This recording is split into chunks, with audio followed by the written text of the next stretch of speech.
Hello, everyone. Welcome back to our podcast.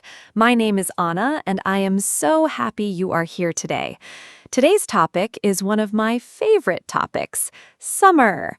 I love summer so much. The warm weather, the long days, the holidays, everything about summer makes me happy. Summer is a great topic to talk about in English because there are so many simple and fun words to learn. Whether you love hot weather or prefer something cooler, I think you will enjoy today's conversation. My friend Mark is here with me again. Mark, are you excited about today's topic? I cannot wait to hear what you think about summer. Hello, everyone. I am so glad to be here. My name is Mark, and yes, I am very excited about today's topic. Summer is such a wonderful season. It is the time for holidays, sunshine, ice cream, and spending time with friends and family. In this podcast, Anna and I will talk about everything related to summer: the weather, activities, food, travel, and more. We will use simple English so it is easy for everyone to follow along. Even if you are just starting to learn English, don't worry, we will speak slowly and clearly. I hope this conversation helps you learn new words and feel more confident in English. Let's begin. Mark, let me start with a simple question. What is your favorite thing about summer? For me, it is definitely the sunshine. I love waking up in the morning and seeing a bright blue sky. In winter, the days are short and gray, but in summer, the sun rises early and sets late. There is so much light. I feel so much happier and more energetic in summer. The warm weather also makes me want to go outside and be active.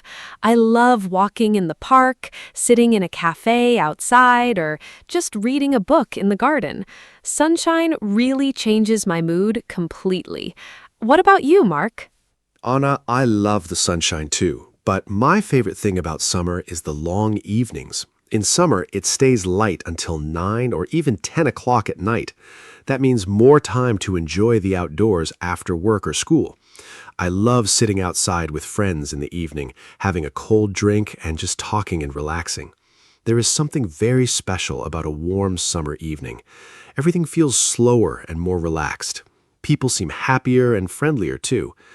I also love that in summer you can do so many activities outside.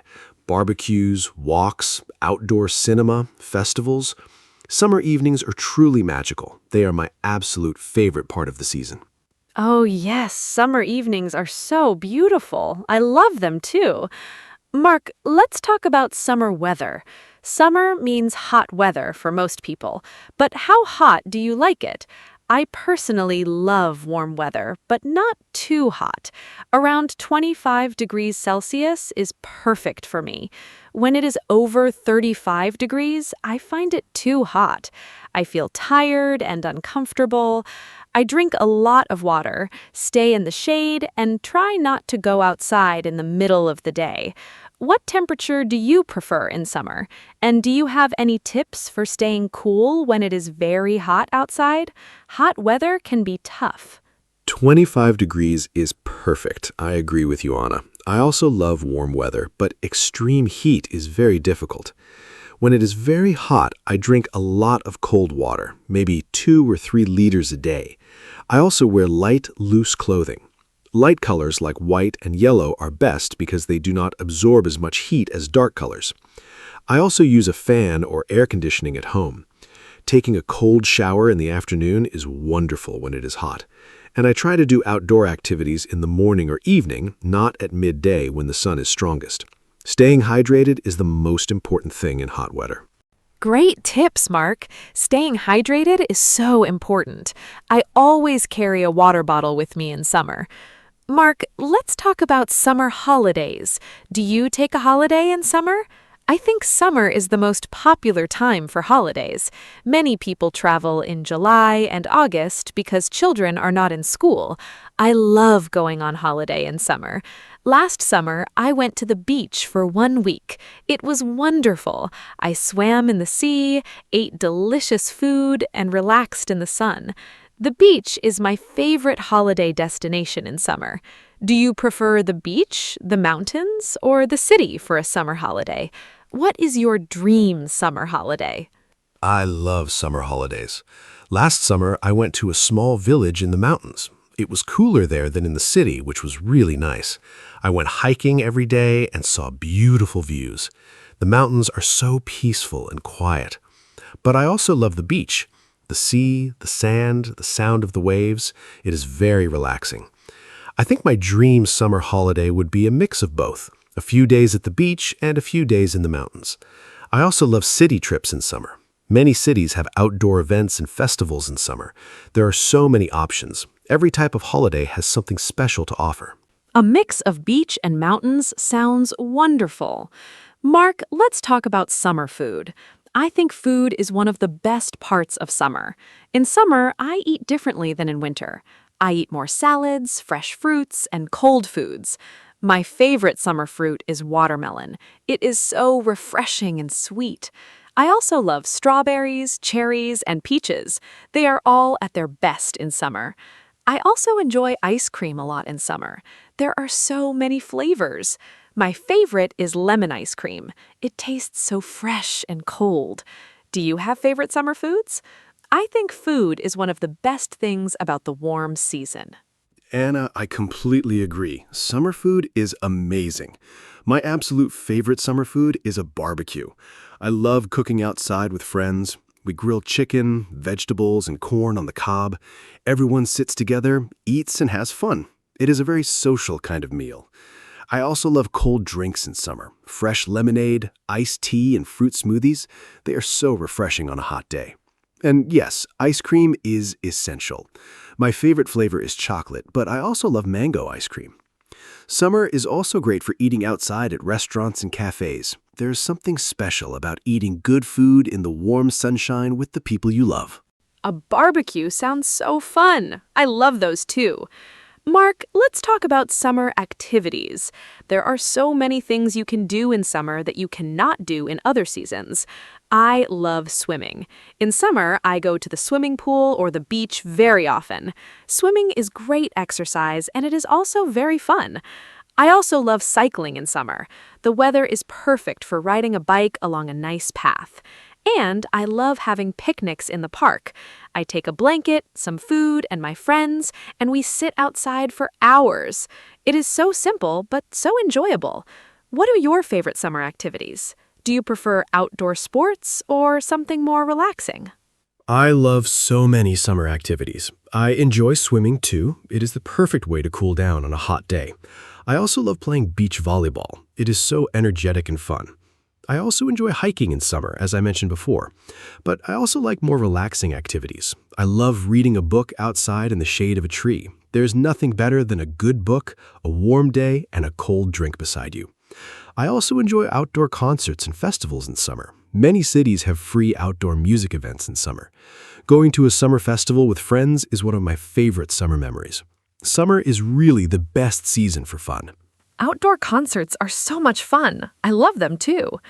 Mark, I want to talk about the beach. The beach is maybe the most popular summer destination for many people. I love going to the beach. The sound of the sea is so calming. I love to swim, but I also love to just lie on the sand and relax. I always bring sunscreen to the beach. It is very important to protect your skin from the sun. I use SPF 50, especially in the middle of the day. Some people forget sunscreen and then they get sunburned. That is very painful and also bad for your skin. Do you always use sunscreen at the beach, Mark? Yes, sunscreen is absolutely essential. I always use it, especially at the beach. The sun at the beach is very strong. The reflection from the water and sand makes it even stronger. I use SPF 30 or 50, and I reapply it every 2 hours. I also wear a hat and sunglasses to protect my face and eyes. Staying in the shade during the midday hours from 12 to 3 in the afternoon is also a good idea. I love the beach, but I am always careful about the sun. Sunburn is very painful, and too much sun exposure is not healthy. Enjoy the beach, but always protect yourself. Good sun habits are very important for your health. Such good advice. Sun protection is so important. Mark, let's talk about summer clothes. I love summer fashion. In summer, I wear light dresses, shorts, sandals, and colorful tops. It is so nice not to wear heavy winter coats and boots. I feel free and comfortable in summer clothes. My favorite summer color is yellow. It feels so sunny and happy. I also love floral patterns in summer. Everything looks more cheerful and bright. I always carry a light cardigan in my bag because sometimes places like shops or restaurants have very strong air conditioning and it can get cold inside. What do you like to wear in summer, Mark? Do you have a favorite summer style? I love summer clothes too. In summer, I wear shorts, light t-shirts, and sandals. Everything is simple and comfortable. I prefer plain colors, white, light blue, and light gray. They feel cool and clean. I also always wear a cap or a hat outside to protect my head from the sun. I think the best thing about summer clothes is how easy they are. In winter, you have to think about many layers. In summer, you just put on a t-shirt and shorts and you're ready. I also agree about the cardigan tip. Air conditioning in shops and cinemas can be very cold in summer. Always have a light layer with you. It is very practical. So practical. Mark, let's talk about summer and children. I think summer is the happiest time for children. They do not have school. They have long summer holidays, sometimes 2 or 3 months. When I was a child, I loved summer so much. I spent my summers at my grandmother's house in the countryside. We played outside every day. We ran in the fields, picked berries, played in the river, and caught butterflies. Those are some of my best childhood memories. Summer felt endless and magical when I was young. Do you have good memories from your childhood summers, Mark?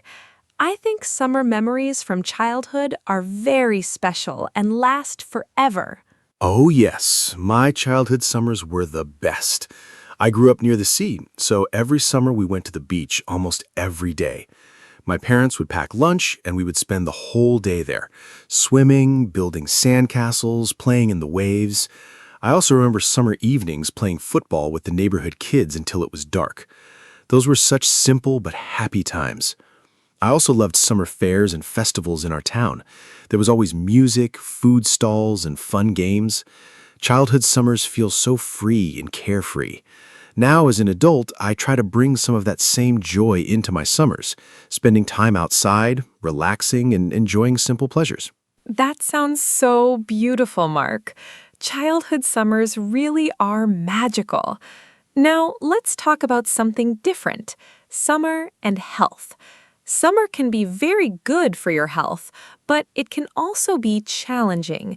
The sunshine gives us vitamin D, which is important for our bones and our mood. People often feel happier in summer because of the sunlight. Exercise is also easier in summer because the weather is nice and you want to be outside.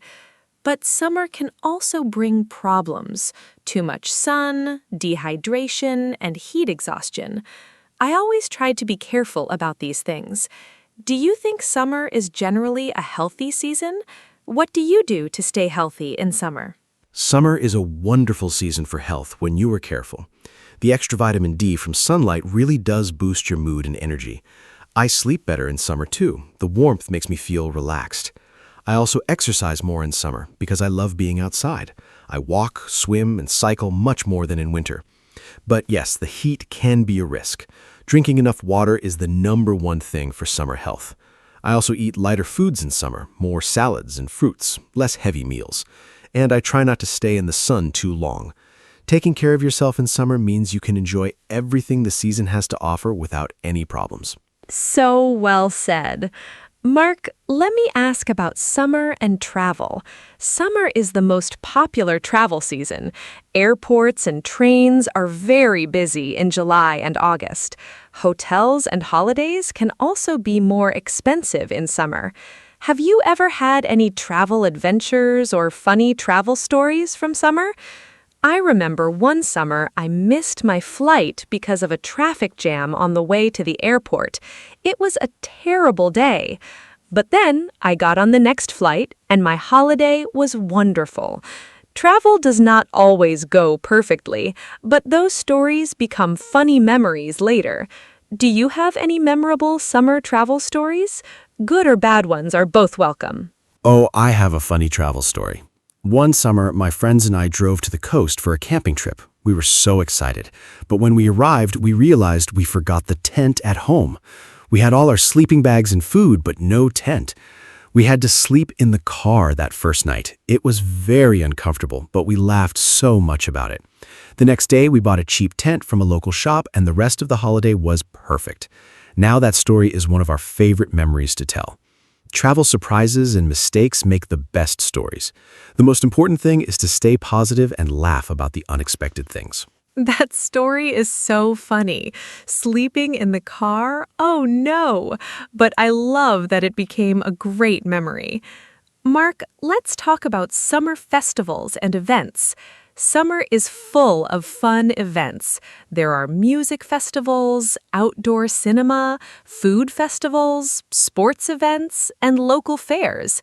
I love going to local summer festivals. They are usually free or not expensive. There is music, food, dancing, and a great atmosphere. Last summer, I went to an outdoor jazz festival in my city. It was a beautiful, warm evening, the music was wonderful, and I sat on the grass with my friends. It felt like a perfect summer night. Do you enjoy going to festivals and events in summer? What kind of events do you like most? Summer festivals are one of my favorite things. I love music festivals most of all. There's something amazing about listening to live music outside under the open sky. The energy of the crowd, the music, the warm air, it is a truly special experience. I also love food festivals. You can try so many different types of food in one place. It's a great way to discover new cuisines. I have tried foods from many different countries at food festivals. I also enjoy street markets in summer. Many cities have outdoor markets on weekends in summer. You can find fresh produce, handmade crafts, and delicious snacks. Summer really brings communities together in such a joyful way. Outdoor markets are lovely. I always find something special at them. Mark, let's talk about gardening in summer. Do you like gardening? I think summer is the best time for gardens. Everything is green and in bloom, flowers, vegetables, fruit trees. Everything looks so beautiful. I have a small balcony garden. In summer, I grow tomatoes, herbs, and flowers on my balcony. I love watering my plants in the morning with a cup of coffee. It is so peaceful. And eating tomatoes from my own balcony is so satisfying. There is something special about growing your own food. It tastes better when you grow it yourself. Do you do any gardening in summer, or do you just enjoy other people's gardens? I love gardens, but I am not very good at growing plants. I have tried a few times, and usually the plants do not survive very long. I think I forget to water them regularly. But I admire people who are good at gardening. My parents have a beautiful garden with roses, lavender, and vegetable beds. When I visit them in summer, I love sitting in their garden. The smell of flowers in a summer garden is just wonderful. I also love visiting botanical gardens and parks in summer. Seeing all the different flowers and plants in full bloom is so beautiful. Maybe one day I will learn to be a better gardener. For now, I will enjoy other people's gardens. That is very honest, Mark. Gardens are beautiful to enjoy even if you do not grow plants yourself. Mark, let's talk about summer and learning English. Many people use summer as a time to study or improve their English. Maybe they travel to an English-speaking country, or they take a summer English course. I think summer is actually a great time to practice English because there are so many fun ways to do it. You can watch English movies, listen to English podcasts like this one, read easy books in English, or talk to tourists in English. What do you think is the best way to practice English in summer? Do you have any tips for our listeners? What a great topic. Summer is a wonderful time to practice English in a relaxed way. I think the best tip is to make English fun, not like homework. Watch your favorite movies or TV shows in English with subtitles. Read simple books or short stories in English. Listen to English songs and try to understand the words. If you travel somewhere where English is spoken, try to speak with local people. Even just saying hello and thank you is great practice. You can also keep a simple summer diary in English. Write a few sentences each day about what you did. It does not need to be perfect. The important thing is to practice every day, even for just 10 or 15 minutes. I love the diary idea. Writing in English every day is such good practice, and summer gives you so many things to write about. Mark, let's talk about something I find really interesting, how different countries celebrate summer. In some countries, summer means going to the beach every weekend. In other countries, it means mountain holidays. In Scandinavia, people celebrate midsummer with big outdoor parties. In some countries, summer is the rainy season, not hot and sunny. Not everyone experiences summer the same way. I think it is fascinating how the same season can be so different depending on where you live. Do you know about any interesting summer traditions from other countries that you find interesting or surprising? That is such an interesting point. Summer really is different around the world. In Japan, there are beautiful summer festivals called Matsuri with fireworks and traditional dances. People wear colorful, traditional clothing and celebrate outdoors. In Sweden, the Midsummer Festival is one of the most important celebrations of the year. People dance, sing, and eat traditional food around a decorated pole. In Brazil, summer is in December and January, which is very different for people from the Northern Hemisphere. In some tropical countries, summer brings monsoon rains, not sunshine. Learning about how different cultures experience and celebrate summer is a wonderful way to learn about the world. Every tradition is unique and fascinating. The Japanese summer festivals with fireworks sound absolutely magical. I would love to experience that one day. Mark, let's talk about summer and sleep. I find it harder to sleep in summer. The nights are shorter and it stays light outside for a long time. My bedroom also gets very warm, and I do not sleep well when I'm hot. I use a fan at night, and I open the window to let in cool air. I also use light cotton sheets instead of heavy blankets, but still, some summer nights are very uncomfortable. Do you sleep well in summer? Do you have any tips for sleeping better when it is hot? I think many people have this problem in summer. Oh, I definitely have this problem too. Sleeping in summer heat can be really difficult. My best tip is to close the curtains during the day to keep the room cool. This makes a big difference. Also, take a cool shower before bed. Not very cold, just refreshing. Your body temperature will go down and you will feel more comfortable. Wear light pajamas or sleep in just a light sheet. You can also put a cold, wet cloth on your forehead or wrists to cool down quickly. Drinking a glass of cold water before bed also helps. And yes, a fan is very useful. Point it towards the window to push hot air out and pull cooler air in. These tips really do work. Those tips are so useful. I will try the curtains one. I think my room gets very hot because I leave the curtains open all day. Mark, let's talk about summer and exercise. I think many people exercise more in summer because the weather is nice. But exercising in the heat can also be dangerous. It is important to exercise at the right time of day. I like to go for my walks and runs in the early morning before it gets too hot. The air is fresh, the streets are quiet, and the temperature is comfortable. By midday, it is too hot to run outside. What kind of exercise do you do in summer, and when do you prefer to exercise during the summer months? Early morning exercise is perfect in summer. I also prefer to exercise in the morning, usually around 7 or 8 o'clock. It is cool and pleasant then. I go for a run along the river near my home. It is beautiful in the morning. The light is soft and there are not many people around. I also swim a lot in summer. Swimming is one of the best summer exercises because it keeps you cool while you're working out. In the evenings, I sometimes go for a long walk or cycle ride when the temperature goes down again. I always bring water when I exercise outside in summer. Exercising in the heat without water is very dangerous. Safety is always the first priority. Swimming really is the perfect summer exercise. Mark, I want to ask about something a little different now.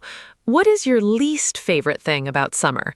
Every season has some downsides. For me, it is insects. In summer, there are mosquitoes, flies, and other bugs. I hate mosquitoes. They bite me every night, and I always wake up with itchy red spots. I use mosquito spray and a special plug-in device in my bedroom, but some still get through. It is very annoying. I also do not enjoy the crowds in summer. Popular beaches and tourist places get very crowded and noisy in summer. I prefer quieter, less busy places. What about you? What do you like least about summer? Anna, mosquitoes are definitely my least favorite part of summer too. They're so annoying. I also use spray and try to cover my arms in the evenings when they are most active. My other least favorite thing about summer is the traffic and crowds. Highways and airports are so busy in summer. Everything is more expensive. Hotels, flights, restaurants, popular tourist spots are packed with people. Sometimes it's hard to relax and enjoy yourself when everywhere is so crowded. I also sometimes miss the coziness of autumn and winter. Hot drinks, warm blankets, and quiet evenings inside also have a special charm. But overall, the good things about summer definitely outweigh the bad things. Summer is still my favorite season. I agree. The good things definitely outweigh the bad. Mosquitoes are a small price to pay for all the wonderful things summer brings. Mark, let's talk about summer sunsets. I think summer sunsets are some of the most beautiful things in nature. Because the days are so long in summer, the sunset happens late, sometimes at 9 or even 10 o'clock. I love watching the sunset in summer. The sky turns pink, orange, and purple. It is absolutely stunning. I often go to a high point in my city to watch the sunset. It feels very special. Have you ever watched a particularly beautiful summer sunset that you still remember? Where were you and what made it so special? Summer sunsets are truly magical. I've seen some incredible ones. My most memorable was on a boat trip last summer. We were on the sea in the evening and the sun started to set. The whole sky turned bright orange and red, and the light reflected on the water. It was breathtaking. Everyone on the boat stopped talking and just watched. Nobody said anything for minutes. It was that beautiful. Another beautiful sunset I remember was watching the sun go down behind the mountains. The colors changed slowly from yellow to orange to deep purple. Nature is truly the best artist. I think stopping to watch a beautiful sunset is one of the simplest and most wonderful pleasures of summer. That boat sunset sounds absolutely incredible. Mark, let's talk about summer reading. I think summer is the perfect time to read. You have more free time, you can sit outside, and a good book in the sunshine is such a pleasure. I love reading on holiday. I always pack at least 2 books for any trip. Last summer, I read a wonderful story about a family who travels across Europe by train. It was simple to read, but very engaging. I think reading in English is also a great way to improve your language skills. Do you read in summer? And do you have any book recommendations for beginners who want to read in English? Easy, enjoyable books are the best place to start. I love reading in summer. I agree, it is the perfect season for books. For beginners who want to read in English, I recommend short stories and simple novels. Books by Roald Dahl are wonderful for beginners. The language is clear and the stories are very entertaining. The Diary of a Wimpy Kid series is also easy and very funny. For something more relaxing, try travel books or simple romance stories. Reading in a language you are learning might feel difficult at first, but start with very short texts. Even 1 page a day is great progress. Use a dictionary for new words and try to enjoy the story, not just translate every word. Reading should be enjoyable, not stressful. Roald Dahl is a great recommendation. His stories are so imaginative and fun. Mark, let's talk about summer and friendship. I think summer is a time when friendships feel especially strong. You spend more time with people outside. You have shared experiences, holidays, barbecues, picnics, festivals. Those shared summer moments bring people closer together. Some of my strongest friendships are built on summer memories. I have a group of friends who I met on a summer language course many years ago. We are still very close today. Summer seems to create a special atmosphere where people connect more easily. Do you think summer is a good time for building friendships? Do you have any special summer friendships or memories with friends? Absolutely. Summer is wonderful for friendships. When the weather is good, people naturally want to be outside and social. You meet neighbors, join community events, and talk to strangers more easily. I think the relaxed atmosphere of summer makes people more open and friendly. Some of my best friendships started in summer, at camps, on holidays, or at outdoor events. I also think summer is a great time to reconnect with old friends you do not see very often during the busy winter months. A simple phone call to invite someone for a walk or a barbecue can restart a friendship. Summer gives you natural reasons to reach out and spend time with people you care about. It's a social season. So beautifully said, Mark. Summer really is a social season. It connects people in such a natural way. Mark, we are getting close to the end of our conversation today. I want to ask you one final big question before we wrap up. If you could design your perfect summer day from morning to night, what would it look like? Where would you be? Who would you be with? And what would you do? I think this is a fun and creative question. It also helps our listeners practice thinking and talking about daily activities in English. I will tell you my perfect summer day after you share yours. I already have it planned in my head, and I cannot wait to share it. Oh, I love this question. My perfect summer day would start with an early morning run along the coast while the air is still cool and fresh. Then a big breakfast outside, fresh bread, fruit, eggs, and a good coffee. After breakfast, I would go to the beach with my closest friends. We would swim, play beach volleyball, and just relax in the sun. In the afternoon, we would find a nice shaded terrace and have a long, slow lunch with cold drinks. In the evening, we would watch the sunset from a boat on the sea. Then dinner outside at a local restaurant with good food and great conversation. Finally, we would sit around a fire on the beach and talk and laugh until late at night. That would be my perfect summer day. What a wonderful conversation today, Mark. I feel so happy just talking about summer.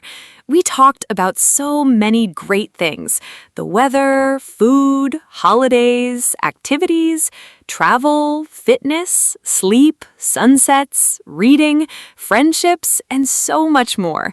I hope our listeners learned some new English words and phrases today, and I hope this conversation made you feel excited about summer, or maybe a little nostalgic if summer is not here yet.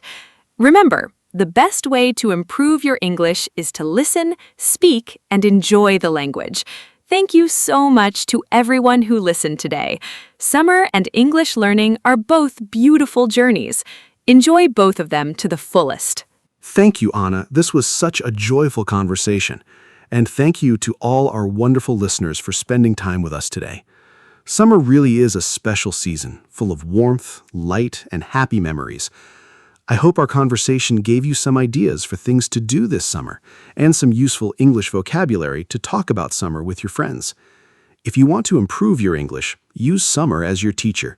Go outside, experience new things, and try to describe them in English. Keep a summer journal, listen to English podcasts, and speak as much as you can. Learning English can be just as fun and warm as a beautiful summer day. Until next time, enjoy the sunshine, stay happy, and we will see you soon. Goodbye. Hello, everyone. Welcome to our podcast. My name is Anna, and I am so happy you're here with us today. This podcast is for beginner English learners, and every episode is simple, fun, and useful. Today, we have a really delicious topic. We are going to talk about food. Food is one of the best topics in English because we talk about it every single day. What do you like to eat? What is your favorite meal? Do you cook at home? These are all questions you will hear and use constantly. I am joined by my wonderful co-host, Mark. Mark loves food just as much as I do. Mark, say hello and tell us, are you hungry right now? Hello, hello. Thank you, Anna. Hi to all our amazing listeners. Yes, I am always a little hungry when we talk about food. Today's topic is one of my absolute favorites, talking about food. Food is such a great topic for English learners because the vocabulary is very practical. You use it every day, at home, at restaurants, at the supermarket, and when you talk with friends. Anna and I are going to share our favorite foods, talk about meals and cooking, and give you lots of useful words and phrases. By the end of this episode, you will be able to talk about food in English easily and naturally. So let's get started. I am ready to eat. Learn.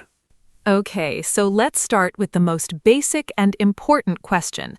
What is your favorite food? This is one of the first questions people ask when they meet someone new. It is a great conversation starter. In English, you can ask it in a few different ways. What is your favorite food? Or what do you like to eat? Or what is your favorite meal? All of these mean the same thing. And to answer, you can say, my favorite food is pizza. I love sushi. I really enjoy pasta. Simple and natural. Mark, what is your favorite food? Tell our listeners, and please make it sound delicious so we all get hungry. Okay, my absolute favorite food is pizza. I know. It's a very popular answer, but I genuinely love it. My favorite type of pizza is margarita. Simple tomato sauce, mozzarella cheese, and fresh basil leaves.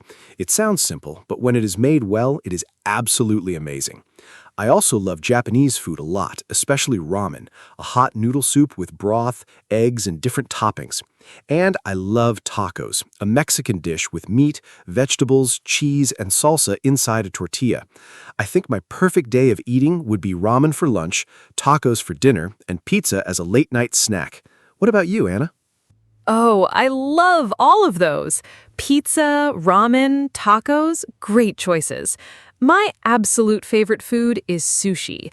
I love how it is both simple and beautiful at the same time. My favorite type is salmon sashimi. That is just fresh, raw salmon sliced thinly. I also really love pasta, especially carbonara. That's pasta with eggs, cheese, and pancetta, which is Italian bacon. And I have a big sweet tooth. That means I love sweet things. So desserts are very important to me. My favorite dessert is tiramisu, which is an Italian dessert made with coffee, cream, and ladyfinger biscuits. It's incredible. Mark, do you have a sweet tooth too? Yes, definitely. I have a very strong sweet tooth. My favorite dessert is chocolate lava cake, a small, warm chocolate cake with soft, melted chocolate inside. When you cut it open, the chocolate flows out like lava from a volcano. It is absolutely delicious. I also love ice cream. My favorite flavor is vanilla. It sounds simple, but good quality vanilla ice cream is wonderful. I also enjoy mango sorbet, which is a light frozen dessert without cream. It's very refreshing, especially in summer. And I love chocolate in general. Dark chocolate is my favorite. I think if I could only eat one sweet thing forever, it would be a really good piece of dark chocolate. What is your favorite chocolate, Anna? Oh, dark chocolate is so good. I personally prefer milk chocolate. It is sweeter and creamier, but I love all chocolate, honestly. Now, let's talk about meals. In English, we talk about 3 main meals in a day. Breakfast, the first meal of the day and the morning. Lunch, the meal in the middle of the day. And dinner, the evening meal, usually the largest. Some people also eat a snack between meals, a small amount of food to keep you going. Mark, what do you usually eat for breakfast? I think breakfast habits are very different from country to country, so this is always an interesting conversation. Breakfast is my favorite meal of the day. I love a good, big breakfast. My usual breakfast is scrambled eggs on toast with avocado. I add a little salt, pepper, and sometimes chili flakes for a spicy kick. I always drink coffee in the morning. I cannot function without my morning coffee. On weekends, I make a bigger breakfast. I love making pancakes with maple syrup and fresh berries, blueberries or strawberries. Sometimes I also make a smoothie with banana, spinach, and almond milk. It sounds unusual, but it is really delicious and very healthy. A good breakfast gives me energy for the whole day. Anna, what do you usually eat for breakfast? I love your breakfast routine. Scrambled eggs and avocado toast sounds amazing. My breakfast is usually lighter. During the week, I eat yogurt with granola and fresh fruit, usually berries or sliced banana. I also drink tea in the morning, not coffee. I prefer green tea because it is light and healthy. On weekends, I love making a full breakfast too.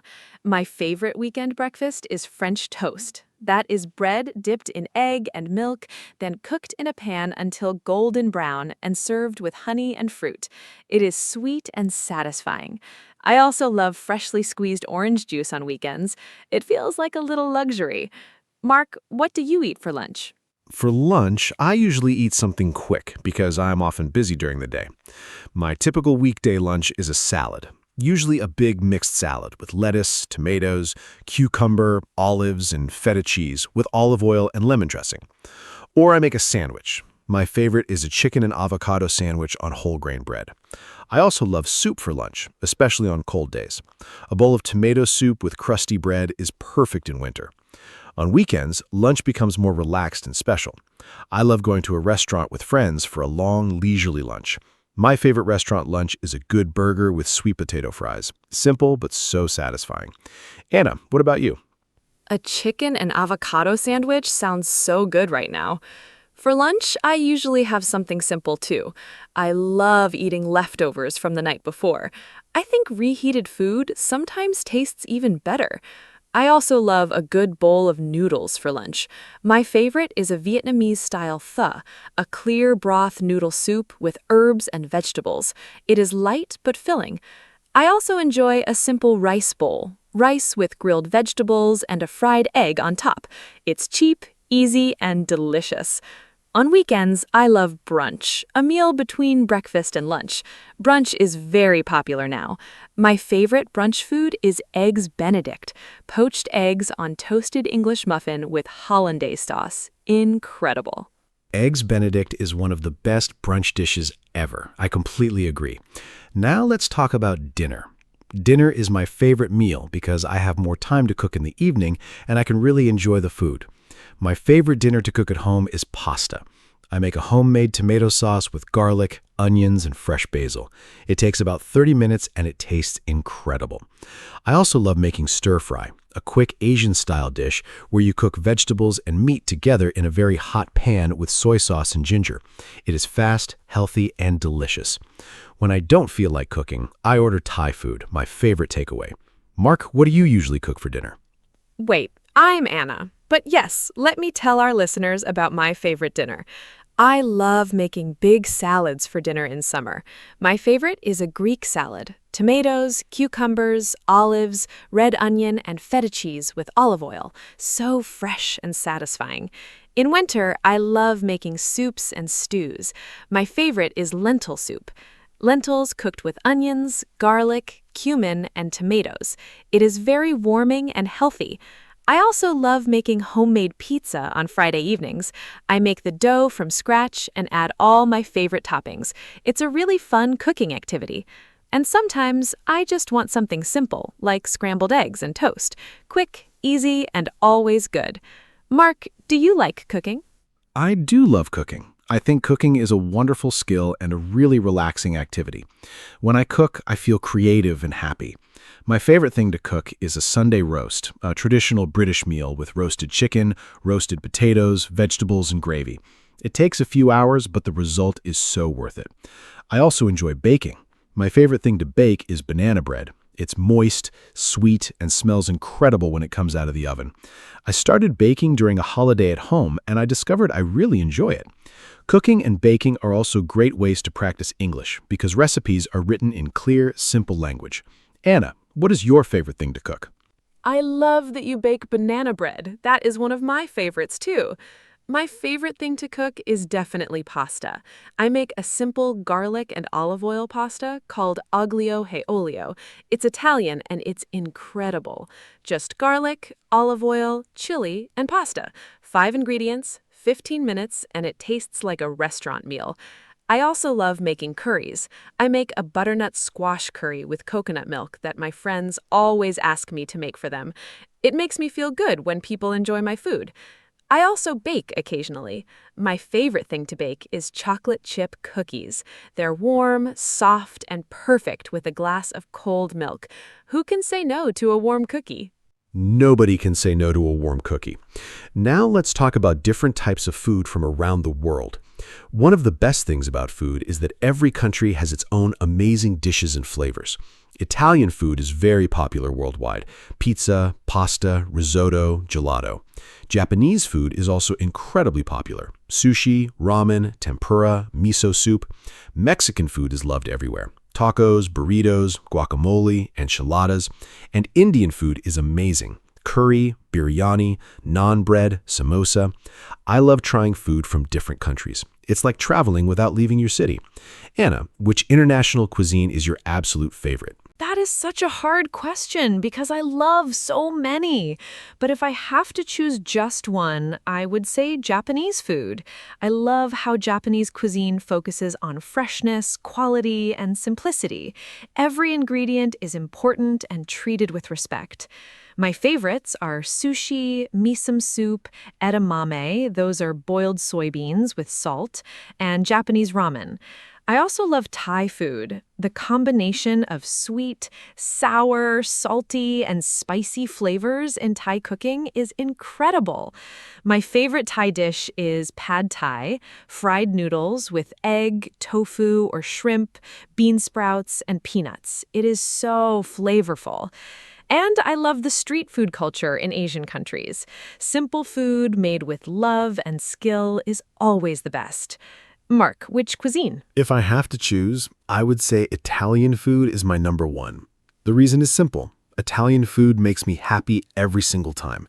There is something incredibly comforting about a bowl of pasta or a slice of pizza. Italian food uses simple, high-quality ingredients and lets them shine. I love that about it. But my second favorite is definitely Indian food. The spices in Indian cooking are incredible. Cumin, turmeric, coriander, cardamom, garam masala. A good chicken tikka masala or a slow-cooked lamb biryani is one of the most satisfying meals you can eat. I also love Indian street food.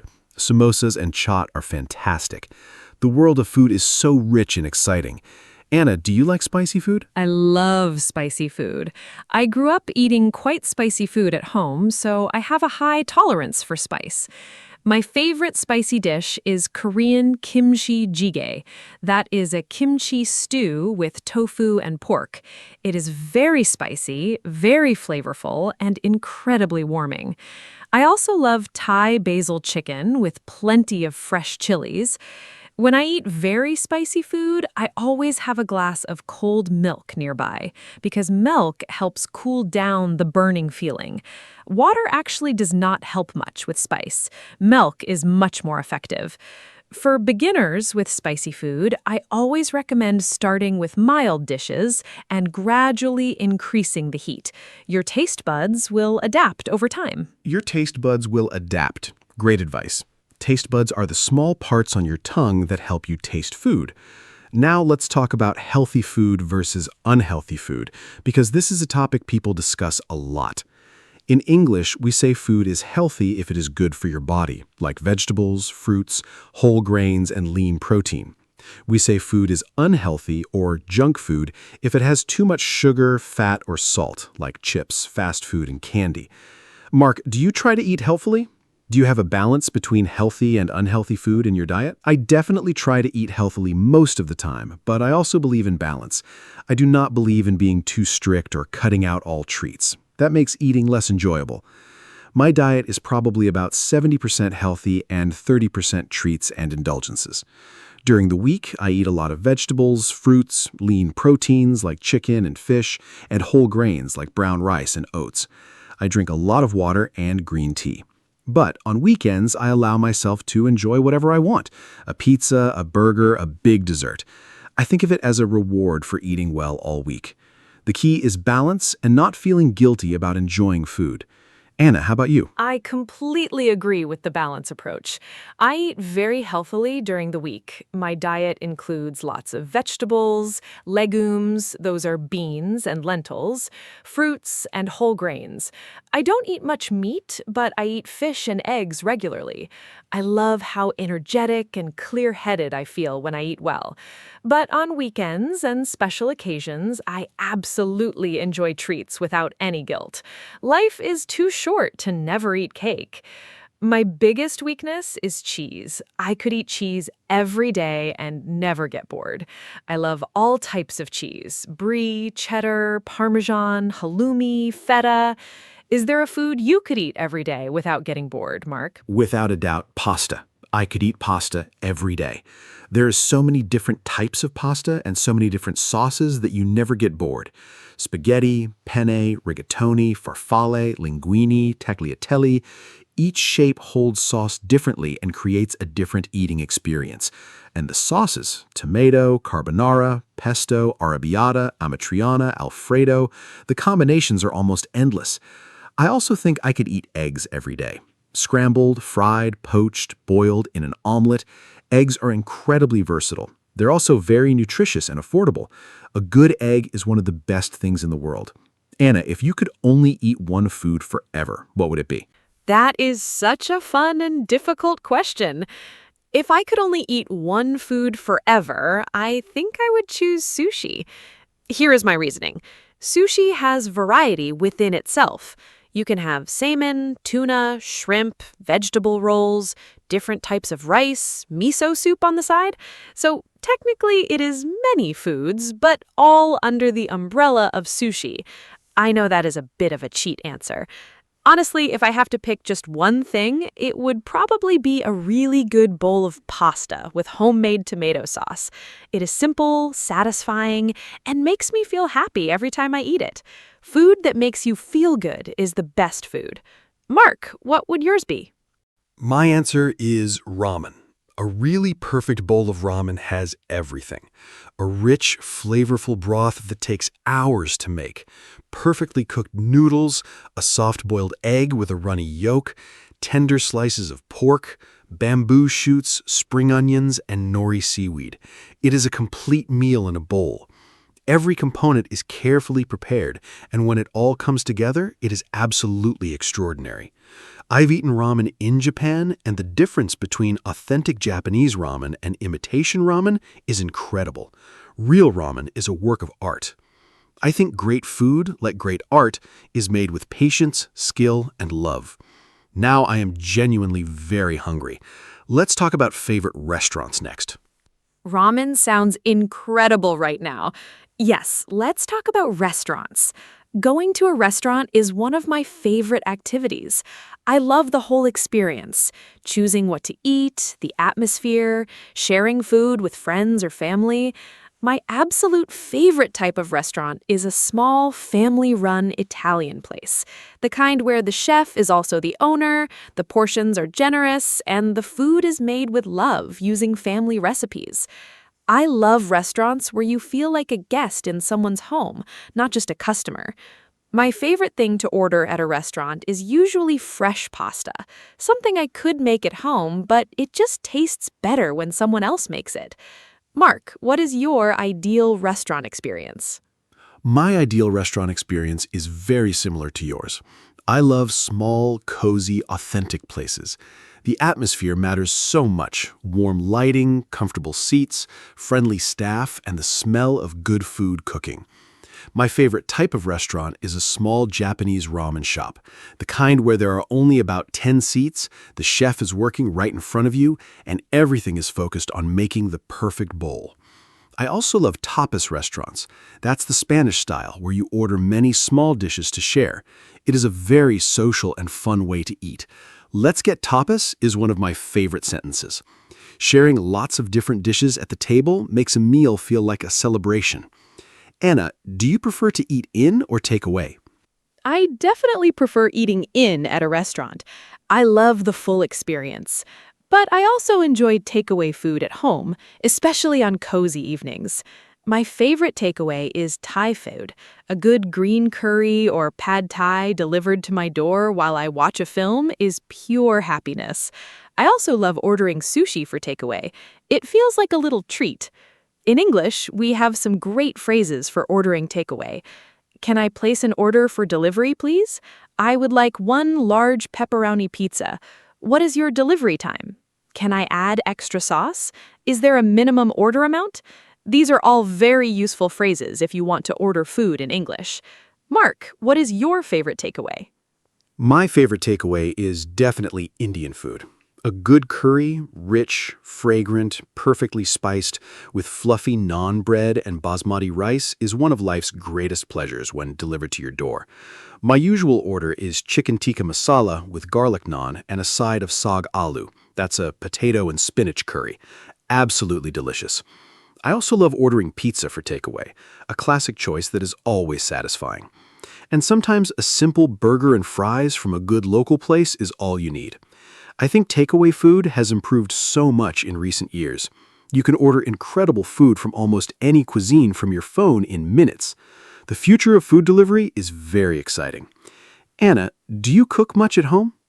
I cook at home quite a lot, actually. I find cooking very relaxing and creative. During the week, I cook simple, quick meals, things I can prepare in 20 to 30 minutes. My weekday staples, things I cook regularly, include pasta with different sauces, vegetable stir-fry with tofu, rice balls, soups, and big salads. On weekends, I love spending more time in the kitchen and trying new recipes. I recently made a Moroccan tagine, a slow-cooked stew with vegetables, chickpeas, and warming spices like cinnamon and cumin. It was incredible. I also bake on weekends. Cookies, banana bread, sometimes a whole cake. Cooking for other people and seeing them enjoy the food is one of my favorite feelings. Mark, how often do you cook? I cook most days during the week. I find that cooking at home is much healthier and much cheaper than eating out every day. My weekly meal plan usually includes pasta twice a week, a stir-fry, a soup or stew, and a grain bowl with roasted vegetables. On Sundays, I make something more special and time-consuming, like a roast chicken or a slow-cooked beef stew. I also meal prep on Sundays. This means I prepare food in advance for the whole week.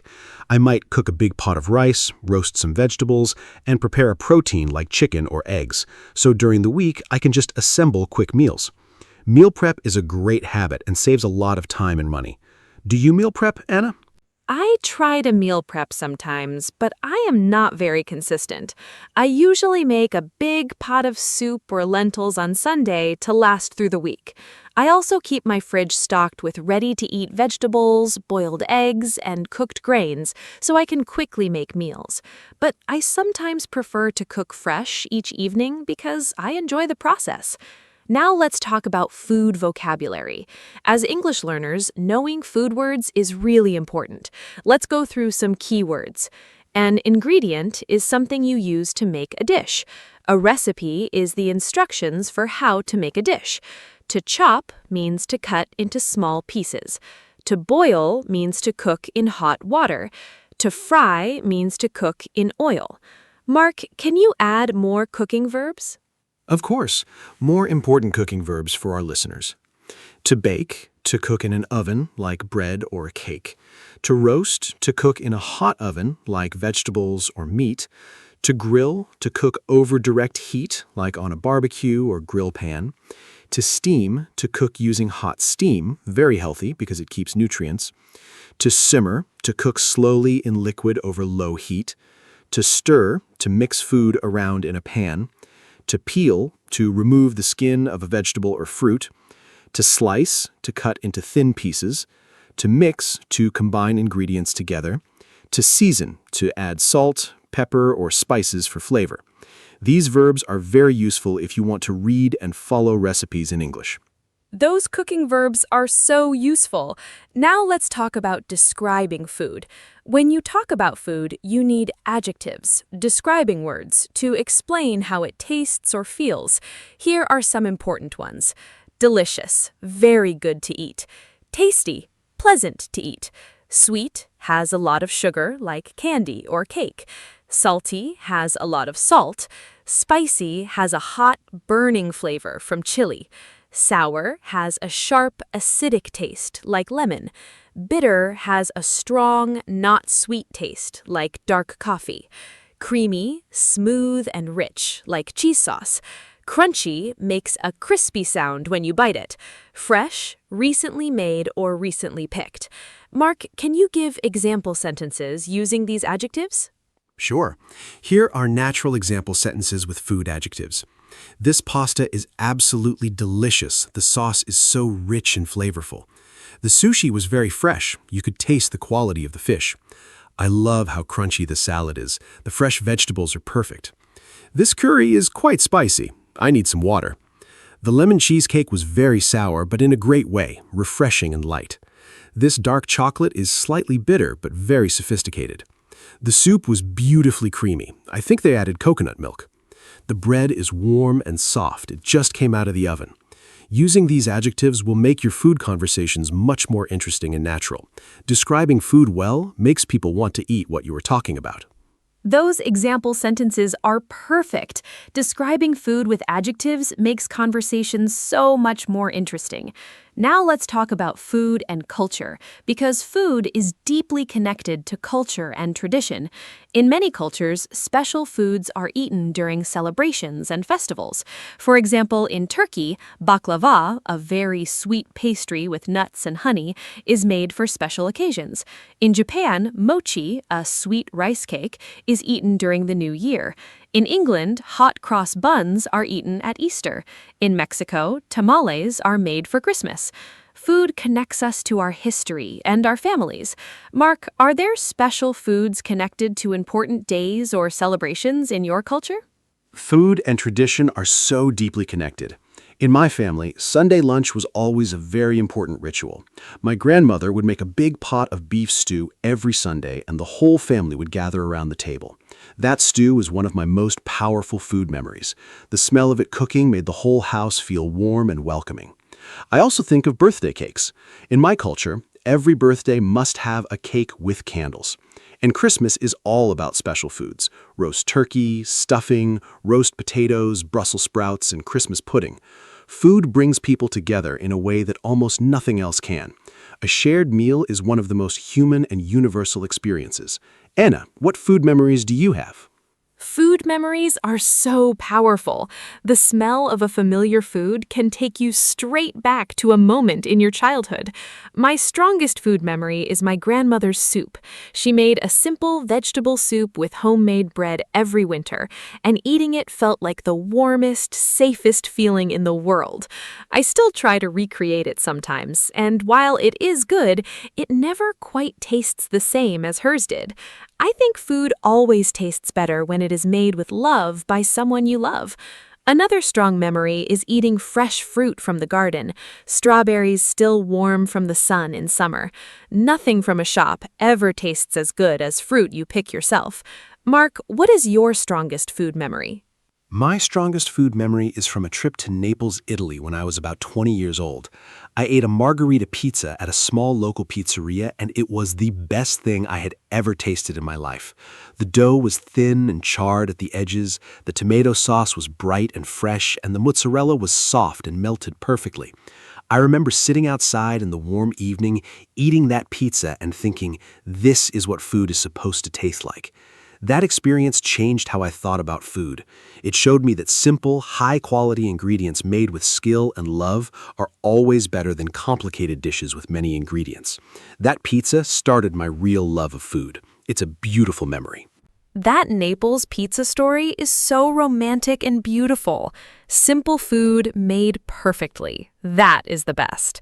Now let's do a fun quiz section for our listeners.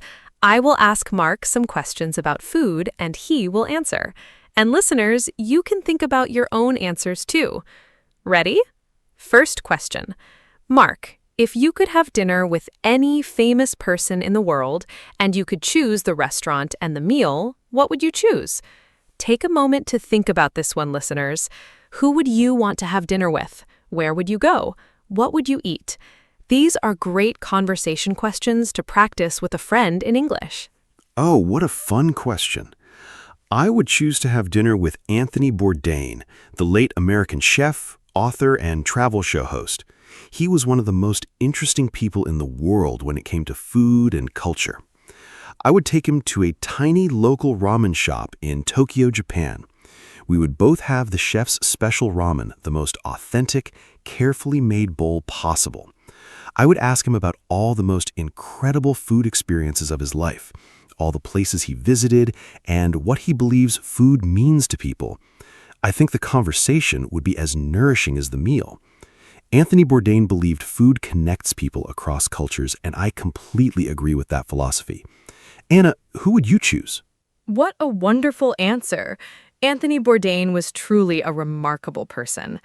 I would choose to have dinner with Julia Child, the famous American chef who taught Americans how to cook French food and made cooking fun and accessible for everyone. I would take her to a classic French bistro in Paris, and we would eat the full traditional French menu: onion soup, duck confit, croissants, and crème brûlée for dessert. Julia Child was famous for her joyful, enthusiastic attitude towards food and cooking. She believed everyone could cook, and that mistakes in the kitchen are part of the fun. I think having dinner with her would be the most delicious and joyful experience imaginable. She's one of my heroes. Okay, next quiz question for you, Mark. Ready. Give me another question, Anna. I am enjoying this food quiz very much, and I love your choice of Julia Child. She was an icon. By the way, listeners, if you want to practice your English with food topics, I highly recommend watching cooking shows in English. Programs like MasterChef, The Great British Bake Off, or old episodes of Julia Child, the French chef, are fantastic for learning food vocabulary in a natural, entertaining context. You pick up so many words and phrases without even trying.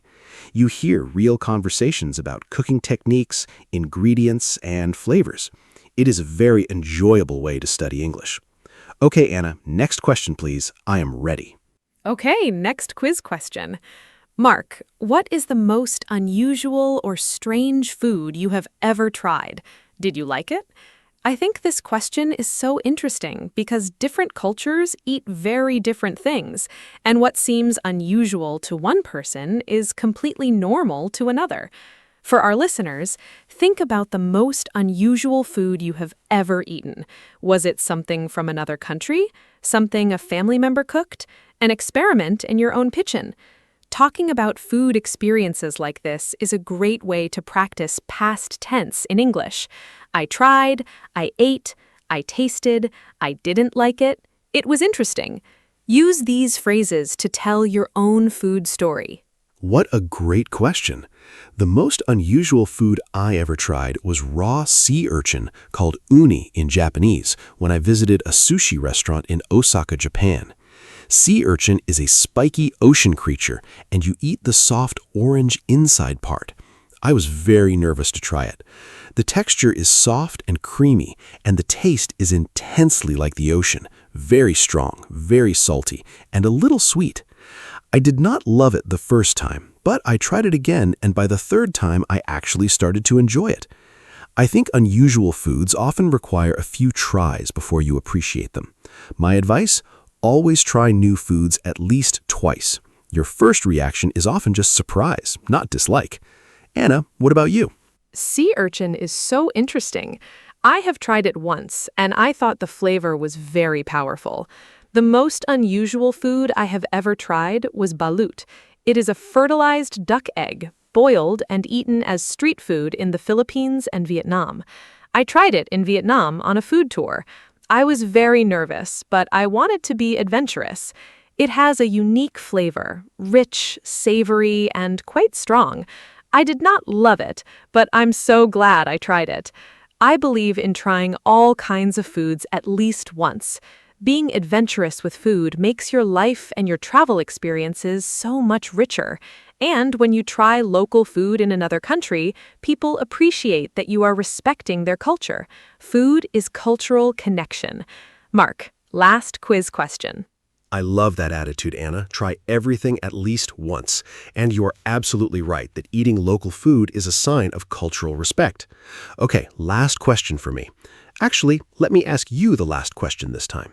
Anna, if you had to give one piece of food advice to our listeners, one tip that would make their eating life better, what would it be? And listeners, think about this too. What food wisdom would you share? What is the one food rule or habit that has made your life better? This is also a great speaking practice, giving advice in English. You can say, my advice is, or I recommend, or you should try. These phrases are very useful. Oh, I love that you turned it around on me. My one piece of food advice is simple. Cook more at home. I know it sounds basic, but cooking your own food changes everything. When you cook, you know exactly what ingredients are in your food. You save money, you can make things exactly how you like them, you develop a wonderful skill that makes you more independent and creative. And the process of cooking is genuinely relaxing and satisfying. Even simple home cooking, a bowl of pasta, a plate of eggs, a homemade soup, is usually healthier, cheaper, and more satisfying than buying ready-made food. Start with simple recipes, watch tutorials online, make mistakes and laugh about them. Cooking is a gift you give yourself. What is your food advice, Mark? My food advice is be curious and brave with food. Try new things regularly. Visit a restaurant that serves cuisine you have never tried before. Buy one unfamiliar ingredient at the supermarket each week and look up a recipe for it. Order the dish on the menu that you do not recognize. Ask a colleague or friend from a different country what their favorite food is and try to make it or find it. Food curiosity makes life so much richer, more interesting, and more connected. Every new food experience is an adventure. And as a bonus, being curious about food gives you amazing conversation material. You will always have something interesting to talk about. Food connects peoples, cultures, and memories in the most beautiful way. Anna, shall we wrap up? Yes, let's wrap up this wonderful, delicious episode. I want to give a final summary of everything we talked about today. We discussed our favorite foods, pizza, sushi, ramen, pasta, and so much more. We talked about breakfast, lunch, and dinner habits. We covered different world cuisines: Italian, Japanese, Mexican, Indian, Thai. We talked about healthy eating and balance. We learned cooking vocabulary, verbs like bake, fry, roast, and simmer. We practiced food adjectives: delicious, creamy, crunchy, spicy. We shared food memories and did a fun quiz, and we gave food advice. Thank you so much to every listener who joined us today. I hope this episode made you hungry, happy, and a little more confident talking about food in English. See you next time.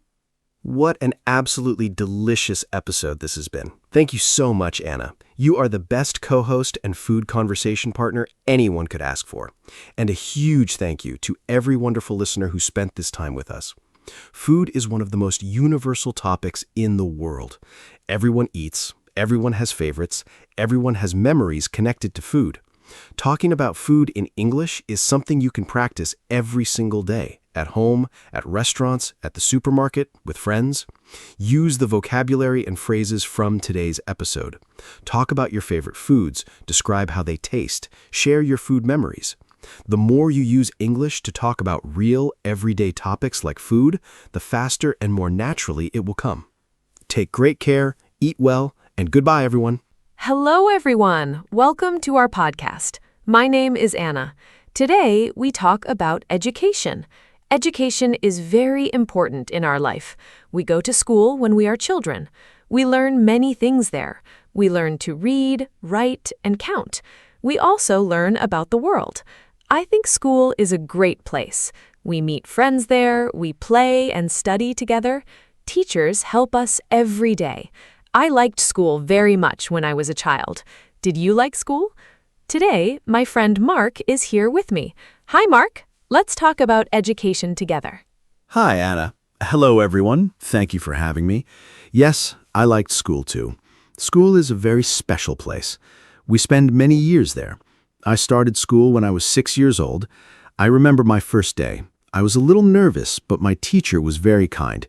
She helped me feel good. I made many friends on my first day. We played games and learned new things. School gave me many good memories. I think education is the most important thing in life. Without education, it is hard to get a good job. I am happy to talk about this today. Yes, Mark, I agree with you. Education helps us in so many ways. First, we learn to read. Reading is very important. We read books, signs, and messages every day. Second, we learn math. Math helps us count money and understand numbers. Third, we learn about history and science. These are very interesting subjects. I loved reading class the most in school. My teacher always told us fun stories. I think every child needs a good teacher. A good teacher makes learning fun. Children learn better when they are happy. What was your favorite subject in school, Mark? My favorite subject was science. I loved learning about animals and plants. Our teacher always brought interesting things to class. One day, she brought a small fish. We all looked at it and asked many questions. I also liked sports class. We played football and basketball. Sports are good for our body. They also teach us how to work as a team. I think physical education is very important for children. A healthy body helps us learn better. Anna, do you think children should have more sports at school? I believe movement helps the brain work better. It is very important. I completely agree, Mark. Children need to move. They cannot sit all day. When children play and move, they feel better and learn more easily. I think schools should have sports every day, not only once or twice a week. But I also think art is very important. In art class, children draw and paint. They use their imagination. Art helps children express their feelings. Some children are very quiet, but they can show their feelings through art. Music is also wonderful. When I was a child, I loved singing at school. I think all subjects are important. Every child is different and likes different things. That is so true, Anna. Every child is different. Some children love reading. Some love drawing. Some love numbers. Good schools understand this. They give children many different activities. This helps every child find what they love. I remember one boy in my class. He was not good at math, but he was amazing at drawing. His teacher always praised his art. This made him feel confident. He grew up and became a great artist. I think teachers must see the talents in every child. When a teacher believes in you, you can do great things. Every child has something special inside.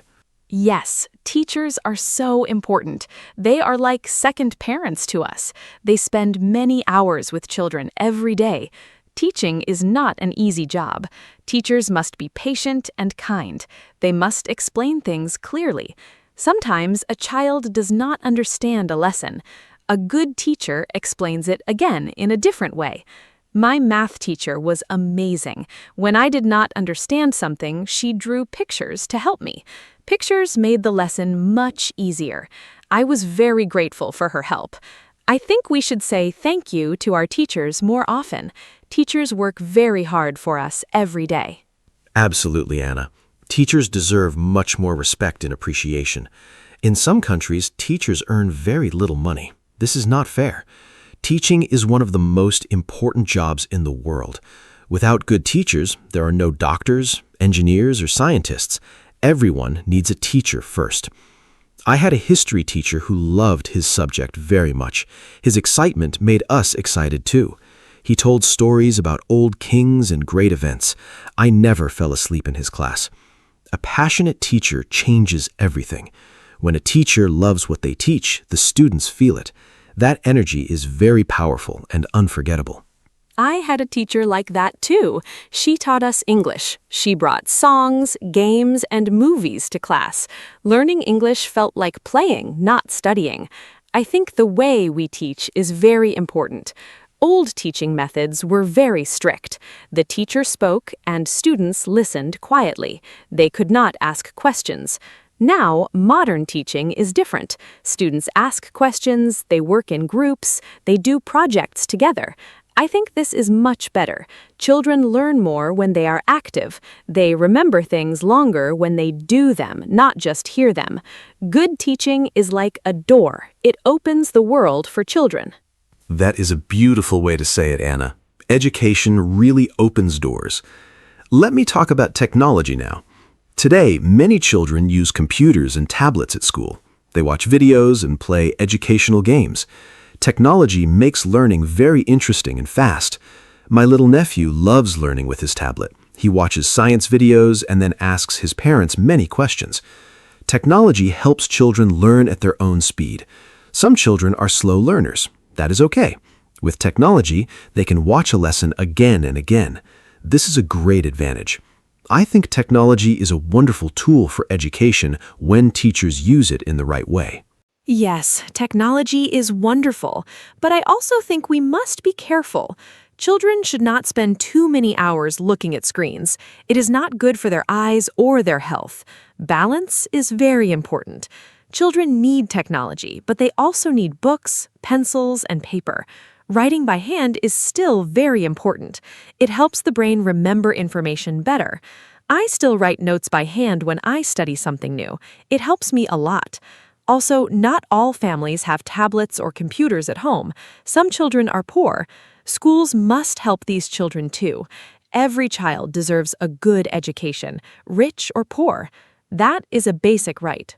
You are absolutely right. Education is a human right. Every child in the world should go to school.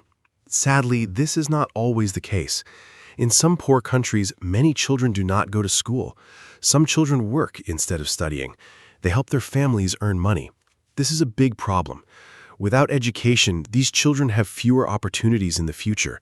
Many organizations around the world work to help these children. They build schools and give free books. I think this is very important work. We must support education everywhere. A better educated world is a better and more peaceful world for all of us. That is so sad, but true. Education changes lives. I read a story about a girl in Africa. She walked 5 kilometers every day to go to school. She was very determined. She studied hard and won a scholarship to a university. Now she's a doctor. Her whole village is very proud of her. Stories like this show the true power of education. When we have the chance to study, we must use it. We must not waste it. I always tell young people to study hard and never give up. Learning is sometimes difficult, but it is always worth it. The effort we put into education always brings good results in the end. What an inspiring story. I love hearing things like that. It reminds us how lucky we are. Many of us have schools near our homes. We have books, teachers, and computers. We should not take this for granted. Every morning we go to school, we have a great opportunity. I also want to mention learning languages. Learning a second language is very valuable today. English is spoken all over the world. If you speak English, you can talk to millions of people. You can find better jobs. You can travel more easily. I started learning English at age 8. It was difficult at first, but I kept trying. Now, look at me. I host a podcast in English. Yes, you do, and you do it very well. Learning languages is fantastic. When you learn a new language, you also learn about a new culture. You understand people from other countries better. This is very important in today's world. The world is becoming smaller because of the internet and travel. We meet people from many different countries. Speaking their language is a great sign of respect. Even a few words in someone's language can make them smile. I always try to learn a few words when I visit a new country. People appreciate it so much. Language learning also keeps our brain healthy and active. It is like exercise for the mind. Exercise for the mind. I like that idea very much, Anna. Our brain needs exercise just like our body. Reading books is also great exercise for the brain. I read every day, even if only for 15 minutes. Reading helps us learn new words. It also helps us understand different ideas and opinions. When I was a teenager, I did not like reading very much. I preferred watching TV. Then my father gave me an exciting adventure book. I could not stop reading it. After that book, I fell in love with reading. I think finding the right book for each person is very important. The right book can change your life and make you love reading forever. I love that story, Mark. The right book really can change everything. Parents play a big role in education, too. They are the first teachers in a child's life. Children learn from watching their parents. If parents read books at home, children want to read, too. If parents ask curious questions, children become curious, too. Parents should talk to their children a lot. They should read stories to them before bed. This is very important for children's language development. My mother read to me every night when I was small. I think this is why I love books so much today. Parents must be involved in their child's education. School and home must work together. Totally agree. Parents and teachers must be a team. When they communicate well, children do better in school. Some parents never go to school meetings. They're very busy with work. But it is important to make time. Just one visit to school can make a big difference. The teacher can tell the parents how the child is doing. Parents can share information about problems at home. Together, they can find solutions. My parents always came to my school. They knew all my teachers by name. I felt very supported. I worked harder because I knew my parents cared. Children who feel supported at home do better at school. That connection is truly very powerful. Exactly. Support is everything. Let's talk about university now. After school, many students go to university. University is a place for higher education. Students choose a subject they love. They study it in more depth. University can be very exciting. You meet many new people from different places. You become more independent. You cook for yourself, manage your money, and make your own decisions. University teaches life skills, not only academic knowledge. I studied teaching at university. I loved every minute of it. The friendships I made there are still very strong today. University was a life-changing experience for me. Do you have good memories from university, Mark? Oh, yes, university was amazing. I studied computer science. It was challenging, but very interesting. I learned to think logically and solve problems. These skills help me every day in my work. At university, we also had many group projects. Working in a team taught me a lot. I learned to listen to other opinions. I learned to share ideas and compromise. These are important skills in real life, too. I also joined the university football team. Sport connected me with people from different departments. University is not only about books and exams. It's about growing as a person. I left university feeling much more confident and ready for the world. That is wonderful, Mark. But not everyone goes to university, and that is okay too. There are many other paths after school. Some people go to vocational schools. There they learn practical skills like cooking, car repair, or hairdressing. These skills are very valuable. The world needs skilled workers. Not everyone needs a university degree to be successful. What matters most is doing something you love and doing it well. I know a woman who did not go to university. She learned to bake cakes. Now she has her own bakery. She employs 10 people. She is very happy and successful. Success has many different shapes and forms. It is not only one path. That is a great example, Anna. There's no single right path for everyone. The important thing is to never stop learning. Learning does not stop after school or university. We learn every day of our lives. We learn from our experiences. We learn from our mistakes, too. Mistakes are actually very good teachers. When I make a mistake, I try to understand what went wrong. Then I do better next time. I'm not afraid of making mistakes. They help me grow. Lifelong learning is a wonderful concept. Even elderly people can learn new things. My grandmother is 78 years old. She just started learning how to use a smartphone. She is so excited about it every single day. That is so inspiring. Your grandmother is a great example. Learning has no age limit. We can learn something new every day if we choose to. Online learning is also very popular today. People learn cooking, photography, or languages online. There are free websites and apps for everything. You can learn from the best teachers in the world from your own home. This is truly amazing. During the pandemic, many schools moved online. It was hard at first. Teachers and students had to adapt quickly, but it also showed us that learning can happen anywhere. All you need is curiosity and a willingness to try. I think curiosity is the most important quality for a learner. Curiosity is the engine of learning. I love that. Curious people always ask why and how. They are never satisfied with a simple answer. They dig deeper and learn more. Children are naturally very curious. Have you noticed how many questions children ask? Why is the sky blue? Why do birds fly? Why do we sleep? These are wonderful questions. Schools should celebrate curiosity, not silence it. Sometimes teachers get tired of too many questions, but questions mean the child is thinking. Thinking is exactly what education should encourage. I believe a school that teaches children to ask good questions is better than a school that teaches only answers. Questions lead to discovery and innovation. I love what you said, Mark. Questions are more valuable than answers. Let's talk about exams now. Many students feel very stressed about exams. I understand that feeling. My heart beat very fast, my hands were cold, but I prepared well, and the exam was not as bad as I expected. I think preparation is the key. If you study a little every day, you do not need to panic the night before the exam. Some students study everything on the last night. This is called cramming. It is not very effective. The brain cannot absorb so much information so quickly. Regular study, small steps, and good rest are the best strategies for success. That is very practical advice, Anna. I used to cram for exams when I was younger. It never worked well. I would forget everything after the exam. Now I study in small parts every day. It is much better for long-term memory. Sleep is also very important before an exam. When you sleep, your brain organizes all the information you learned.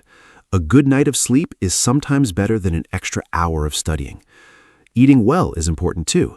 A healthy breakfast gives your brain energy to think clearly. I always eat a good breakfast on exam day. Water is important as well. When you are well hydrated, your brain works much more efficiently and clearly. Great tips, Mark. I want to ask you something. Do you think exams are a good way to test students? Some experts say exams cause too much stress. They say students should be tested in other ways, for example, through projects, presentations, or portfolios. A portfolio shows all the work a student did during the year. I think this is a more complete picture of a student's ability. An exam is only one day. A student might be sick or very nervous. One bad exam does not mean they are a bad student. I think we need a mix of both. Exams and projects together give a better and fairer picture of what a student truly knows and can do. I think that's a very balanced view. Yes, exams test knowledge quickly, but they do not show creativity or teamwork. Projects show different skills. A student who is nervous in exams might be brilliant in a group project. Every student has different strengths. The education system should recognize this. Finland is famous for its education system. Finnish schools have very few exams. They focus on curiosity, play, and real-life skills. Finnish students are very happy and perform very well internationally. This shows that less exam pressure does not mean lower quality. In fact, it often means better outcomes. Maybe other countries can learn important lessons from the Finnish education model. Finland is a wonderful example. I read about their education system. Teachers there are very highly respected. Only the best graduates become teachers. Teaching is one of the most desired jobs in Finland. In some other countries, teaching is not seen as a prestigious job. This needs to change. If we want better education, we need to attract talented people to teaching. We need to pay teachers well and respect their work. Teachers shape the future of a country. They raise the next generation of doctors, leaders, and scientists. If we invest in teachers, we invest in our future. Governments must understand this and put more money into education systems everywhere in the world. Investing in education is investing in the future. I completely agree. Let me talk about private schools and public schools. Some parents send their children to private schools. Private schools often have smaller classes and more resources, but they cost a lot of money. Not all families can afford them. Public schools are free for everyone. They are funded by the government. The quality of public schools varies a lot between countries. Some public schools are excellent. Others do not have enough teachers or books. I believe every child deserves a quality education, regardless of their family's income. Governments must make sure all public schools have good funding, good teachers, and good materials. That is very important, Mark. Equal opportunities in education are fundamental. Now, let's think about the future. How will education look in 50 years? I think there will be more personalized learning. Technology will help teachers understand each student's needs. Every student will have a learning plan made just for them. Some students learn fast, some need more time. Future technology can adapt to each learner. Virtual reality might also be used in schools. Imagine learning about ancient Rome by actually walking through it in virtual reality. That would be amazing and so much more exciting than reading from a textbook. The future of education is full of incredible and exciting possibilities. I am curious to see what comes next. Virtual reality in schools sounds incredible. I think artificial intelligence will also change education a lot. AI can already help students with homework and explain difficult concepts. It can give personalized feedback instantly. This is something a single teacher cannot do for 30 students at the same time. AI can fill that gap.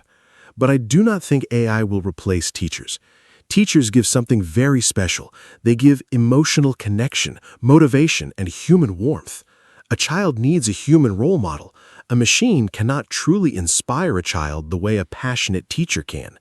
I think the future classroom will use the best of both, human teachers and smart technology working together for better results. I think that is exactly right. Technology is a tool, not a replacement. The human element in education is irreplaceable. Let's also talk about adult education. Learning is not only for children and young people. Adults can and should continue learning throughout their whole lives. Many adults go back to school after working for years. They learn new skills because their job changed. Technology changes very fast. Workers must learn new things to stay relevant. This can feel difficult for older workers, but it is also exciting. Learning something new at any age feels wonderful. It gives us confidence and energy. Adult education programs are very important.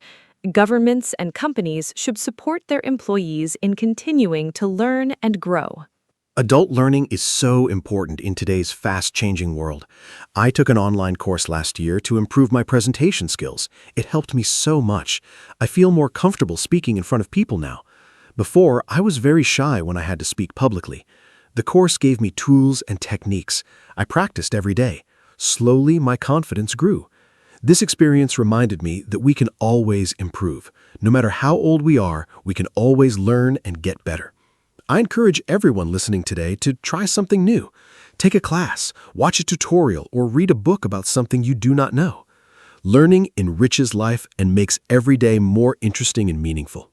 What a great personal story, Mark. I also want to try new things. I want to learn photography next year.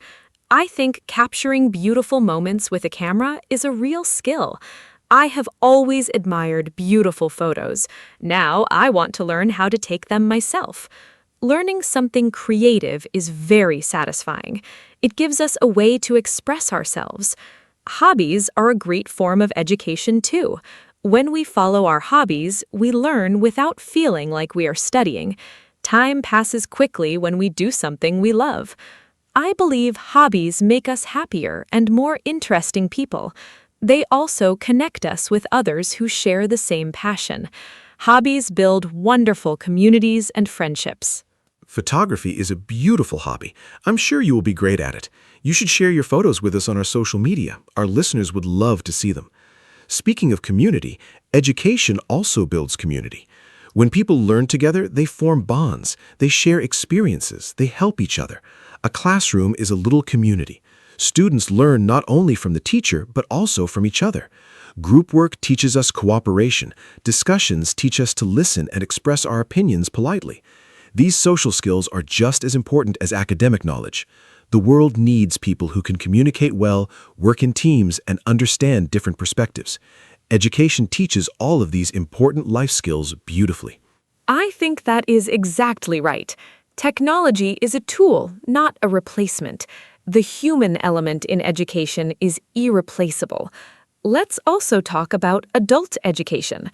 Learning is not only for children and young people. Adults can and should continue learning throughout their whole lives.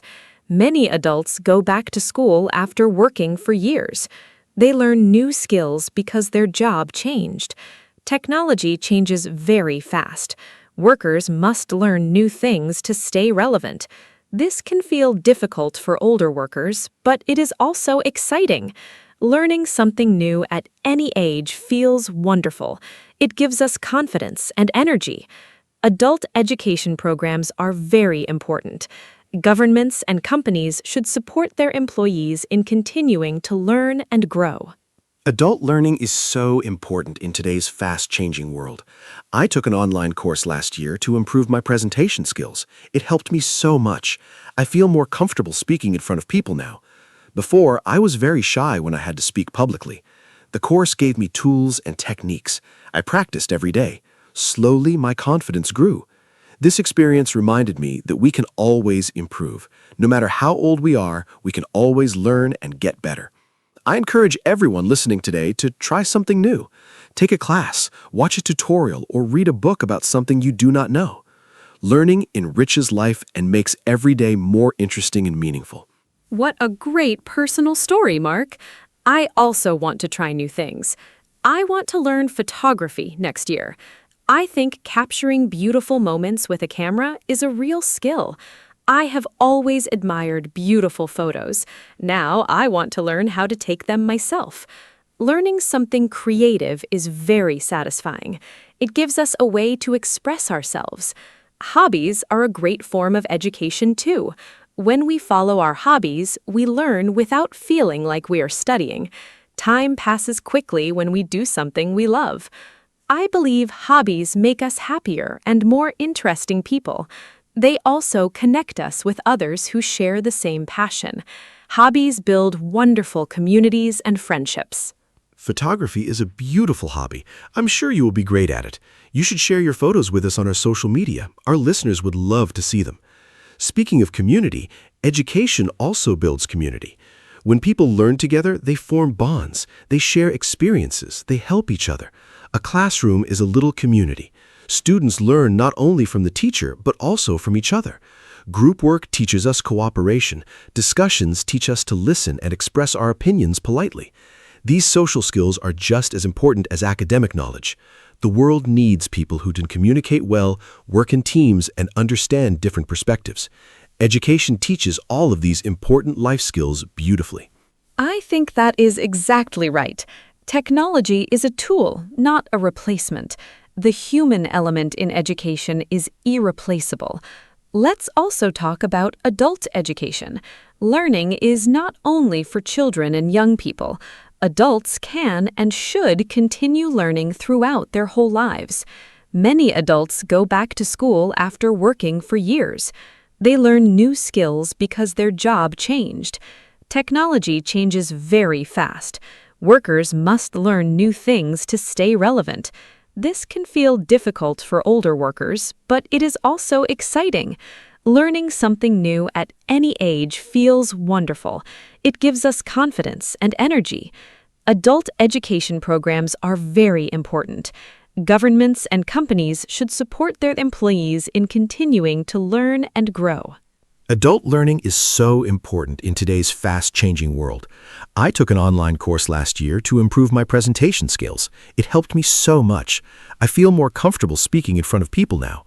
Before, I was very shy when I had to speak publicly. The course gave me tools and techniques. I practiced every day.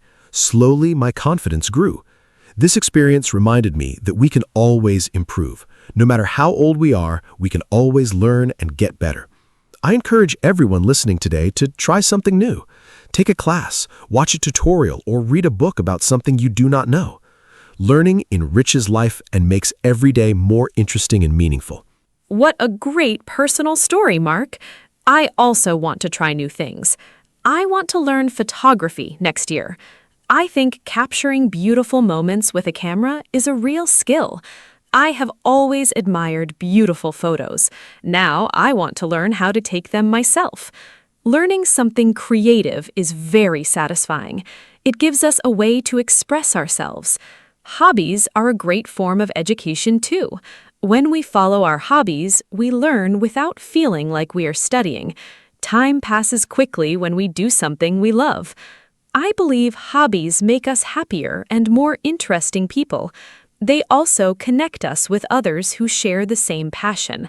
Hobbies build wonderful communities and friendships. Photography is a beautiful hobby. I'm sure you will be great at it. You should share your photos with us on our social media. Our listeners would love to see them. Speaking of community, education also builds community. When people learn together, they form bonds, they share experiences, they help each other. A classroom is a little community. Students learn not only from the teacher, but also from each other. Group work teaches us cooperation. Discussions teach us to listen and express our opinions politely. Before we finish today, I want to share one final thought. Education taught me something very important. It taught me how to think, not just what to think, but how to think. Critical thinking means we do not believe everything we hear. We ask questions, we look for evidence, we consider different opinions.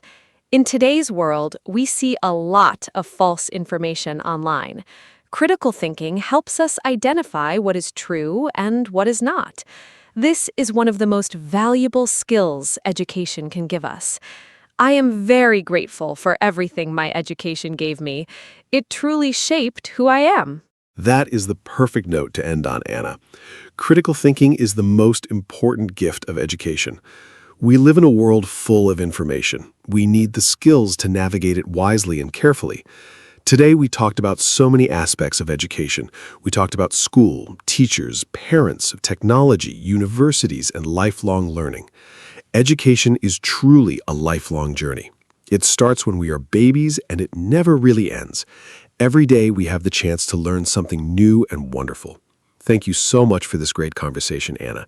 And thank you to all our listeners for joining us today. Keep learning, keep growing, and never stop being curious. See you in the next episode. Hello, everyone. Welcome to our podcast. My name is Anna. Today, we have a very fun topic. We are going to talk about the gym. I think many people want to go to the gym, but they don't know where to start.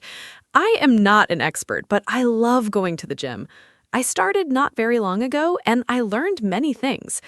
Today, my friend Mark is here with me. He also goes to the gym. We will talk about our experiences. I hope this is helpful for you. So, let's start. Mark, are you ready? Yes, Anna, I am very happy to be here. Hello, everyone. My name is Mark. I am so excited about today's topic. The gym can feel scary at first. I know because I was scared too when I first went. But now I really love it. Going to the gym is good for your body and your mind. In this podcast, Anna and I will talk about simple things like what to bring, what to do, and how to feel comfortable. We want to help beginners like you. So please listen and enjoy. Let's have a great conversation today. Mark, let me ask you a simple question first. When did you start going to the gym? I started about 1 year ago. Before that, I never went. I was a little afraid. I thought the gym was only for strong people. But one day, my friend invited me, and I went. It was a good experience. I felt tired after, but also happy. Now I go 3 times a week. I think starting is the hardest part. Once you start, it gets easier. Did you feel the same way when you first started? Yes, Anna, I totally understand that feeling. I started going to the gym about 2 years ago. My first day was very difficult. I did not know how to use the machines. I was also shy because there were many people. But after 2 or 3 visits, I started to feel more comfortable. I also asked a trainer for help. That was a very good idea. The trainer showed me the right way to do the exercises. I think beginners should always ask for help. It is not embarrassing. Everyone was a beginner at some point. The gym is a friendly place when you give it a chance.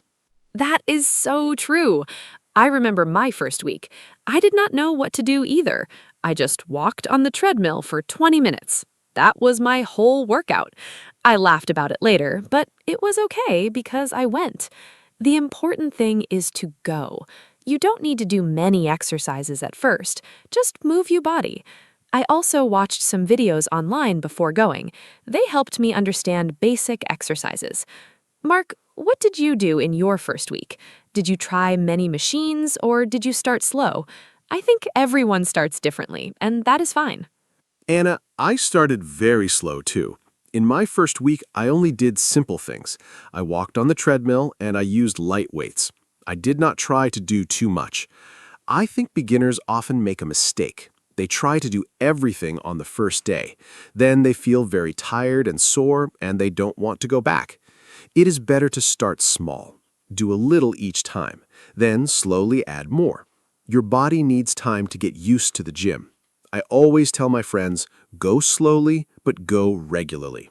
That is the best advice for a beginner. I love that advice, Mark. Go slowly, but go regularly. Yes. I also think it helps to have a plan. When I first started, I went to the gym, but I had no plan. I just walked around and looked at the machines. I did not know what to do. Then I asked for help from the gym staff. They gave me a simple beginner plan. It had 3 exercises for each visit. That was perfect for me. Having a plan made me feel more confident. I knew what to do when I came in. Mark, do you think beginners need a plan, or is it okay to just go without one? A plan is very helpful. I think beginners should have at least a simple plan. It does not need to be complicated. For example, warm up for 5 minutes, do 3 exercises, then cool down. That is enough at the start. Without a plan, you can feel confused and waste time. Also, a plan helps you see progress. You can write down what you do each day, then you can see that you are getting better. That feels really good. Many gyms offer free sessions with a trainer when you join. Beginners should use that opportunity. The trainer can make a simple plan just for you. Oh yes, free trainer sessions are so valuable. I used mine when I joined my gym. The trainer was very kind. She showed me 5 basic exercises. She also taught me how to breathe correctly during exercise. I did not know that breathing was so important. If you breathe wrong, you get tired faster. The trainer also showed me how to use the machines safely. Safety is very important in the gym. If you use the machines in the wrong way, you can hurt yourself. Mark, did your gym offer free trainer sessions too, or did you pay for help from a trainer? My gym also offered one free session with a trainer when I joined. I used it on my second visit. The trainer was great. He was patient and friendly. He explained everything clearly. He also told me not to lift heavy weights at the beginning. Many beginners try to lift very heavy weights to look strong, but that is dangerous. You can hurt your back or your shoulders. It is better to use light weights and do the exercise correctly. Form is more important than weight. After a few months, you can slowly increase the weight, but always focus on doing the exercise in the right way first. Form is so important. I learned that lesson too. One time I tried to use a heavier weight and my back hurt for 2 days. After that, I went back to lighter weights. I learned my lesson. Speaking of safety, I think it is also important to warm up before exercise. A warm-up prepares your body. It helps your muscles get ready. A simple warm-up can be 5 minutes of walking or light stretching. Do you always warm up before your workout, Mark? I try to, but sometimes when I am in a hurry, I skip it. And I usually feel it later. My muscles are more sore when I skip the warm-up. Yes, Anna, warming up is very important, and I always try to do it. When I skip the warm-up, I can feel the difference. My muscles feel tight and uncomfortable. A good warm-up gets your heart beating faster and your blood moving. It also helps prevent injury. I usually walk on the treadmill for 5 minutes, then do some light stretching. That takes about 10 minutes total. It is not long, but it makes a big difference. I also do a cool down at the end of my workout. That is also important. Cooling down helps your heart rate go back to normal slowly and reduces soreness the next day. Yes, the cool down is something I also do now. I stretch for about 5 to 10 minutes at the end of my workout. It feels really good after all that exercise. My body relaxes and I feel calm. Mark, let's talk about gym clothes now. I think many beginners wonder what to wear. When I first went, I just wore regular clothes, but I quickly learned that gym clothes are much more comfortable. I bought some good sports shoes and leggings. It made a big difference. I felt more comfortable moving and doing exercises. What do you think beginners should wear to the gym? Good question, Anna. Gym clothes are really important. You don't need to buy expensive clothes, but you need comfortable ones. The most important thing is your shoes. Get good sports shoes. They support your feet when you run or jump. Your feet and knees will thank you. Also, wear comfortable clothes that let you move freely. Avoid jeans or tight clothes. For men, a simple t-shirt and shorts are perfect. For women, leggings and a sports top work great. You can also bring a light jacket if the gym is cold. Some gyms have strong air conditioning. Dress in layers so you can remove clothes if you get hot. That is great advice about layers. My gym is sometimes very cold, and I always bring a hoodie. Mark, what about things to bring to the gym? I have a small gym bag. Inside, I always have a water bottle, a small towel, my earphones, and my gym shoes. I think water is the most important thing to bring. You need to drink water during your workout. It keeps you hydrated. I drink water between every exercise. Some people forget to drink water and then feel dizzy. That is not good. What do you always bring to the gym? Do you have a routine for packing your gym bag? Anna, I have a very similar list. I always bring water, a towel, and my earphones. I also bring a protein bar for after the workout. My body needs food after exercise to recover. I also bring a small notebook. I write down my exercises, the weights I use, and how many repetitions I do. This helps me track my progress. I can see week by week if I'm getting stronger. It's very motivating. I also bring a lock for my locker. Most gyms have lockers where you can keep your things safe while you exercise. A small lock is a very useful thing to have. Oh, I love the idea of writing down your exercises in a notebook. That is so smart. I use my phone to track my workouts, but a notebook works too. Tracking your progress is really motivating. When I see that I can do more than before, I feel so proud of myself. Mark, let's talk about gym schedules. How often should a beginner go to the gym? I go 3 times a week. I think that is a good number for beginners, but some people try to go every day at the beginning. Is that a good idea? What do you think is the right number of gym days per week for a new person? 3 times a week is perfect for beginners. I agree with you, Anna. Going every day is too much at the start. Your muscles need time to rest and grow.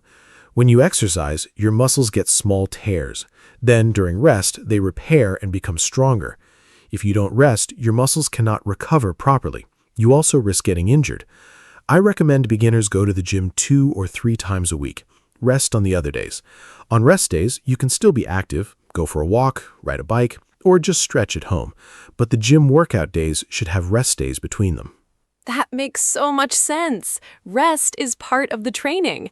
I did not know that at first. I thought more gym time meant more results, but actually rest is just as important as exercise. My body really feels the difference when I rest properly. I also sleep better on the days I exercise. Mark, speaking of sleep, do you sleep better after going to the gym? I find that I fall asleep much faster on gym days. Exercise makes me feel physically tired but mentally relaxed. It is a wonderful feeling. Do you have any other lifestyle tips for beginners who are just starting their gym journey? Yes, sleep is so important. I also sleep much better on gym days. Exercise and good sleep go together very well. For lifestyle tips, drink a lot of water every day, not just at the gym. Eat healthy food. You don't need a very strict diet, but try to eat vegetables, fruits, and protein. Protein helps your muscles recover. Chicken, eggs, and beans are good sources of protein. Also, try to reduce junk food and sugary drinks. Small changes in your diet make a big difference over time. And remember, the gym is just one part of a healthy lifestyle. Sleep, food, and rest all matter too. Food is such an important topic. I changed my eating habits a little when I started going to the gym. I now eat more protein and fewer sweets. I also drink more water.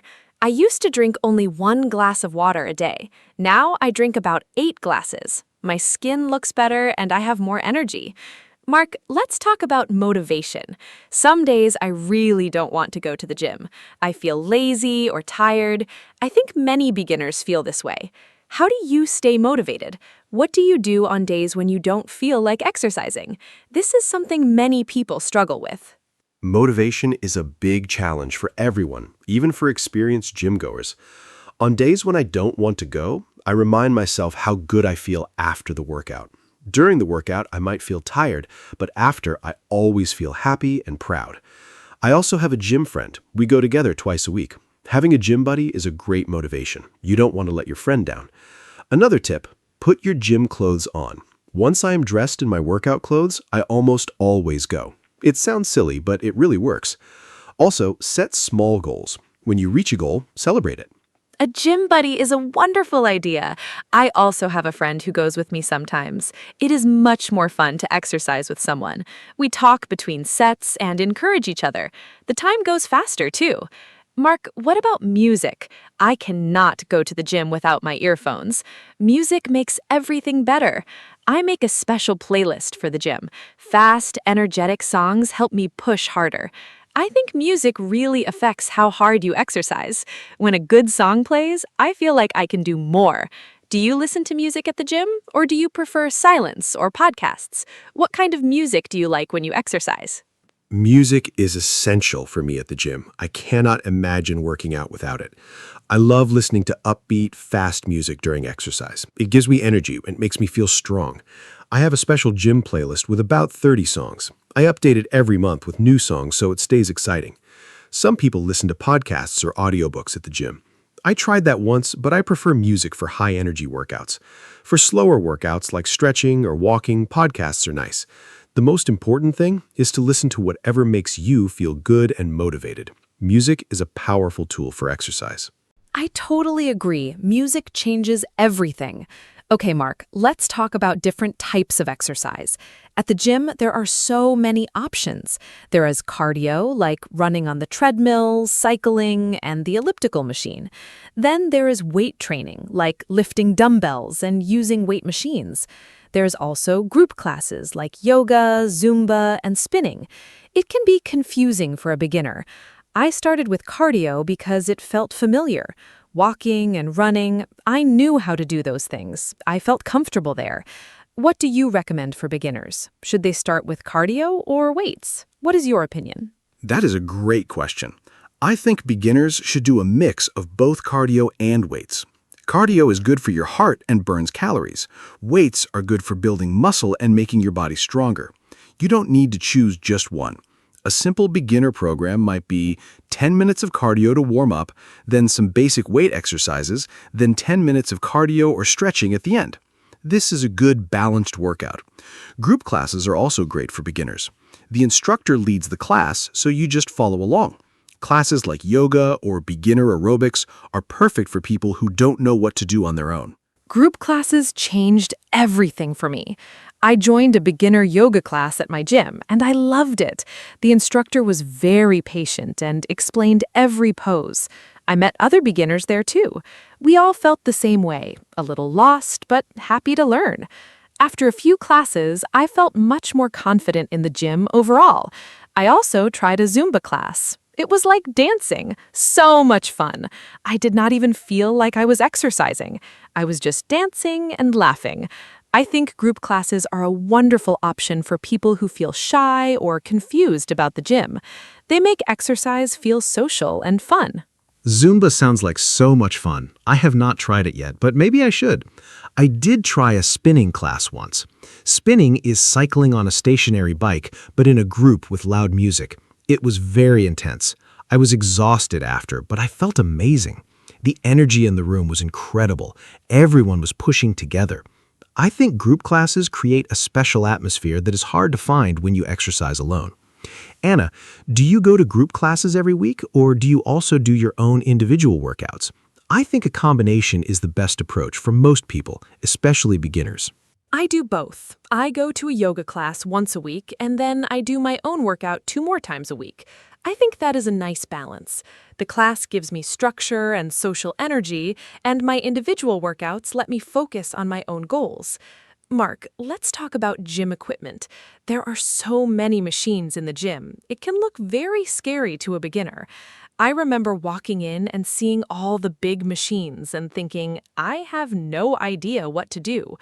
Which machines do you think are the best for beginners? Are there any machines that beginners should avoid at first? Yes, the gym can look very overwhelming at first. There are so many machines and weights. For beginners, I recommend starting with the simpler machines. The treadmill and stationary bike are great starting points. Everyone knows how to walk and cycle. The cable machine and the leg press machine are also good for beginners because they guide your movement. Free weights like dumbbells are great too, but start very light. Machines are generally safer than free weights for beginners because they control your movement. Avoid very complicated machines at first, or any machine you do not understand. Always ask a gym staff member to explain a machine before you use it. Safety first. Yes, safety first always. I still ask questions when I see a new machine. There is no shame in asking. The gym staff are there to help. Mark, I want to talk about something that many beginners worry about, feeling embarrassed at the gym. I know I felt very self-conscious when I first started. I thought everyone was looking at me and judging me. But was that true? No. People at the gym are focused on their own workouts. They are not watching you. Have you ever felt self-conscious at the gym? How did you deal with those feelings? I think this is something many beginners need to hear. Oh, absolutely. I felt very self-conscious my first few times at the gym. I was afraid of doing exercises wrong in front of people. I was also afraid of using too little weight. But here's what I learned. Nobody cares. Everyone at the gym is thinking about their own workout. They are not looking at you. And even if someone sees you make a mistake, they understand. Everyone was a beginner once. After a few visits, I stopped worrying about what others thought. I just focused on myself and my progress. That mindset change made everything easier. Go to the gym for yourself, not for anyone else. Your only competition is your past self. I love that. Your only competition is your past self. That is so motivating. It is so true. I only compare myself to who I was last month, not to other people. Everyone is on a different journey. Mark, let's talk about progress. How long does it take to see results at the gym? I think many beginners expect to see changes very quickly, but the reality is that progress takes time. I started noticing small changes after about 1 month. My clothes felt a little different, I had more energy, but big changes took longer, maybe 3 months. What was your experience? When did you first notice real progress? Progress is a slow and steady process. I started noticing small changes after about 6 weeks. My arms felt slightly stronger and I had more energy during the day. But visible changes in my body took about 3 months of consistent gym visits. I think beginners need to be patient. Social media shows people with amazing bodies and it looks like they got there quickly, but that is not real. Real, healthy progress takes many months. The key word is consistent. Go regularly, eat well, sleep well, and be patient. The results will come. Also, remember that feeling stronger and having more energy are results too, even before you see big physical changes. Consistency is the key. I could not agree more. Going regularly, even when you don't feel like it, that is what makes the difference. Mark, what about gym etiquette? There are some unwritten rules at the gym. As a beginner, I did not know these rules at first. For example, you should wipe down the equipment after you use it. You should not leave weights on the floor. You should not talk loudly on your phone. These are small things, but they matter. Did you know about gym etiquette when you first started, or did you learn the rules as you went? Are there any important rules you think beginners should know? Gym etiquette is very important. I learned most rules by watching other people. The main rules are always wipe the machine or mat after you use it. Put weights back in the right place when you finish. Do not occupy a machine when you are not using it. And don't give people unsolicited advice. If someone is exercising, do not interrupt them unless it is urgent. Also, be mindful of personal space. Give people room to exercise comfortably. Be friendly, but respect that some people want to focus and be quiet. Following these simple rules makes the gym a pleasant place for everyone. Beginners who follow gym etiquette are always appreciated by other gym members. Those are such important rules. I'm glad you mentioned not giving unsolicited advice. I have seen that happen, and it makes people uncomfortable. Mark, I want to ask about setting goals. When you first joined the gym, what was your goal? I think having a clear goal helps you stay focused. My first goal was simple: go to the gym at least twice a week for 1 month. I did not think about losing weight or getting strong yet. Just going regularly was my goal. After 1 month, I felt so proud that I had achieved it. Then I made a new goal.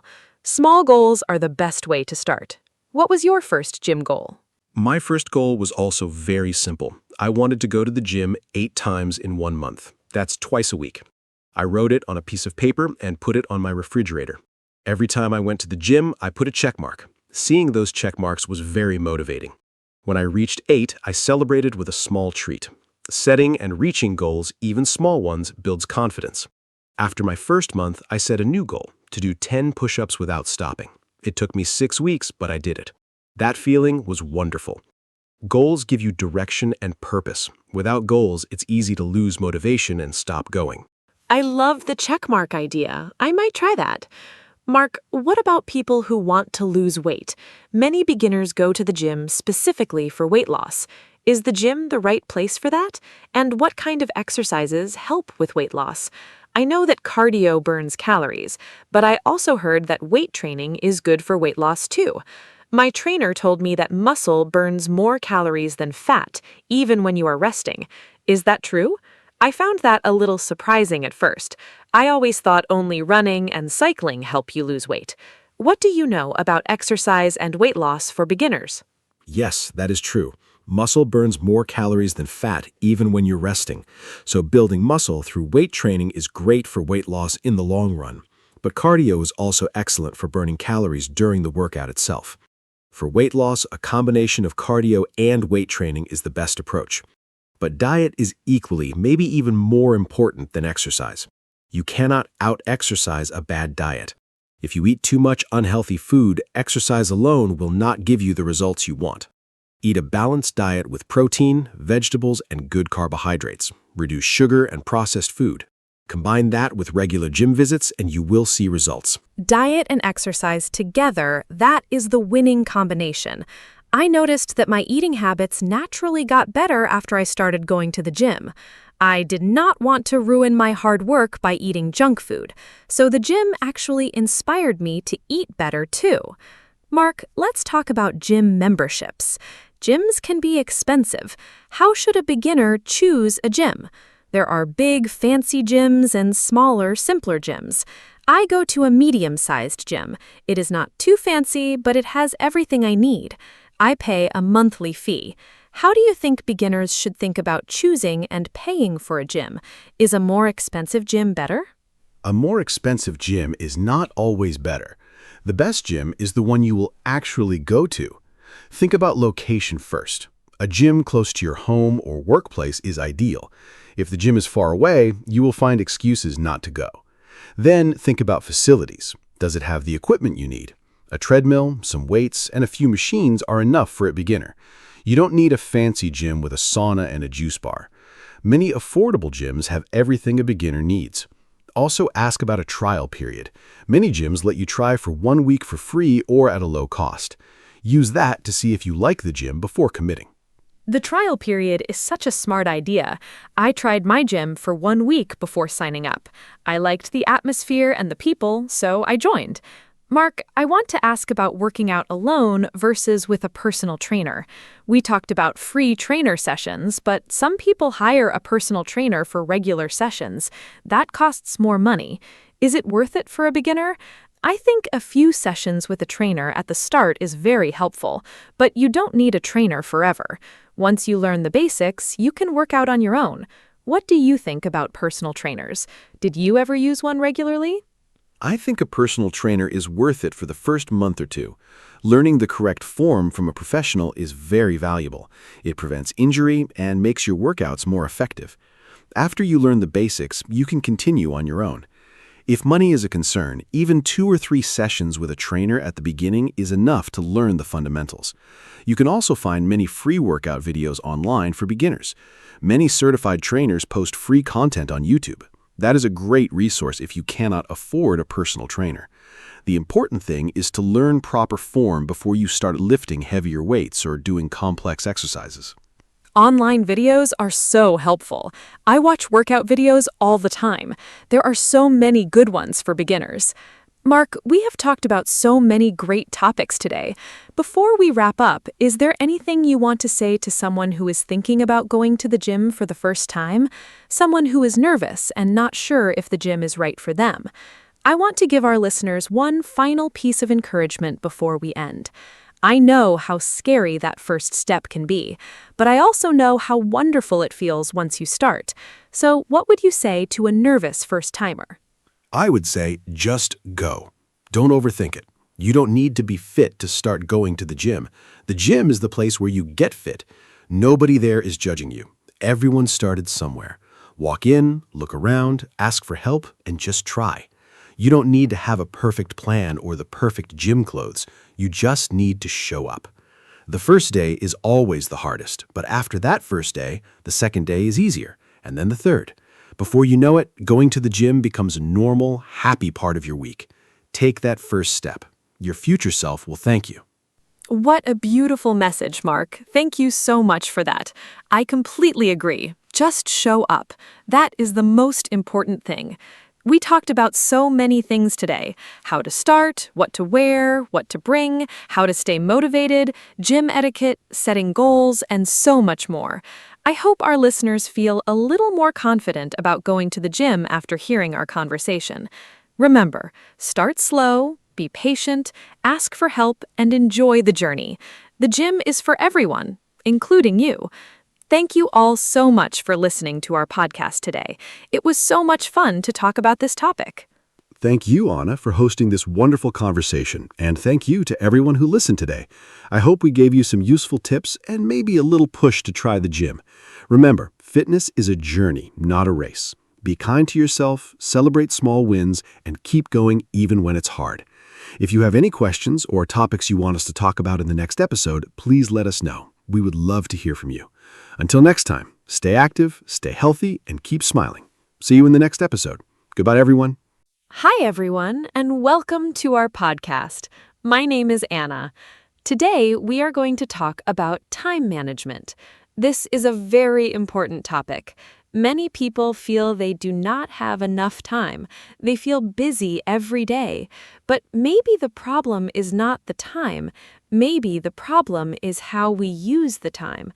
I think it is possible to learn good habits. We can all get better at this.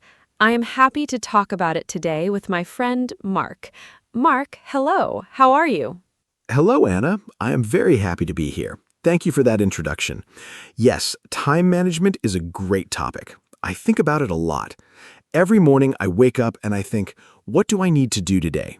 Sometimes I have a long list, and sometimes I do not do everything on the list. I feel bad about that, but I am learning. I think small changes can help a lot. I want to share some simple ideas today. I hope our listeners find them useful. Let us begin. Great. So, Mark, let us start with a basic question. What is time management? Can you explain it in simple words? I think some people hear this phrase and they feel confused. It sounds very professional, but I think it is not so difficult to understand. Time management means we plan how to use our time. We decide what to do first and what to do later. We try to use our time well. Does that sound right to you, Mark? I think it is a simple idea, but it is not always easy to do in real life. Yes, Anna, I agree completely. Time management is simple to understand, but not always simple to do. It means you are the boss of your time. You decide what is important. You decide what to do now and what to do tomorrow. For example, if I have a big project at work, I plan my time for it. I do not wait until the last minute. I start early. This helps me feel less stressed. I think the key word is plan. If you have a plan, you feel more in control of your day. And that feels really good. I love that, being the boss of your time. That is a great way to say it. So, Mark, why do you think time management is important? I think many people know they should manage their time better, but they do not start. They say, I will do it tomorrow. And then tomorrow comes and they say the same thing again. It's a cycle. I think we need a reason to change. For me, the reason is stress. When I do not manage my time, I feel very stressed, and stress is not good for health. What about you, Mark? Why is it important to you? That's a really good point, Anna. Stress is a big reason for me too. When I do not plan my time, everything feels urgent. I feel like I am always running. I never have time to rest. And then I feel tired and unhappy. But when I manage my time well, I finish my work and I still have free time. Free time is so important. I can read a book, go for a walk, or spend time with my family. Good time management gives you more life outside of work. It's not just about being productive, it's about being happy too. Yes, I totally agree. Happy and productive. Let's talk about some common problems now. I think one big problem is that people do not know where their time goes. Have you ever had a busy day and then thought, what did I actually do today? I have that feeling sometimes. I'm busy all day, but I feel like I didn't finish anything important. I think the first step is to look at how we spend our time. We need to see our habits. Sometimes we are surprised. We spend a lot of time on things that are not important. Do you agree, Mark? Oh, yes, absolutely. I did an exercise once. I wrote down everything I did for one whole day. Every hour, I wrote a short note. And at the end of the day, I looked at the list. I was surprised. I spent a lot of time checking my phone, maybe 2 or 3 hours total. That's a long time. And I didn't even feel like I was wasting time. It just happened little by little. So I think awareness is the first step. You need to know your habits before you can change them. Try this exercise. It's very eye-opening and helpful. That is a fantastic exercise, Mark. Writing down your activities. I think many people will be surprised when they try it. Okay, so now we know the problem. We do not always use our time well. What can we do about it? Let's talk about some simple strategies. One thing I do is make a to-do list every morning. I write down 3 things I want to do that day. Only 3, not 20 things, just 3 important things. This helps me focus. I don't feel overwhelmed. And when I finish all 3, I feel great. It's a small habit, but it makes a big difference. 3 things. I like that idea, Anna. It's simple and realistic. I also make lists, but sometimes my list is too long. Then I feel stressed looking at it. So 3 things is a good limit. I also try to do the most important thing first in the morning. I call this eating the frog. It sounds strange, I know, but it means you do the hardest or most important task first, before email, before social media, before everything. Then the rest of the day feels easier. You already did the big thing. The other tasks seem smaller after that. Have you tried this, Anna? Eating the frog. I love that expression. Yes, I have heard it before, and I think it is true. When I do a hard task first, I feel so relieved. The whole day is better after that. But sometimes it is hard to start with the hard thing. Our brain does not like hard things. We want to do easy things first. It's natural. So we need to be a little strict with ourselves. Maybe we say, no email until I finish my first task, or no coffee until I start the big project. We use small rewards to help us. Does that work for you, Mark? Yes, rewards really help. I use them all the time. For example, I tell myself, after I write this report, I can have a cup of coffee and a short break. The coffee becomes my reward. It sounds small, but it really works for me. Our brain likes rewards. It makes work feel more like a game. You finish a task, you get a reward. It's a simple system. I think the key is to make the reward something you really enjoy. And the reward should come right after the task, not much later, immediately after. That way your brain connects the reward with finishing the task. Rewards and tasks. I love this idea. Now let us talk about something else. Distractions. I think this is one of the biggest problems today. We have so many distractions. Our phones, social media, messages, emails, they never stop. Every few minutes, something wants our attention, and each distraction breaks our focus. Then it takes time to focus again after a distraction. Studies say it can take more than 20 minutes to fully focus again after a distraction. That is a lot of lost time in one day. Mark, how do you deal with distractions? Do you have any tips? Distractions are really difficult. I think the phone is the biggest one for most people, including me. My solution is simple. I put my phone in another room when I need to work. If I can't see it, I don't think about it as much. I also turn off notifications. I don't need to know every time someone likes my photo or sends a message. I check my phone at specific times, for example, once in the morning and once in the afternoon. This way I stay informed, but I'm not checking it all the time. It was hard at first, but now I feel much better and more focused during work time. Okay, let us now talk about planning. I think planning is the heart of time management. If you have a good plan, you know what to do and when. You don't waste time deciding. You just follow the plan. I plan my week every Sunday evening. I sit down with a cup of tea and I look at the next week. I write important things in my calendar, appointments, meetings, deadlines. Then I also think about personal goals. Maybe I want to exercise 3 times this week or finish a book. I put these in the calendar too. Then Monday morning, I already know my week. It feels good. Weekly planning is a great habit, Anna. I do something similar. On Sunday or Monday morning, I look at my week. I ask myself, what are the 3 most important things I need to do this week? Not for work only, but for life also. Maybe one thing is work, one thing is health, and one thing is family. I try to balance different areas of life, because time management is not only about work, it's about your whole life. If you only manage work time, you might forget your health or your relationships. A good plan includes everything that's important to you as a person. Balance is so important. You're right, Mark. We should not only think about work. We need time for everything: work, family, health, hobbies, rest. I think rest is often forgotten. Many people feel guilty when they rest.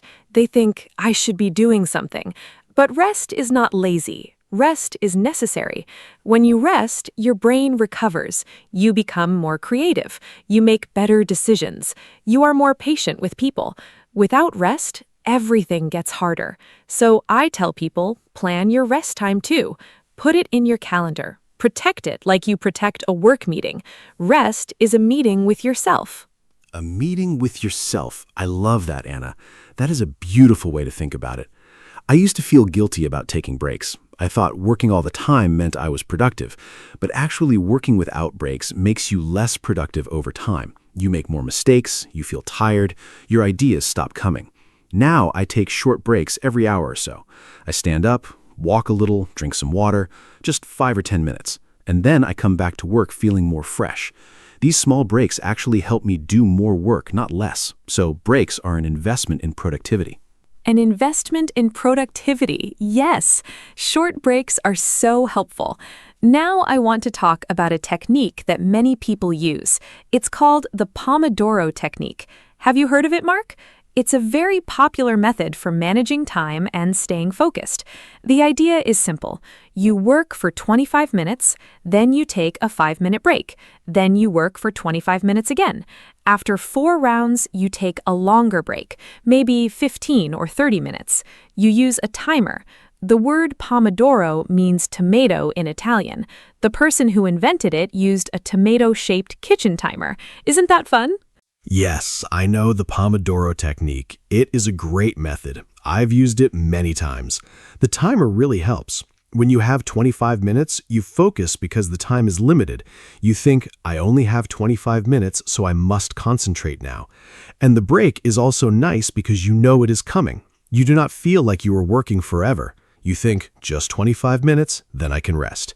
It makes hard work easier to start. Many people find it hard to begin a task, but starting a 25-minute session is not scary. It's a small and manageable amount of time. Exactly. Starting is often the hardest part. Once you start, it is easier to continue. The Pomodoro helps you start. Okay, let us talk about something that I find very interesting: the idea of time blocks. This is when you plan your day in blocks of time.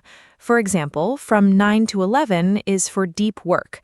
11 to 12 is for email and messages. After lunch, maybe meetings. Then in the afternoon, creative work. Each part of the day has a purpose. You do not mix everything together. This way, your brain knows what kind of thinking to do. It is more efficient. Does this sound useful, Mark? Do you use time blocks? Yes, time blocking is one of my favorite methods. I really recommend it. In the morning, my brain is fresh and I use that time for thinking and creating. I never schedule meetings in the morning if I can help it.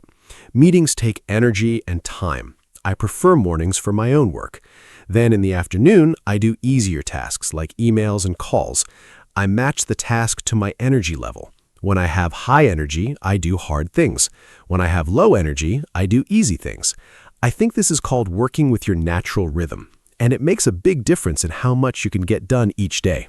Working with your natural rhythm, that is a great concept. Not everyone is the same. Some people work best in the morning. Other people work better at night. We are all different. I think it is important to know yourself. When do you feel most alert? When do you feel most creative? Plan your hard tasks for those times. Do easy tasks when you feel tired. This is a very personal approach to time management. There is no one perfect system for everyone. The best system is the one that works for you, so you need to experiment a little. Try different things and see what helps you personally. I completely agree. Knowing yourself is really important. I'm a morning person. I wake up early and feel great. By 8 o'clock in the evening, I'm tired and I cannot focus well. So I never try to do important work late at night. I know it will not be my best work. But my sister is totally different. She works best at midnight. She is very creative at night. We are all different. So I always say, do not copy someone else's schedule exactly. Take ideas, but adapt them to your own life and body. What works for your friend might not work for you at all. That's okay. Your sister sounds like me sometimes. I like working in the evening too. Okay, let us talk about something very common, the feeling of being overwhelmed. I think many people have this feeling.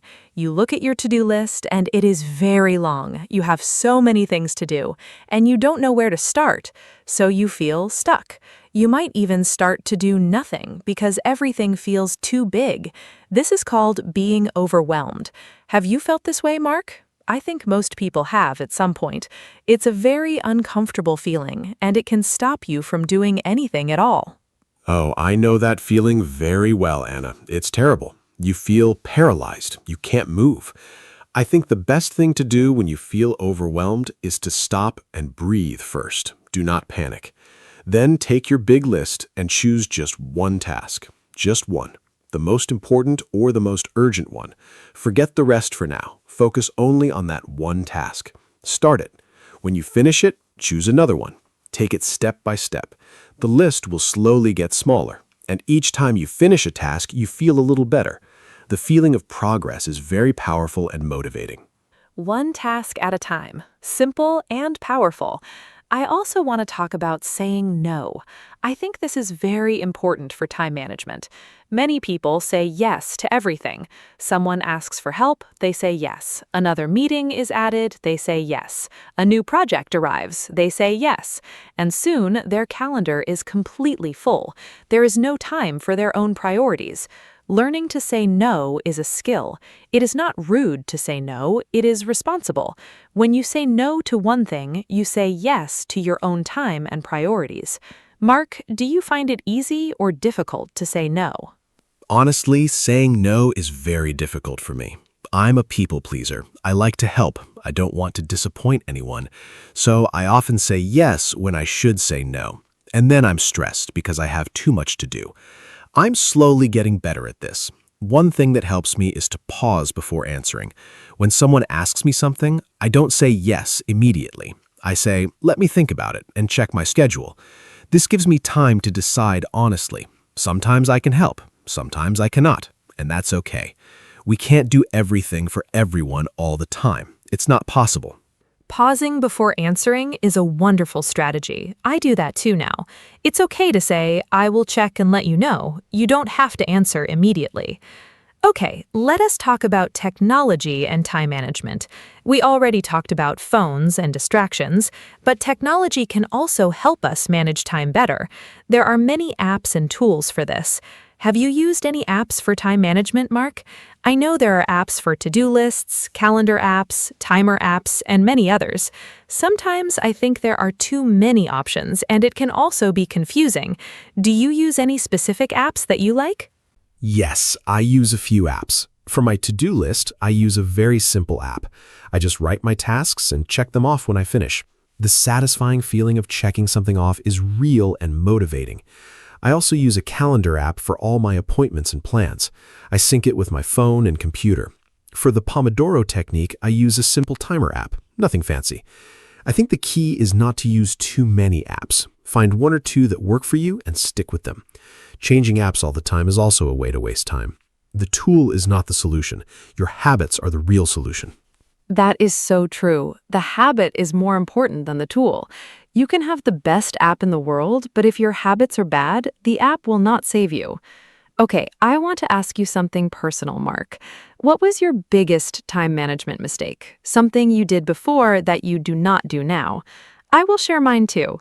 I think it is helpful to learn from mistakes. We all make them. My biggest mistake was trying to do many things at the same time, what people call multitasking.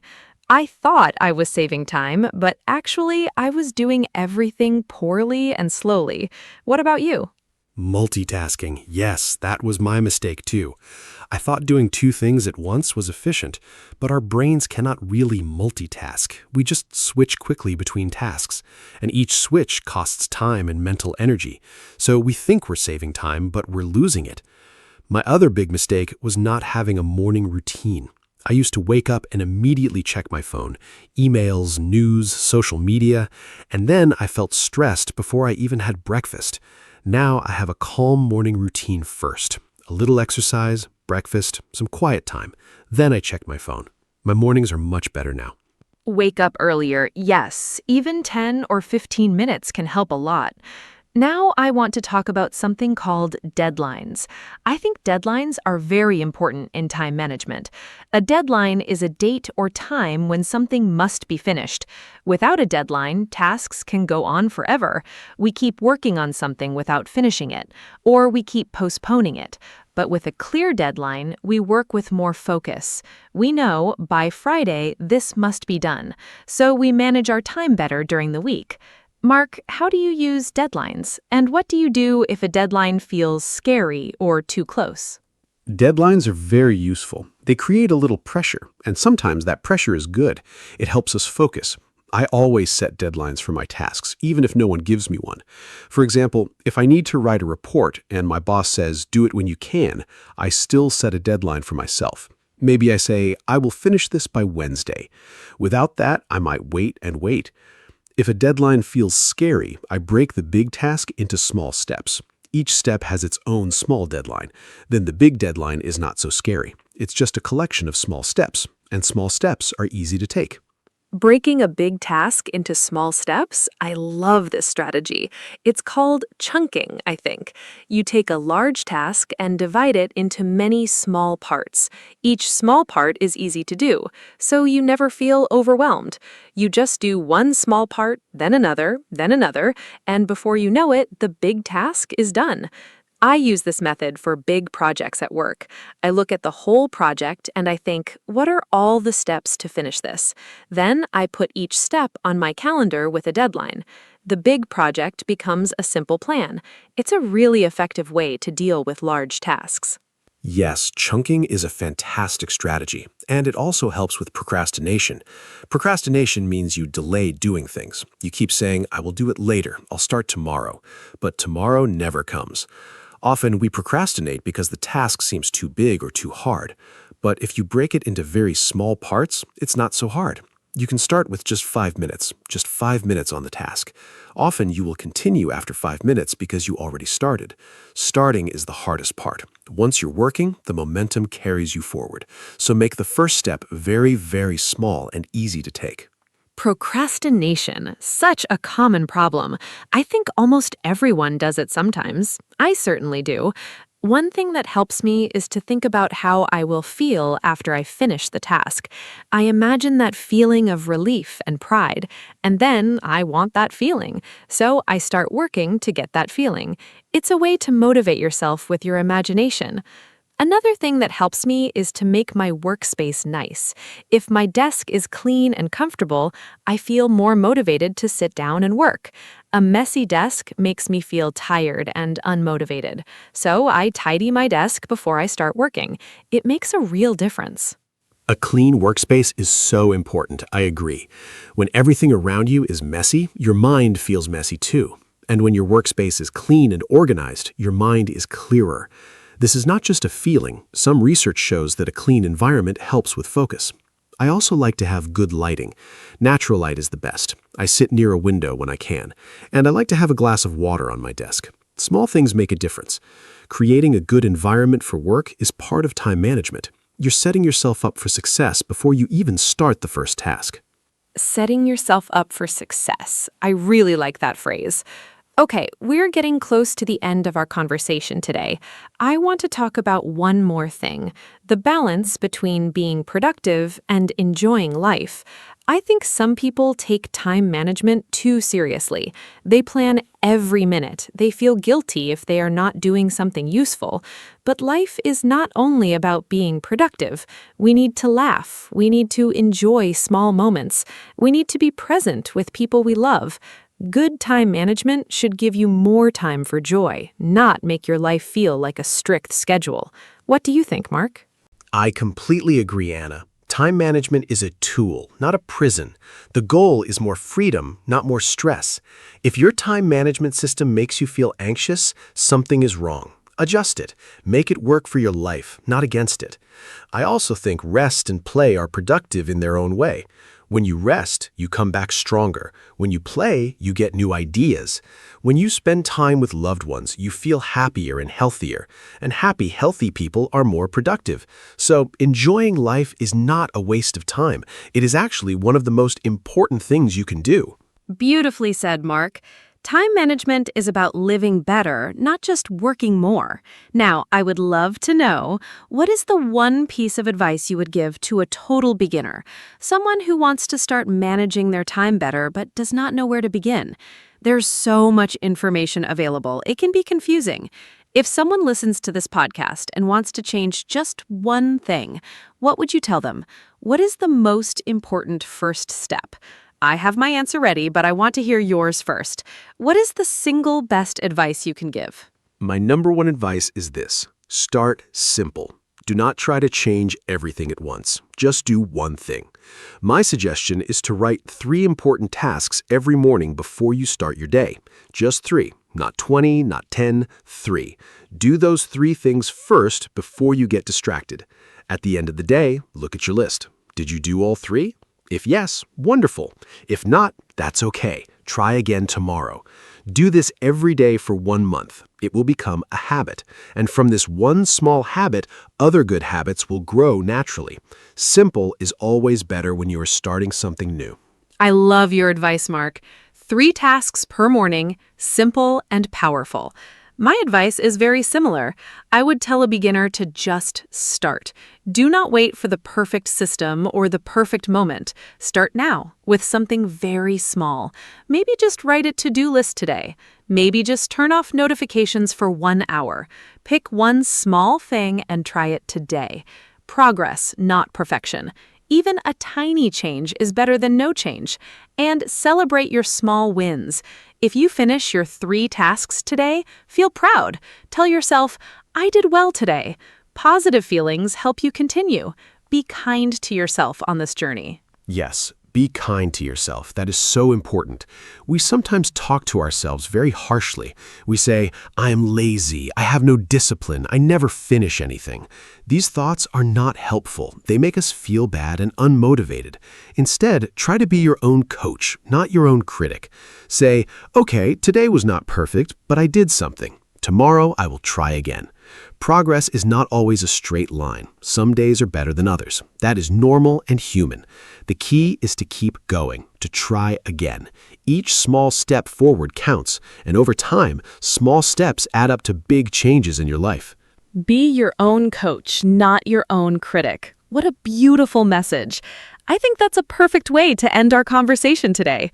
We talked about so many things: what time management is, why it is important, common problems like distractions and procrastination, useful strategies like to-do lists, time blocks, morning routines, and the Pomodoro technique. We talked about saying no, deadlines, and the importance of rest and balance. I hope our listeners found all of this helpful. Remember, you do not need to do everything at once. Just start with one small step. Mark, any final words before we say goodbye today? Just a few final words. Thank you, Anna, for this wonderful conversation. It was so enjoyable, and I learned things too, even from talking about what I already know. I want to say to everyone listening, your time is valuable. It is the most precious thing you have. You cannot get it back, so use it with care and intention. Plan your days. Focus on what matters to you. Rest and enjoy life. Manage your time so that you can live a life you are happy with. Start small, be consistent, and be patient. You can do this. Thank you for listening to our podcast today. We hope to see you again very soon. Thank you so much, Mark, and thank you to everyone who listened today. We hope this conversation gave you some good ideas and maybe some inspiration to start making changes. Time management is a journey. It's not something you perfect in one day. It takes practice and patience, but every step you take is worth it. Your future self will thank you. If you enjoyed this podcast, please share it with a friend. Maybe someone you know needs these ideas too. Take care of your time and take care of yourselves. Goodbye for now, and see you in the next episode of our podcast. Bye-bye. Hello, everyone. Welcome to our podcast. My name is Anna. Today, I am here with my friend, Mark. We talk about easy topics in English. This podcast is for people who are learning English. We speak slowly and use simple words. Today's topic is very interesting. We talk about wasting time. What does that mean? When you do something but it is not useful or important, you are wasting time. I think everyone does this sometimes. I do it too. So Mark, are you ready to start? Hi, Anna. Hi, everyone. Yes, I am very ready. Thank you for the nice introduction. I am Mark. I am happy to be here today. This topic is fun because everyone can understand it. We all waste time sometimes. It is a normal part of life. Some people waste a lot of time, some people waste a little time, but nobody is perfect. I think we can learn a lot from talking about this. So, Anna, let's begin. This will be a great conversation. I'm excited. So, Mark, what does wasting time mean to you? Can you explain it in simple words? For me, wasting time means doing something that has no result. For example, I sit and look at my phone for 1 hour. After that, I do not feel good. I did not learn anything. I did not do any work. I just looked at videos and pictures. That is wasting time for me. Sometimes I feel a little sad after doing that, but I still do it. I think it is very easy to waste time. What do you think? That is a great example, Anna. I agree with you. For me, wasting time means spending time on things that are not important right now. For example, I sometimes watch TV for 3 or 4 hours. I am not tired. I do not need rest. I just sit and watch. After that, I remember my homework or my work, and I feel worried. I think, oh no, I need to do that. It's a bad feeling. But in the moment, watching TV feels easy and nice, so it is hard to stop. I think that is why people waste time. Mark, do you think wasting time is always bad? I sometimes think a little rest is not bad. For example, when I am very tired, I sit and do nothing for 30 minutes. Is that wasting time? I'm not sure. Maybe sometimes we need to rest. We need to stop doing work. Our brain needs a break. So maybe sometimes doing nothing is okay. But if I rest for 4 hours and I am not tired, that is different. That is a problem. What do you think? Is all wasting time bad? That is a really good question, Anna. I think it depends. If you are tired and you rest, that is not wasting time. That is important for your body and your mind. But if you are not tired and you still do nothing, that is different. You feel bored. You feel empty. That is wasting time. I also think it depends on the person. Some people need more rest. Some people need less.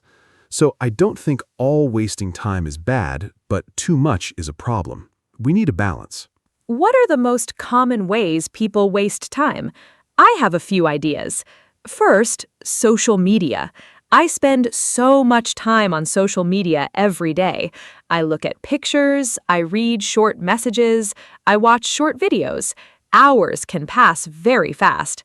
Second, I sometimes talk too much with friends about nothing important. We talk and nothing happens. Third, I sometimes change my plans many times. I think, I will do this later, and later never comes. Do you have more examples? Yes, I have more examples. First, I sometimes spend a lot of time looking for something. I look for my keys, my phone, my book. I waste 20 minutes every day just looking for things. That is very frustrating. Second, I sometimes start a task but stop many times. I go to the kitchen, I check my phone, I look outside. This is called procrastination. It means you delay doing something. Third, I watch videos online. I want to watch one video, but then another video starts, and another. Suddenly, 2 hours are gone. It's a big problem. I think social media is a very big reason why people waste time. Do you use social media a lot? I use it every day. In the morning, I check my phone before I get up. I look at messages, I look at pictures. Sometimes 30 minutes pass before I even stand up from my bed. That is not good. I start my day already behind. I think this is very common now. Many people do this. Phones are everywhere. It is very easy to pick up your phone and start scrolling. Scrolling means looking through many things quickly. Yes, Anna, I do the same thing. In the morning, my phone is next to my bed. I hear a sound and I immediately pick it up. I check messages, news, and social media. Before I know it, it is late. I did not eat breakfast. I did not exercise. I did not prepare for work. The phone took all my morning time. I think phones are wonderful things. They help us with many things, but they can also steal our time. I use the word steal because we do not notice it happening. The time disappears quietly. Let's talk about procrastination. That word is a little difficult, but the meaning is simple. Procrastination means you delay doing something. You need to do a task, but you say, I will do it later. And later becomes tomorrow, and tomorrow becomes next week. Do you procrastinate, Mark? I procrastinate a lot. I have a list of things to do, but I look at my list and I feel tired just reading it. So I close it and do something easy instead. I think many people know this feeling. Yes, I know that feeling very well, Anna. I procrastinate most with difficult tasks. If something is easy, I do it fast. But if something is hard, I delay it. I think I need to prepare first, but preparing takes forever. I clean my desk, I make coffee, I organize my papers. After all that, I am tired and it is time to sleep. The hard task is still not done. Procrastination is tricky because you feel busy. You do small things, but the important thing never gets done.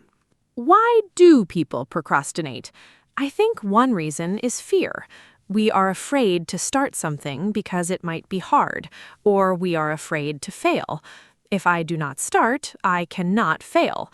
That sounds silly, but I think it is true.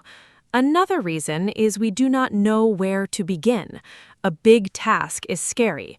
We look at it and it feels impossible, so we do nothing. Also, some people do not have energy. They are tired and cannot think clearly, so they delay things until they feel better. But that feeling does not always come. I agree. Fear is a big reason. Another reason is that our brains like easy things. Doing a difficult task requires a lot of thinking. Watching a video is easy. Our brain says, choose the easy thing, and we do. Also, I think some people do not see the result of their work right away. If you work hard today, you might see the result next week or next month. That feels far away, but a fun video gives you a good feeling right now, so we choose the video. It's about immediate and delayed satisfaction. Let's talk about a funny kind of wasting time. It is called busy but not productive. This means you look very busy. You move fast, you write things, you make calls, but at the end of the day, nothing important is done. I do this sometimes too. I am busy all day, but then I ask myself, what did I do today? And the answer is not clear. I did many small things. I answered emails, I organized files, but the big important task? I did not touch it. Does this happen to you? Oh yes, this happens to me often. I call it feeling busy. I have a full day, I am always doing something, But in the evening, I look at my important tasks. They are all still there, waiting. I spent all my time on small things. Like, I spent 30 minutes choosing what music to listen to while working. I never even started working. Or I spent 1 hour organizing my email folders, but I did not reply to the important emails. It's a trap. You feel productive, but you are actually avoiding real work. I want to talk about watching TV and movies. This is another big way people waste time. I love movies. I really do. Sometimes I watch one movie and then another movie starts and I think, just a few more minutes. But a few minutes becomes 2 more hours. Suddenly it is midnight, I have work tomorrow, I feel tired, but I watched so much. I think this is a very common experience. Streaming apps are very good at keeping us watching. They always show us the next episode automatically. It is very clever, but also dangerous for our time. Yes, streaming is a big problem for my free time too. I sit down on a Sunday afternoon to watch one episode of a show. The episode is 50 minutes. Then the next one starts automatically, and I do not press stop. 3 episodes later, it is evening. I had plans. I wanted to cook, clean, and call my friend. I did none of those things. The TV took my whole afternoon. And the funny thing is, I don't even remember the first episode clearly. I was half watching, half thinking about other things, so I did not even enjoy it fully. What about sleeping too much? Is that wasting time? I think sometimes people sleep too much when they feel bored or sad. Sleeping is healthy and important. Adults need around 7 or 8 hours of sleep, but if you sleep 10 or 12 hours because you do not want to do anything, that might be wasting time. I sometimes sleep too much on weekends. I wake up at noon, half the day is gone. I feel heavy and slow, but then I feel bad because the day is short now. Have you experienced sleeping too much? Yes, I sleep too much sometimes. Usually on weekends or holidays, I go to bed late, then I sleep until very late in the morning. I wake up and it is already afternoon. I feel confused. My body feels strange. This is sometimes called oversleeping. It does not feel good. I am slower for the rest of the day. Also, I think I sleep too much when I do not have a plan. If I know what I will do in the morning, I wake up more easily. But with no plan, I just stay in bed. A plan helps. Let's talk about shopping, especially online shopping. Do you waste time shopping? I do. I open a shopping website, I want to buy one thing, but I look at so many other things. I add things to my cart, I look at prices, I read reviews. 2 hours later, I bought nothing, or I bought something I do not need. Online shopping is very easy and very distracting. I sometimes go to buy shoes, and then I look at bags, clothes, and kitchen tools. None of these things were on my list. Have you done this? Yes, online shopping is a big time trap. I open a website to buy a book, I look at the book, then I see other people also bought this. I look at those things, then I see a sale, I check the sale items, then I get distracted by a different category. Before I know it, I spent 2 hours browsing and bought nothing. Sometimes I add many things to my cart and then delete everything because I feel guilty. All that time was wasted. I think online stores are designed to keep us there as long as possible. I think one reason we waste time is that we do not have a clear plan for our day. When I have a plan, I do more things. I know what to do first, second, third. But when I have no plan, I feel lost. I go from one thing to another. I start something, stop, start something else. At the end of the day, nothing is finished. A plan does not need to be perfect or complicated. Even a simple list of 3 or 4 tasks is helpful. Do you make plans for your day? I try to make plans. Sometimes I am good at this. I write my tasks the night before. In the morning, I look at my list and I start. On those days, I feel very good. I finish my work and I have free time in the evening. But sometimes I do not make a plan. Those days are usually messy. I wake up and I do not know what to do first. I check my phone. I make coffee slowly. I think about what to do. Time passes. I get stressed. Planning is simple, but it makes a big difference. Let's talk about meetings. Do you think meetings waste time? I think some meetings are very important, but some meetings are long and unnecessary. I have been in meetings where we talk for 1 hour, but nothing is decided. We discuss the same point again and again. People repeat what others already said. At the end, we agree to have another meeting. I think this is a big problem in many offices and schools. A good meeting is short and has a clear goal. A bad meeting has no direction. What is your experience with meetings? I agree completely. I think many meetings are too long. Sometimes a simple email can replace a 1-hour meeting, but people prefer to meet and talk. I understand that face-to-face communication is important, but not every problem needs a meeting. I have attended meetings where I did not need to be there. My part was 5 minutes, but I stayed for the whole hour. That is 60 minutes of my life that I did not use well. The best meetings are short, clear, and end with a decision or action. I think everyone should learn how to have shorter meetings. Now let's talk about something positive. How can we stop wasting time? One thing I try to do is put my phone in another room when I am working. If my phone is next to me, I always want to check it. But if it is in the bedroom and I am in the kitchen working, I do not go to get it every 5 minutes. Out of sight, out of mind. This phrase means if you cannot see something, you think about it less. It really helps me focus. Another thing I do is set a timer. I work for 25 minutes without stopping. Then I rest for 5 minutes. Those are great tips, Anna. I do some of these too. Another thing that helps me is starting with the most difficult task first. In the morning, my energy is high. My brain works well, so I do the hard thing first. After that, everything else feels easy. If I do easy things first, I get tired. Then the hard task feels even harder. I also try to keep my workspace clean. A messy desk distracts me. I see things and I start thinking about them instead of working, so I clean my desk before I start. Small habits can help a lot. I want to talk about the concept of time blindness. This means some people do not feel time passing. They do not notice that an hour has passed. It feels like 10 minutes. I think I have this sometimes. I start reading and suddenly 2 hours are gone. I did not notice. I think people who have ADHD often experience this. ADHD is when it is hard to focus and control attention. But even without ADHD, many people do not notice time passing. This is why timers and alarms are very helpful. They tell you when time is up. That is very interesting, Anna. I think I have time blindness too sometimes, especially when I'm doing something I enjoy. Time flies. But when I do something boring, every minute feels long. This is normal. Our brain experiences time differently based on what we're doing. I think the problem comes when we are doing something fun but unproductive, like playing games or watching videos. Time flies and we do not notice.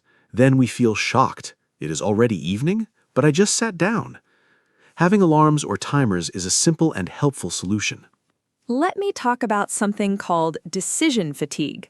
Every day, we make many decisions. What to eat, what to wear, what to do first.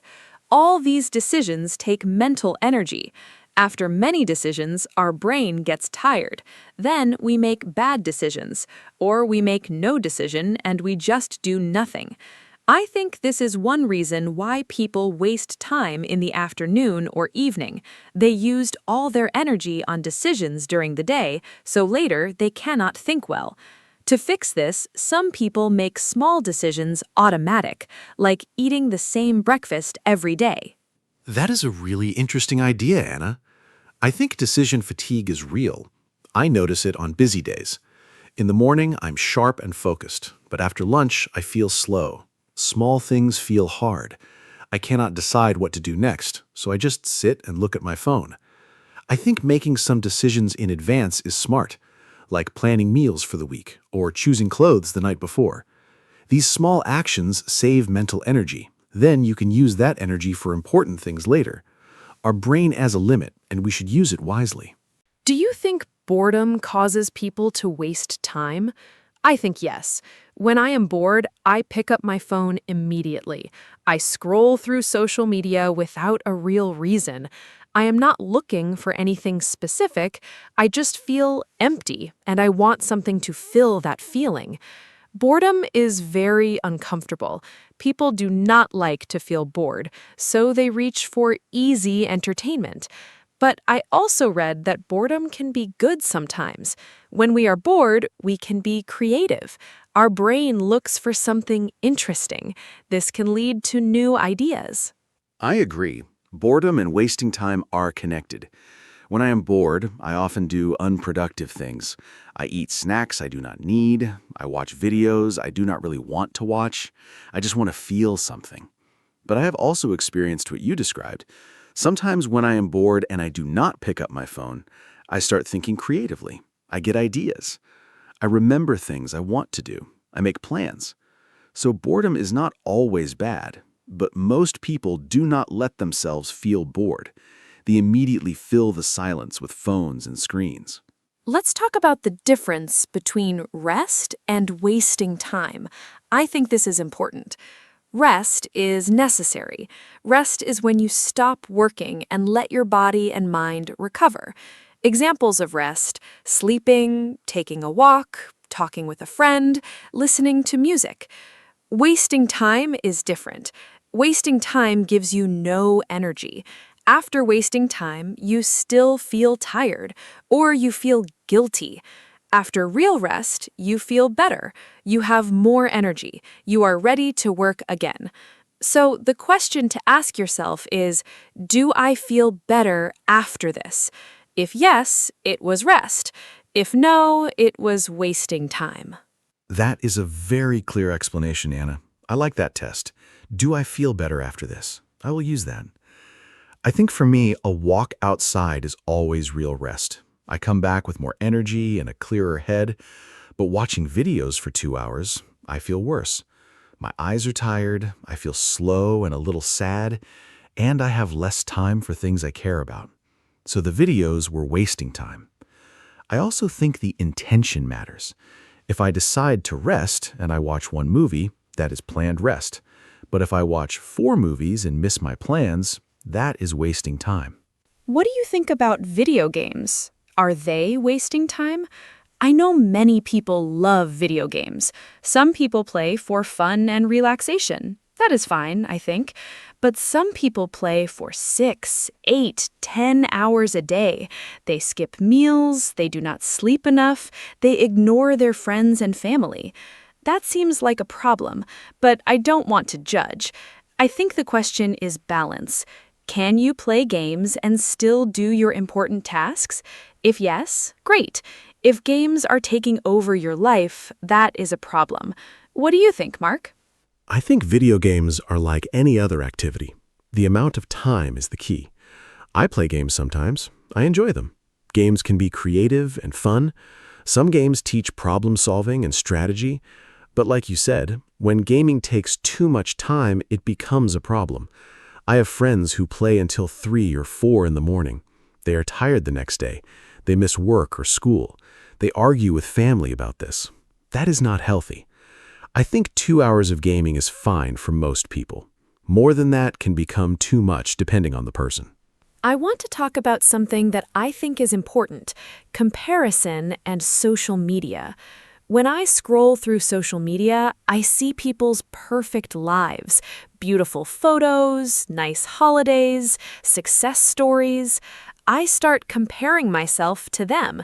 Why am I not doing that? Why do I not have that? And I feel bad about my own life. This makes me want to scroll more, looking for something to feel better. But the feeling doesn't get better. It gets worse. So I am wasting time and feeling bad. It's a double problem. Do you compare yourself to others online? Yes, I do sometimes. It's very natural. We see what other people share, and we forget that people only share the best moments. Nobody posts a picture when they feel sad or lazy. Nobody shows their failures online. So social media gives us a false picture of life. Everyone looks successful and happy, and we compare our real life to their highlights. That's not fair to ourselves. I think it is good to take breaks from social media. Sometimes I delete the apps for 1 week. I feel much better. I have more time, and I stop comparing myself to others. Let's talk about the morning. How you start your day can decide how you use your time.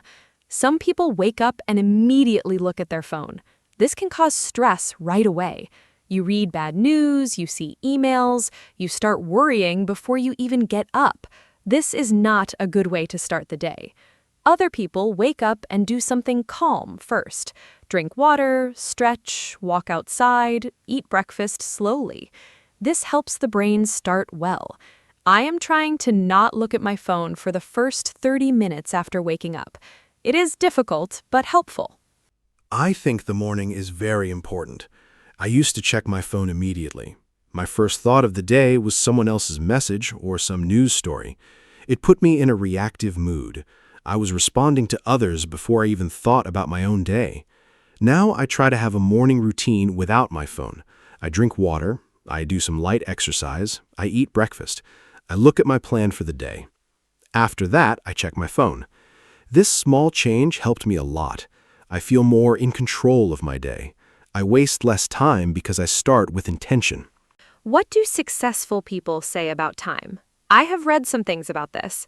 Many successful people protect their time very carefully. They say no to things that are not important. They do not go to every meeting. They do not answer every email immediately. They choose what to spend time on. I think saying no is a very important skill. Many people feel bad saying no. They say yes to everything, and then they have no time for their own goals. Learning to say no politely is a big part of managing your time well. I am still learning this. Yes, saying no is very hard. I find it difficult too. I want to be helpful to everyone, so when someone asks me for something, I usually say yes. But then I have too many things to do, and I do not do any of them well. I rush, I make mistakes, I feel stressed. I have heard that saying no is a form of respect for yourself and for the other person. If you say yes but cannot do it well, that is also bad. It is better to say no clearly than to say yes and disappoint someone. I am practicing this. Let's talk about clutter. Physical clutter, like a messy room or desk. Does a messy environment make you waste time? I think yes. When my room is messy, I cannot focus. I look at the mess and I feel overwhelmed. I cannot start working. I think I should clean first. But then cleaning takes 1 hour, and after cleaning, I am tired, and my work is still not done. Also, I waste time looking for things in a messy space. Where is my charger? Where is my notebook? These small searches add up. A clean space helps me work faster and better. I completely agree. A clean space is very important for me too. When my desk is clean, I feel clear. My brain is calm. I can focus. But when there are papers and cups and other things everywhere, my brain feels the same way, messy. I read that our environment affects our mood and concentration. This makes sense to me. I now spend 10 minutes every evening cleaning my desk. It takes very little time, but the next morning I start in a good place. This small habit saves me time and energy every day. The environment around us matters. Let's talk about how smartphones changed our relationship with time. Before smartphones, people had to wait in lines or on trains with nothing to do. They looked out the window. They thought. They talked to strangers. They were bored. Now, everyone has a phone. The moment there's a free second, we look at our phones. We never need to be bored or empty. But I wonder if we are missing something. Time to think. Time to be creative. Time to notice the world around us. Our phones filled all our empty time. Maybe some empty time was good for us. That is a beautiful and interesting thought, Anna. I agree. We are never truly bored now. And I think this is actually a problem. Ideas often come when we are resting or doing nothing. Scientists, writers, and artists often talk about this. Their best ideas came in the shower, on a walk, or before sleeping. These moments of doing nothing are actually important for the brain. But now we fill every quiet moment with a phone, so we have fewer moments of real thinking. I think we should protect some empty time every day. Just sit and think. Do nothing digital. I want to share a concept called time affluence. This means feeling like you have enough time. People who feel rich in time are happier. They are less stressed. They enjoy their activities more. But many people feel time poor. They always feel busy and rushed. Interesting research shows that helping other people can make you feel like you have more time.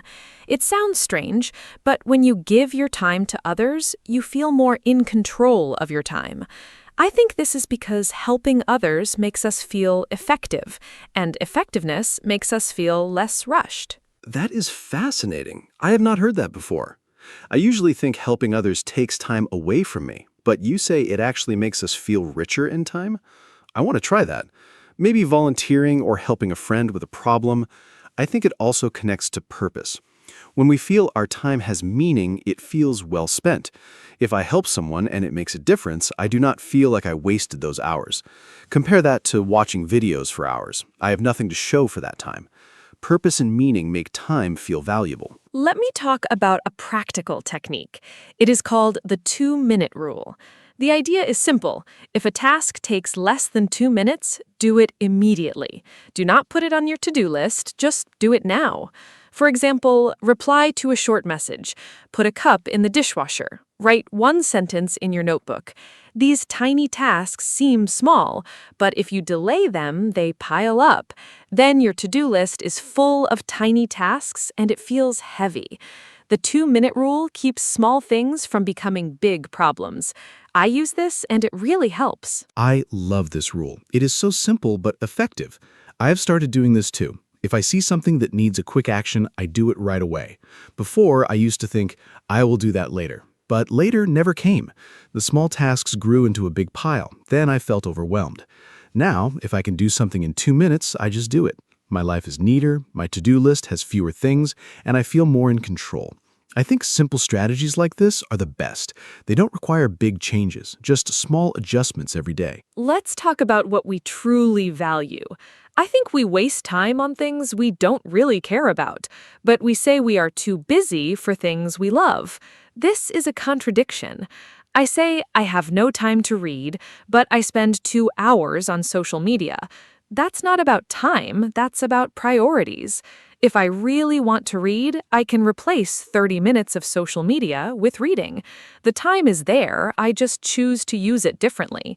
So maybe the question isn't not, do I have time, but what do I choose to spend my time on? That is a very important point, Anna. I think this is the heart of the topic. We all have the same 24 hours, but we choose how to use them.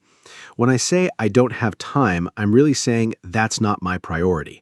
That's honest, but maybe a little uncomfortable, because it makes me responsible. I can't blame my schedule. I make the choices. So if I want to exercise, I need to choose exercise over something else. This thinking is empowering, but also challenging. It puts control back in our hands, and that's a good thing. Let's talk about the weekend. For many people, the weekend is for rest. But sometimes the weekend passes and we feel like we did nothing.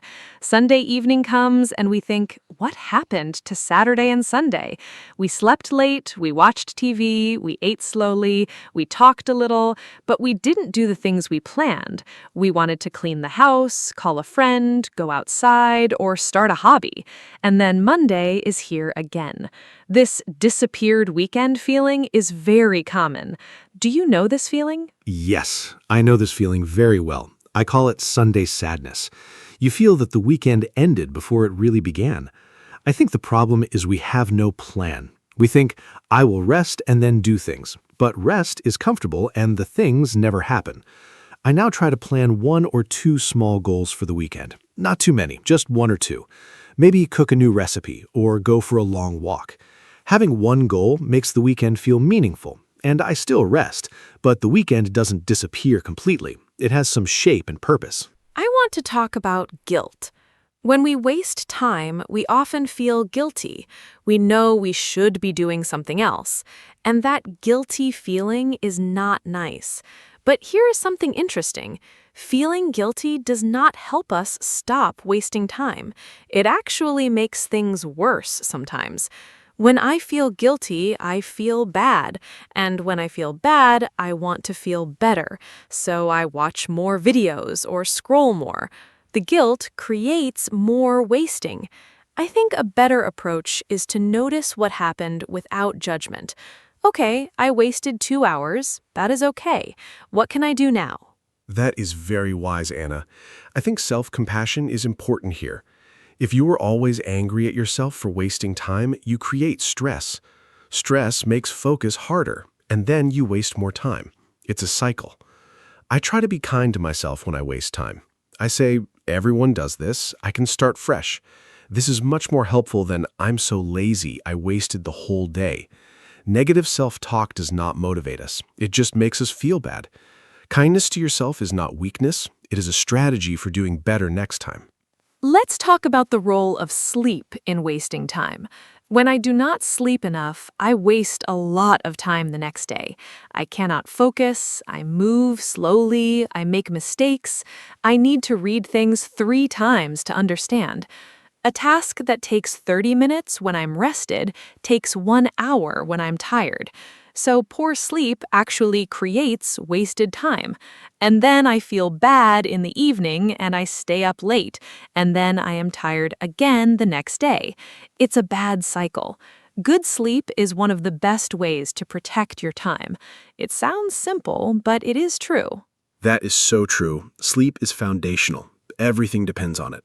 When I sleep well, I am fast, clear, and energetic. I finish things quickly. I have time left over. But after a bad night, I am slow and distracted. I drink too much coffee. I sit at my desk, but nothing gets done. I look at my phone more. I eat more sugar to feel energy. All of this is wasting time and also hurting my health. I now try to go to sleep at the same time every night. This consistency helps my body know when to rest. A good sleep schedule is a real time saver. Let me share a reflection. We talked about many ways people waste time: social media, procrastination, screens, no plans, messy spaces, bad sleep, meetings. But I think the biggest reason is disconnection from our own values. When we know what we truly want in life, it is easier to say no to distractions. When I feel lost or empty, I waste more time. When I have a goal I care about, I waste less time. So maybe the deepest solution is not a time management trick. It's asking yourself, what do I really want? What matters to me? And then living in that direction. That is beautifully said, Anna. I agree deeply. Time management systems and apps can help. Timers and to-do lists can help. But without knowing your why, you will still get lost. You will still scroll and procrastinate. But if you have a clear reason to use your time well, everything changes. You wake up with intention. You make choices on purpose. You protect your time like something precious, because it is. Time is the one thing we cannot get back.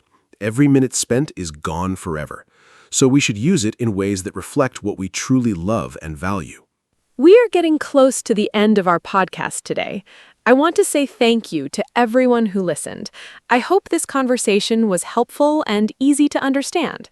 We talked in simple English, I hope. We covered many topics about wasting time, from social media to procrastination, from sleep to values. I learned things from this conversation too. Talking with Mark always helps me think better. I hope you feel the same. Remember, you do not need to be perfect with your time. Small improvements are good enough. Even using your time a little better each day makes a big difference. Thank you, Anna, and thank you to all our listeners. I really enjoyed today's conversation. It made me think about my own habits. I know I waste time too, but I also know I can do better. And hearing Anna's thoughts helped me understand new ideas. I hope you, our listeners, also found something useful. Maybe one tip that you can use starting today. Remember, time is precious. It's the same for everyone. Rich or poor, young or old, we all have 24 hours. How we use them is up to us. Thank you for spending some of your time with us today. See you next time. Hello, everyone. Welcome to our podcast. My name is Anna, and I am very happy you are here today. This podcast is for people who are learning English. We talk about simple and important topics. Today, our topic is scamming. Maybe you heard this word before. Maybe you did not. Do not worry. We will explain everything step by step. My friend Mark is here with me today. He knows a lot about this topic.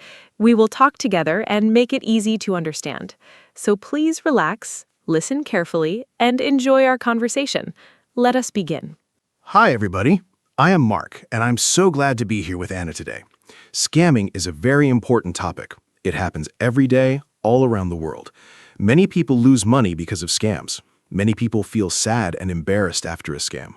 But if you know about scams, you can protect yourself. You can protect your family, too. Anna and I will use simple words today. We want everyone to understand. If you hear a word you do not know, do not stop listening. We will explain it. Okay, let us start our conversation. So, Mark, let us start with the basics. What is a scam? Can you explain it in simple words? I think some of our listeners do not know this word yet. A scam is something bad, right? It's when someone tries to take something from you, like money or personal information. Is that correct? I want to make sure our listeners understand from the very beginning. Scams can be very confusing. Sometimes people do not even know they are in a scam. That is why it is so important to talk about this. Please explain it for us, Mark. Yes, Anna, you are right. A scam is when a person or a group of people tries to trick you. They want to take your money or your personal information. They do this by lying. They pretend to be someone they are not. For example, they might say, "I'm from the bank," but they are not from the bank. They are lying. The goal of a scammer is to get something from you without you knowing. Scams can happen on the phone, on the internet, or even in person. They happen everywhere. That is why we need to learn about them. Knowledge is the best protection. That is a great explanation. So, scammers are people who lie to get money or information. Mark, I have a question. Are scams new? Did scams happen a long time ago too? Or is this something that started because of the internet? I am curious because today we hear about scams on our phones and computers, but maybe scams are not a new thing. Maybe people were scamming even hundreds of years ago. I think it is interesting to know the history a little. Can you tell us something about that? Even a simple explanation is fine. Great question, Anna. Scams are not new at all. People have been scamming others for hundreds and hundreds of years. A very old scam is the shell game. In this trick, a person hides a ball under 3 cups. They move the cups very fast. You try to guess where the ball is, but the scammer cheats. You almost always lose money. Another old scam is selling fake medicines. People sold water and said it could cure any sickness. Of course, it did not work. So yes, scams are very old. Today, scammers just use new tools like phones and the internet, but the idea is the same. They lie to get your money. Wow, that is very interesting. So scams have been around for a very long time. Okay, Mark, let us talk about today's scams. What are the most common scams right now? I think many of our listeners have seen or heard about some of them. Maybe they received a strange phone call, or maybe they got a weird email. I personally get strange messages sometimes on my phone. It is a little scary. I do not always know if something is real or fake. So what are the most common types of scams that people see today? Please share some examples. Sure, Anna. There are many common scams today. The first one is the phishing scam. In this scam, someone sends you a fake email or message. It looks like it is from a real company, like a bank or a store. The message says, "Click this link and enter your password." But if you click it, they steal your information. Another common scam is the lottery scam. You get a message that says you want a prize, but to get the prize, you must pay a fee first. Of course, there is no prize. Another one is the tech support scam. Someone calls and says your computer has a problem. They ask to access your computer. Then they steal your information. These are very common today. Oh, I have heard of phishing before. That word always sounds funny to me. phishing. It sounds like fishing, right? Like fishing in the water. But instead of catching fish, scammers are trying to catch people. Mark, do you think this is where the word comes from? Also, I want to ask, why do so many people fall for these scams? Sometimes I see a scam message and I think, that is so obviously fake. But I know that many people believe these messages. Why is it so easy to trick people? Can you explain? Yes, Anna, you are right. Phishing does come from the word fishing. Scammers are fishing for victims, just like catching fish. It is a clever word. Now, why do people fall for scams? There are a few reasons. First, scammers are very good at lying. They practice a lot. They know what words to use. Second, they often create fear or excitement. For example, your account is in danger. Act now. When people feel scared, they do not think carefully. They just react. Third, some people are lonely or sad, and scammers pretend to be their friend. This makes it easy to trick them. Scammers understand human feelings very well. That is why it works. That makes a lot of sense. Scammers use fear and emotion to trick people. That is very clever, but in a bad way. Mark, let us talk about a specific type of scam. I want to ask about romance scams. I have heard this term before. I think it is when someone pretends to love you online, but it is all fake. Is that right? I feel very sad when I hear about romance scams. People are looking for love and friendship, and then someone uses that against them. Can you explain how romance scams work? I think this is important for our listeners to know. Yes, Anna. Romance scams are very sad and very common. Here's how they work. A person creates a fake profile on a dating app or social media. They use a beautiful photo, usually not their real photo. They start talking to you. They're very kind and sweet. They say they love you very quickly. Then, after some time, they ask for money. Maybe they say they are sick and need help, or they say they are stuck in another country and need a ticket home. But none of it is true. Everything is a lie. They never had real feelings for you. When you send money, they disappear. Romance scams break people's hearts and take their money. It is very cruel. That is so heartbreaking. People really think they found love, and then it's all fake. I feel sorry for anyone who experienced this. Mark, let us talk about something a little different now. What about scams that happen over the phone? I know many elderly people, like grandparents, get phone calls from scammers. My grandmother told me once that she got a strange call from someone who said he was from the government. She did not know what to do. What are common phone scams, and why do they target older people especially? Phone scams are very common, Anna. One of the most famous is the grandparent scam. A scammer calls an elderly person and says, "Grandma, it's me. I'm in trouble. I need money right now. Please do not tell mom or dad." The grandparent thinks it's their grandchild and sends money immediately. Another phone scam is the IRS scam. Someone calls and says, "You owe money to the government. Pay now or the police will come." Of course, this is a lie. The government does not call you like this. Older people are often targeted because they are more trusting and sometimes less familiar with these tricks. That is why we must teach everyone about scams. Oh, the grandparent scam is terrible. Imagine getting that call and thinking your grandchild is in danger. Of course you want to help. Scammers are really cruel. Mark, I want to ask, what about online shopping scams?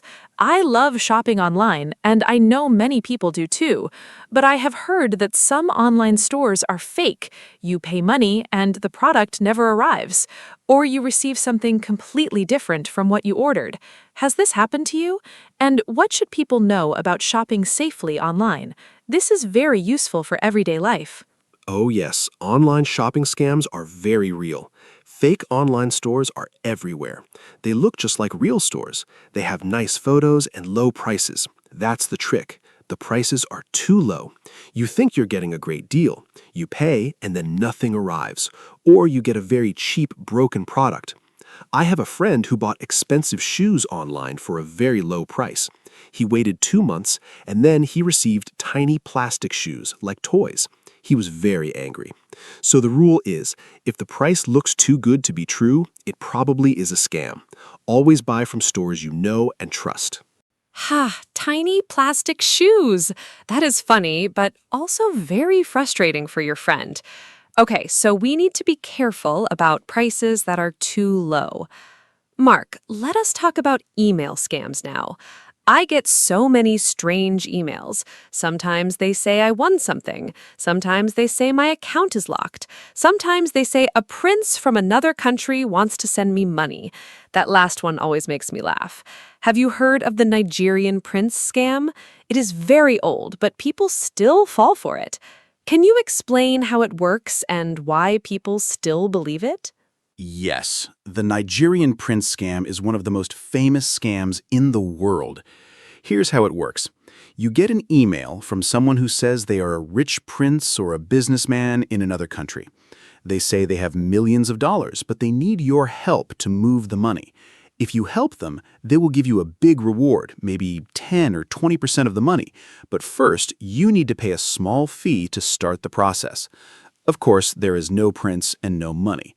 Once you pay, they ask for more money, then more. They keep asking until you stop. It sounds silly, but millions of people have lost money to this scam. It is a very powerful trick. Wow, millions of people. That is shocking. And it sounds so unbelievable, a prince sending emails asking for help. But I understand now. When people see a huge amount of money, they stop thinking clearly. Greed can be dangerous. Mark, let us talk about social media scams now. I use social media every day. I see advertisements all the time. Sometimes I wonder if they are real. What are common scams on social media? I think young people especially need to know about this because young people spend so much time on platforms like Instagram, Facebook, or TikTok. What should they watch out for? Great point, Anna. Social media scams are everywhere. One common scam is the fake giveaway. A fake account pretends to be a famous person or a big company. They say, "We are giving away $1,000. Follow us and share this post to win." But it's all fake. They just want more followers. Another scam is fake influencer products. An account promotes a product with amazing results, like a cream that makes you look 10 years younger in one day. You buy it, and it does nothing.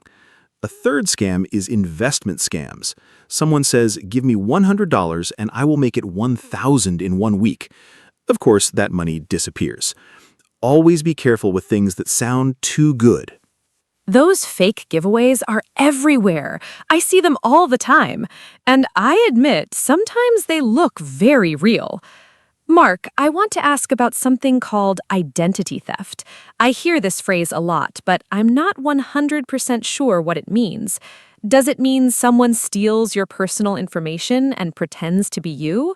That sounds very scary. Can you explain what identity theft is, how scammers do it, and what can happen if someone steals your identity? I think this is a very important topic, and our listeners need to know about it. Yes, Anna, identity theft is very serious. It means someone takes your personal information like your name, your address, your date of birth, or your bank details, and uses it to pretend to be you. For example, they might open a bank account in your name or buy things with your credit card. How do they get your information? Sometimes through phishing emails, sometimes through fake websites. Sometimes they even go through your trash to find old documents with your information. The effects can be very bad. You might lose money. Your credit score might go down. It can take months or years to fix the problem. That is why protecting your personal information is so important. Going through your trash. I never thought about that.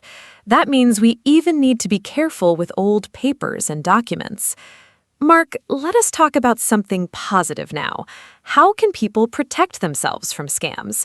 I think our listeners want to know what they can do. It is good to know about the dangers, but it's also important to know the solutions. What are the most important rules for staying safe? If you had to give just 3 or 4 simple tips, what would they be? Please keep it simple so everyone can remember. Great idea, Anna. Here are my top tips. Number 1, never give your personal information to someone you do not know. This includes your passwords, bank details, or ID numbers. Number 2, if something sounds too good to be true, like a big prize or a huge investment, it's probably a scam. Number 3, don't click on links in emails or messages from people you don't know. Go directly to the official website instead. And number 4, take your time. Scammers always try to create urgency. They say act now or only today. A real company will give you time to think. If you feel pressured, that's a warning sign. Stop and think before you do anything. Those are wonderful tips, simple and easy to remember. I especially like the last one. Take your time. Scammers want you to act fast so you do not think, so slowing down is a great defense. Mark, I want to talk about what to do if you think you are being scammed right now, in the middle of it. What if someone is on the phone with a scammer and they suddenly realize something is wrong? What should they do? Should they say something? Should they just hang up? I think many people do not know how to react in that moment. It can be scary and confusing. That is a very important question. If you think you are talking to a scammer, the best thing to do is stop the conversation immediately. Just hang up the phone. You do not need to explain or say goodbye. If it's an email or message, do not reply. Do not click any links. Do not give any information. If you already gave some information, like your phone number or email, change your passwords right away. If you gave financial information, like a credit card number, call your bank immediately and tell them what happened. Also, report the scam to the police or a consumer protection agency in your country. Reporting helps protect other people too. Remember, you do not need to feel embarrassed. Scammers are professionals. It can happen to anyone. That is very reassuring. It can happen to anyone. And you are right, people should not feel embarrassed. Scammers are very clever. Mark, let us talk about what happens after a scam. If someone has already been scammed, they already lost money, what can they do? Can they get their money back? I know some people feel hopeless after a scam. They feel ashamed and do not tell anyone. But I think it's important to speak up. What advice do you have for someone who is already a victim of a scam? This is so important, Anna. First, I want to say if you were scammed, it is not your fault. Scammers are very good at what they do. They trick smart people every day, so please do not feel ashamed. Now, what can you do? First, report it. Tell the police, tell your bank, tell a consumer protection organization. Some countries have special departments for cybercrime. Second, if you paid by credit card, contact your bank quickly. Sometimes they can stop the payment or return the money. If you paid by wire transfer or gift card, unfortunately, it is very hard to get the money back. Third, warn others. Tell your friends and family so they don't fall into the same trap. Your experience can help others. That is such good advice. Reporting is so important, not just to help yourself, but to help others too. Mark, I want to ask about gift cards. I heard that scammers love gift cards. Why do scammers ask for gift cards instead of bank transfers? I found this very strange when I first heard about it. A gift card is just for buying things in a store, right? Like an iTunes card or a Google Play card. Why would a scammer want that? And what should people do if someone asks them to pay with a gift card? Is this always a scam? Excellent question, Anna. Scammers love gift cards for one big reason. They are almost impossible to trace. When you send money by bank transfer, the bank can sometimes find it or stop it. But with a gift card, you just give the numbers on the back of the card. The scammer uses those numbers immediately to get money. It's very fast and very anonymous. That is why scammers say, go to the store, buy a $200 Google Play card, and give me the numbers. Here's the most important rule. No legitimate company, government office, bank, or real person will ever ask you to pay with a gift card. Ever. If someone asks you to pay with a gift card, that is 100% a scam. Always.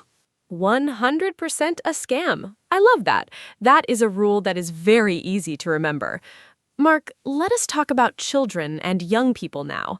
Are young people at risk from scams? I sometimes think that young people are safer because they grew up with technology, but maybe I'm wrong. Maybe young people are also tricked by scammers. What kinds of scams target young people specifically? Are there scams in online games, for example? I know many young people play video games online. Are there scammers in gaming, too? You are right to ask, Anna. Young people are not always safe. In fact, scammers target young people a lot. In online games, scammers might say, Give me your account password and I will give you free coins or weapons. Then they take your account and never give it back. Another scam for young people is fake job offers. They send a message on social media saying, work from home and earn $500 a week easily. The young person is excited, but then they ask for money first to buy training materials or supplies. Of course, there is no job. Scammers also use social media to create fake profiles and ask young people for personal photos or information. Young people must be careful too. That is so important to know. Even young people who are very comfortable with technology can be tricked. Mark, I also want to ask about investment scams in more detail. I hear a lot about cryptocurrency scams these days. Many people are interested in Bitcoin and other cryptocurrencies, and scammers use this interest to steal money. How does a cryptocurrency scam work? Is it hard to recognize? I know this might be a little more complicated, but please explain it simply so our A1 and A2 listeners can understand the basic idea. Sure, Anna. Cryptocurrency scams are very common right now. Here's a simple example. Someone contacts you, maybe on social media, and says, I know a secret way to make a lot of money with Bitcoin. I already made $10,000. Let me show you how. They seem very friendly. They show you fake screenshots of their profits. They ask you to invest a small amount first, maybe $100. You see your account growing, you invest more, then one day the website disappears, the person disappears, your money is gone. This is called a pig butchering scam. They slowly fatten you up by making you trust them more and more, then they take everything. Always be very careful with investment advice from strangers. Pig butchering? What a strange and scary name. But it makes sense. They make you feel safe and then take everything. Mark, let us change the topic a little. I want to talk about scams that happen in real life, not just online or on the phone. Are there scams that happen in person, face-to-face, like on the street, for example? I know some cities have people who try to trick tourists. What kinds of in-person scams should people watch out for, especially if they are traveling to a new city or a new country? Yes. In-person scams are very real, especially in tourist areas. One classic scam is the gold ring scam. Someone walks up to you on the street and says, "Excuse me, I found this gold ring. I don't need it. You can have it." Then they ask for a small amount of money for a good luck fee. The ring, of course, is not gold. Another scam is the friendship bracelet scam. Someone puts a bracelet on your wrist and then demands money for it. Another common one is fake monks. People dressed like Buddhist monks give you a small gift and then ask for a donation. They are not real monks. In markets, some sellers use tricks with scales to make you think you are getting more than you are. Always be aware of your surroundings. Oh, I actually saw the friendship bracelet scam when I was traveling in Europe. Someone tried to put a bracelet on my wrist, and I quickly said no and walked away. Now I understand exactly what was happening. Mark, let us change the topic a little. I want to talk about one more type of scam, job scams. I know many people are looking for jobs, especially young people, and scammers know this. They create fake job advertisements. What does a fake job advertisement look like, and how can someone tell if a job offer is real or fake? This is very practical information that can really help people. Job scams are a huge problem, Anna. A fake job advertisement usually has these signs. First, the salary is unrealistically high, like earn $2,000 a week working only 2 hours a day from home. Second, they don't require any experience or skills. Real good jobs almost always need some qualifications. Third, they ask you to pay money before you start for training, uniforms, or background checks. Legitimate employers never ask workers to pay before starting. Fourth, the communication is strange, bad grammar in the emails, or they only communicate by WhatsApp or Telegram, not by official company email. Fifth, you can't find information about the company online. If you see these signs, be very careful. Research the company before you apply. Those are such helpful signs to watch out for. I love how you gave us a clear list. Mark, I think it is also important to talk about how to report a scam. We mentioned this briefly before, but let's go a little deeper. If someone in another country is trying to scam people in your country, who do you even call? Is there a special number? And does reporting actually make a difference? Sometimes people feel like reporting is useless, like nothing will happen. What do you think? Does reporting scams actually help? Reporting absolutely helps, Anna. Maybe your report alone won't stop a scammer immediately, but when many people report the same scammer, the police and agencies can take action. In most countries, you can report scams to the National Police, the Consumer Protection Agency, or a special cybercrime department. In the United States, for example, you can report to the FTC, the Federal Trade Commission. In the UK, there's Action Fraud. In many countries, you can also report scam phone numbers directly to your phone company. Your report adds important data. It helps investigators find patterns and stop criminals. So yes, please report every scam. Even if you didn't lose any money, your information matters. That is great motivation to report. Every report matters. Mark, before we start wrapping up, I want to ask one more important question. What about people who feel too embarrassed to tell anyone they were scammed? I know this is a real problem. Victims often feel ashamed or stupid. They do not want to tell their family or friends. They keep it secret. But keeping it secret can be dangerous, right? How can we help people feel comfortable talking about scams? And how should friends and family react when someone tells them they were scammed? What is the right way to support them? This is so important, Anna. Shame is one of the biggest problems after a scam. People feel stupid and do not ask for help. But the truth is, if you were scammed, you are not stupid. Scammers spend years learning how to trick people. It is their full-time job. They are professionals. If a family member or friend tells you they were scammed, please do not laugh or say, "How could you believe that?" That is the worst thing you can do. Instead, listen to them. Tell them it is not their fault. Help them take the next steps, like calling the bank or reporting to the police. Be patient and kind. The emotional pain after a scam can be very real. Support and understanding can make a huge difference. Beautifully said, Mark. Kindness and support are so important. I think we covered so many great topics today. We talked about what scams are, the history of scams, different types of scams, phone scams, email scams, romance scams, job scams, crypto scams, in-person scams, and more. We talked about how to protect ourselves and what to do if we are scammed. I feel like our listeners have learned so much today. Mark, is there anything else you want to add before we close? Any final thoughts or one last important message for our listeners? Yes, Anna. My final message is this. Stay curious, stay skeptical, and stay safe. If something feels wrong, trust your feeling. If you're not sure, ask someone you trust before you do anything. Talk to your friends and family about scams. Share the information you learned today. The more people know, the harder it is for scammers to succeed. And remember, scammers want you to feel alone and scared, but you are not alone. There are people who can help you. There are laws to protect you. You have the power to protect yourself and others. Knowledge is your best weapon against scams. And that brings us to the end of today's episode.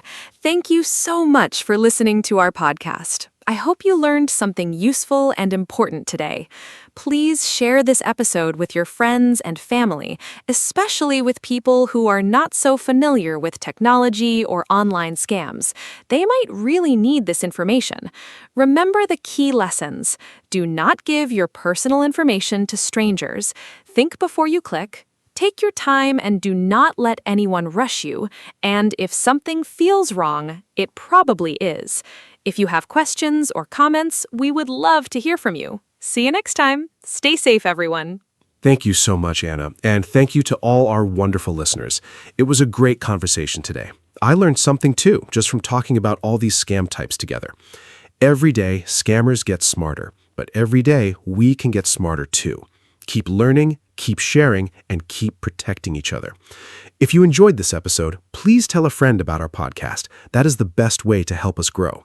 And as always, if you ever think someone is trying to scam you, stop, breathe, and think.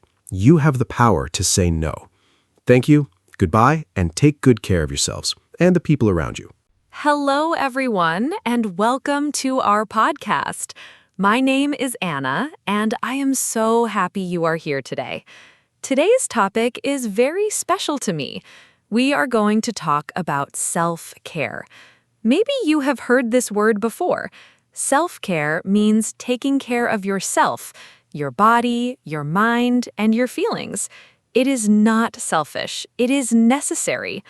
I am joined today by my wonderful co-host, Mark. Together, we will share ideas, personal stories, and simple tips about self-care. We use easy English in this podcast, so it is perfect for beginners. I hope you enjoy our conversation and learn something helpful today. Hi, Mark. How are you? And are you ready to talk about self-care? Hi, Anna. I'm very well, thank you. And hello to all our wonderful listeners. Welcome. Yes, I am absolutely ready.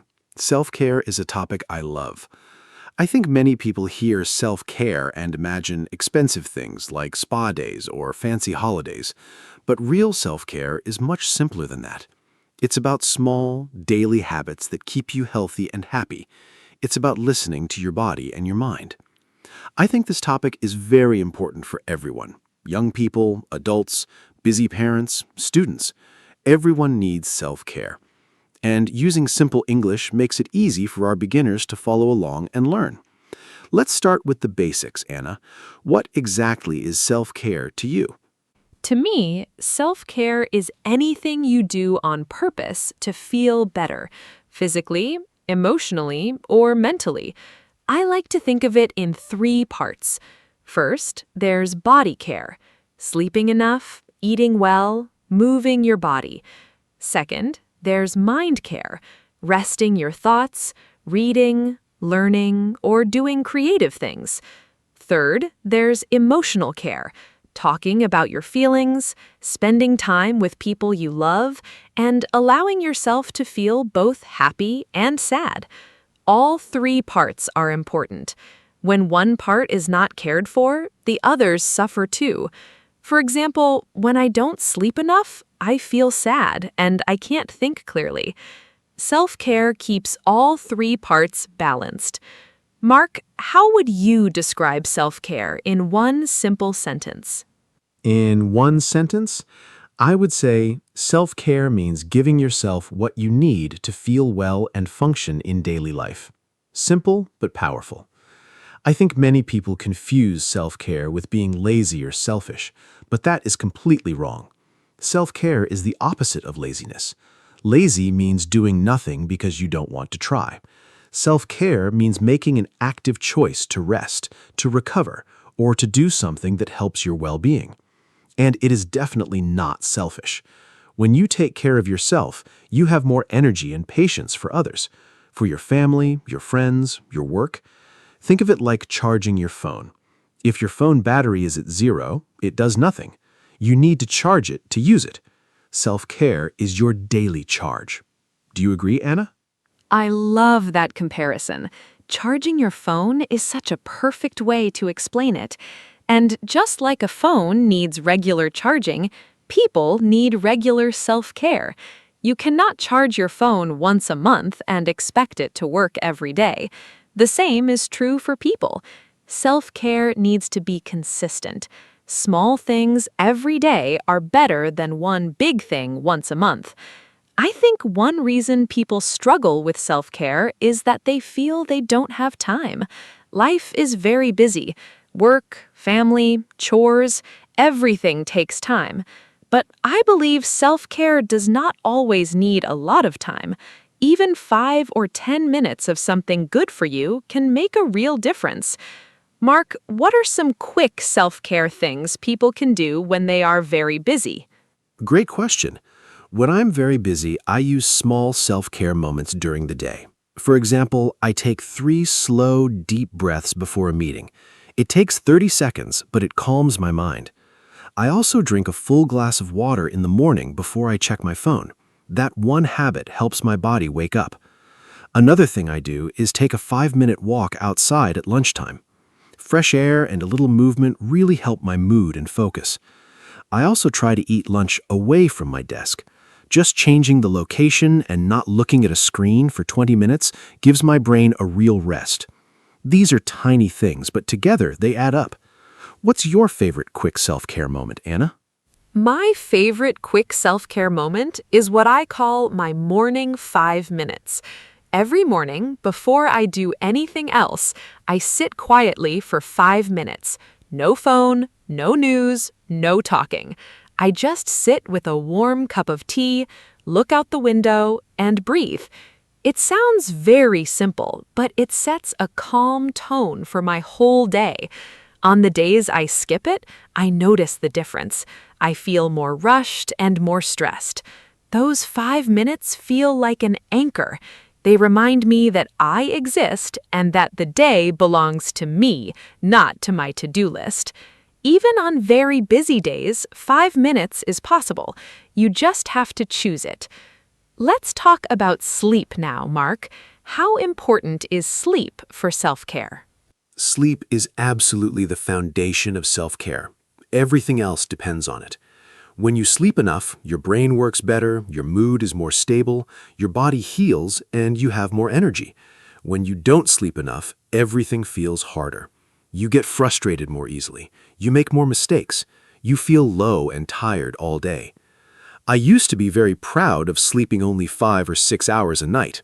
I thought it made me productive and strong, but actually I was hurting myself. Now I protect my sleep like it is very precious, because it is. I go to bed at a similar time every night.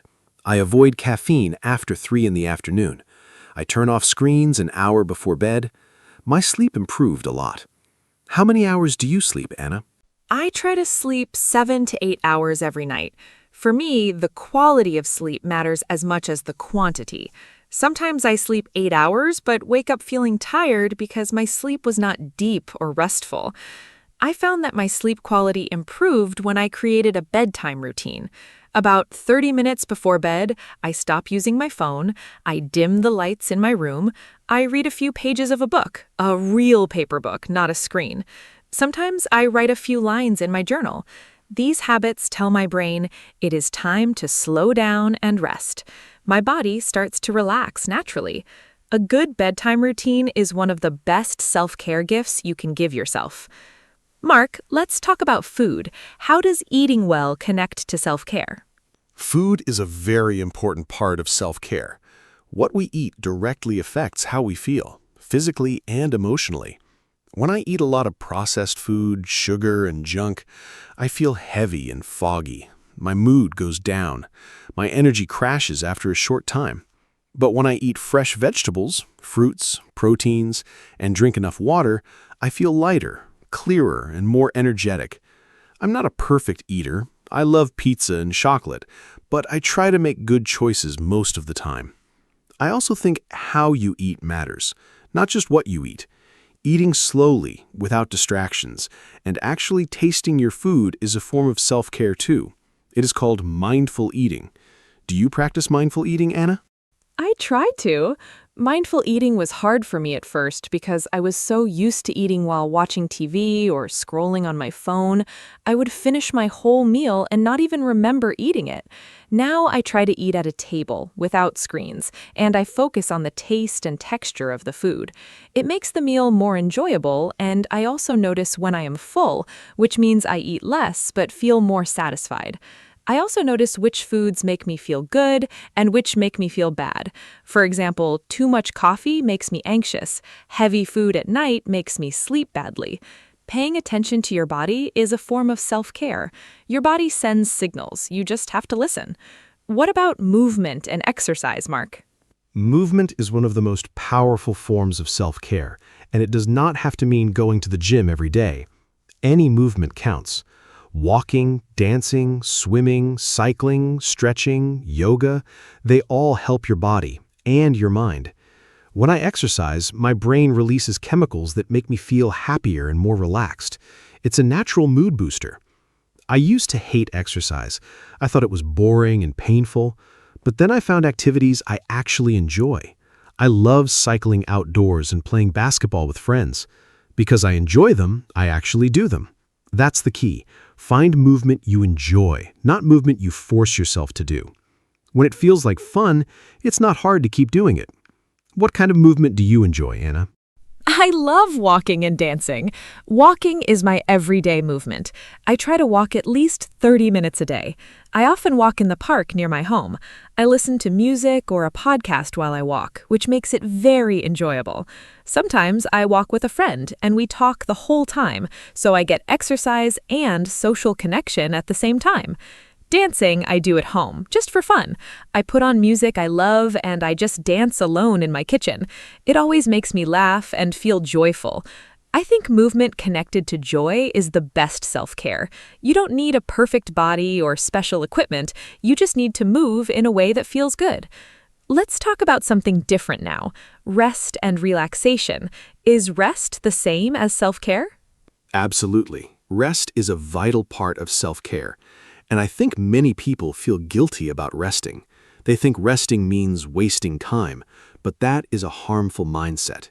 Rest is productive. When you rest, your body repairs itself, your brain processes information, and your creativity recovers. There are different types of rest, too. Physical rest means your body stops moving, sleeping, or lying down. Mental rest means your brain stops working hard. Maybe you listen to calm music or sit quietly. Social rest means you spend time alone, away from people. Creative rest means you stop creating and just enjoy other people's art or beauty. Most people only think of sleep when they hear rest, but we need all these types. Which type of rest do you find hardest, Anna? The hardest type of rest for me is mental rest. My brain is always thinking. Even when I lie down to relax, my mind is making lists, replaying conversations, planning tomorrow. It is very hard to switch it off. I've been practicing techniques to help with this. One thing that really works for me is a body scan. I lie down, close my eyes, and slowly bring my attention to each part of my body, from my feet up to my head. It takes about 10 minutes, and it usually quiets my mind. Another thing that helps is writing a brain dump in my journal before bed. I write down everything I'm thinking or worried about. Once it's on paper, my brain seems to relax. Have you found ways to quiet your mind, Mark? Yes. Meditation has been the biggest help for me. I know some people think meditation is strange or difficult, but it's actually very simple. You just sit quietly, focus on your breathing, and when your mind wanders, which it always does, you gently bring it back to your breath. I started with just 5 minutes a day using a free app on my phone. Now I meditate for 15 minutes every morning, and it has changed my life. I'm calmer, more patient, and better at handling stressful situations. I also spend time in nature to quiet my mind. Being outside, surrounded by trees or near water, helps me feel very peaceful. Nature is a free, powerful tool for mental rest. Do you spend time in nature, Anna? Yes, and I think nature is one of the most underrated forms of self-care.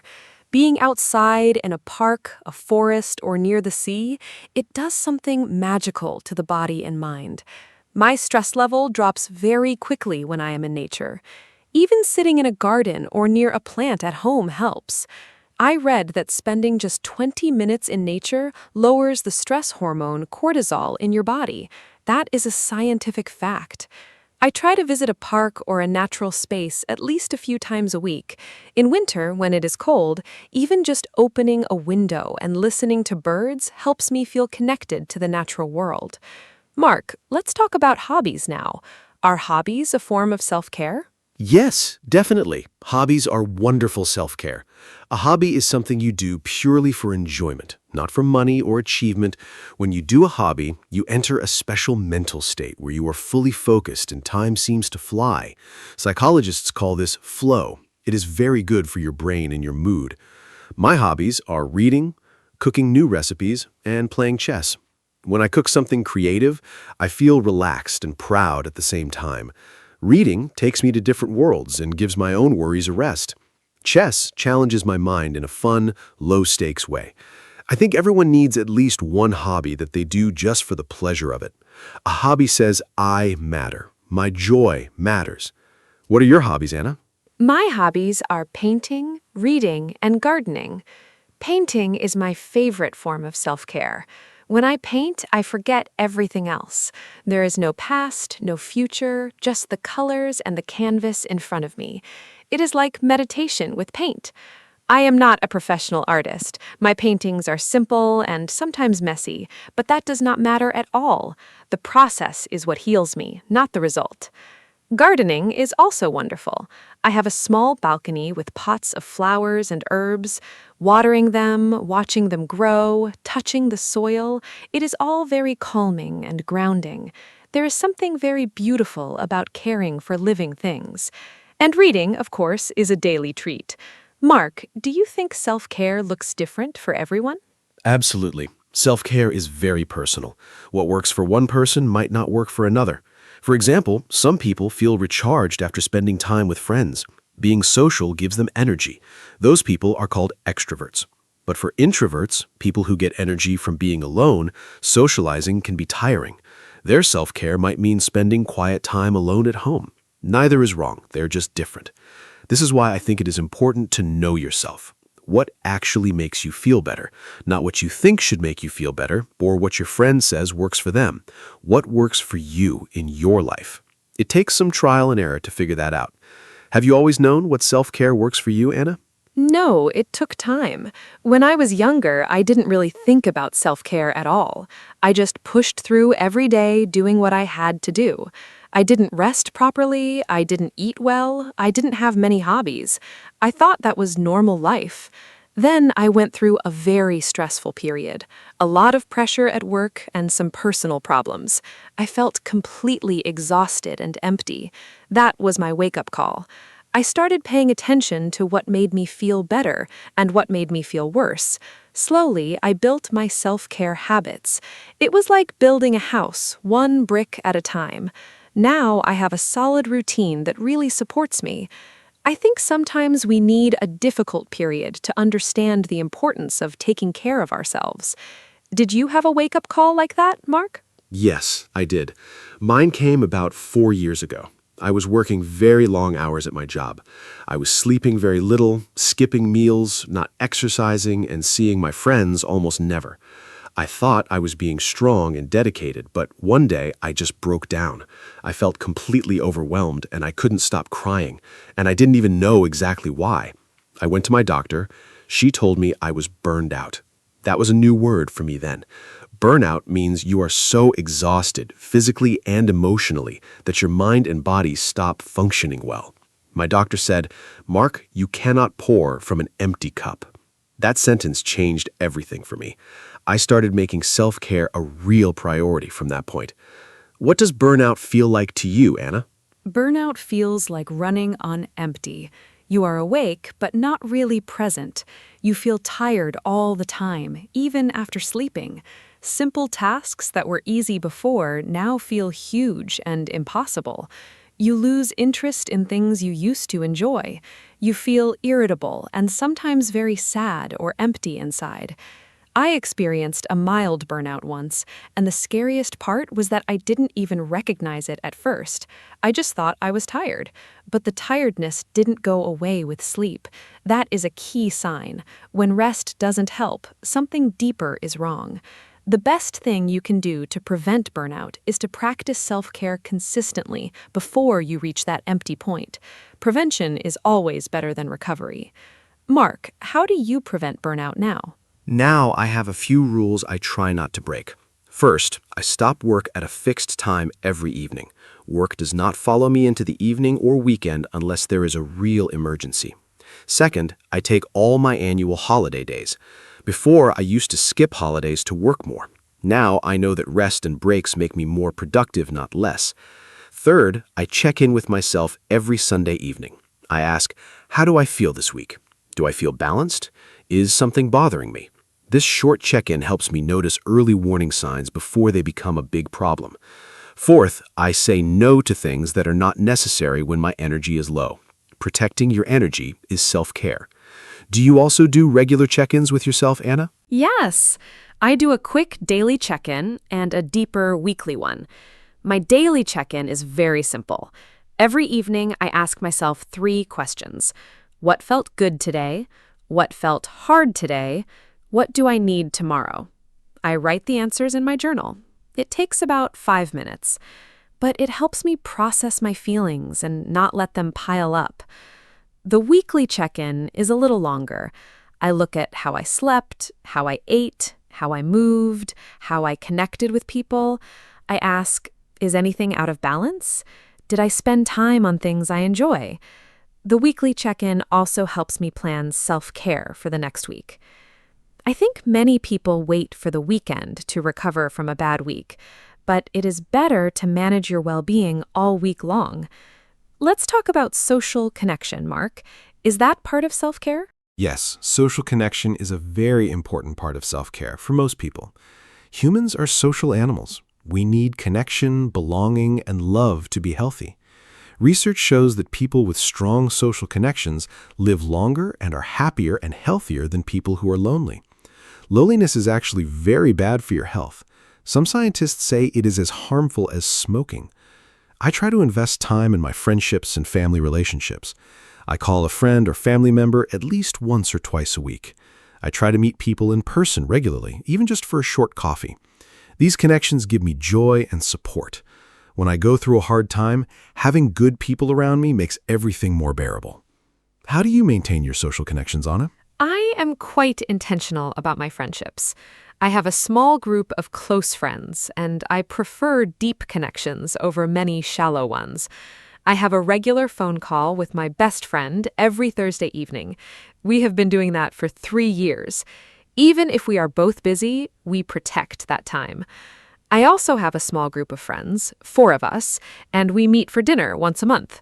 Those evenings are always wonderful. We laugh, we talk honestly, we support each other. I also believe in the quality of connection, not just the frequency.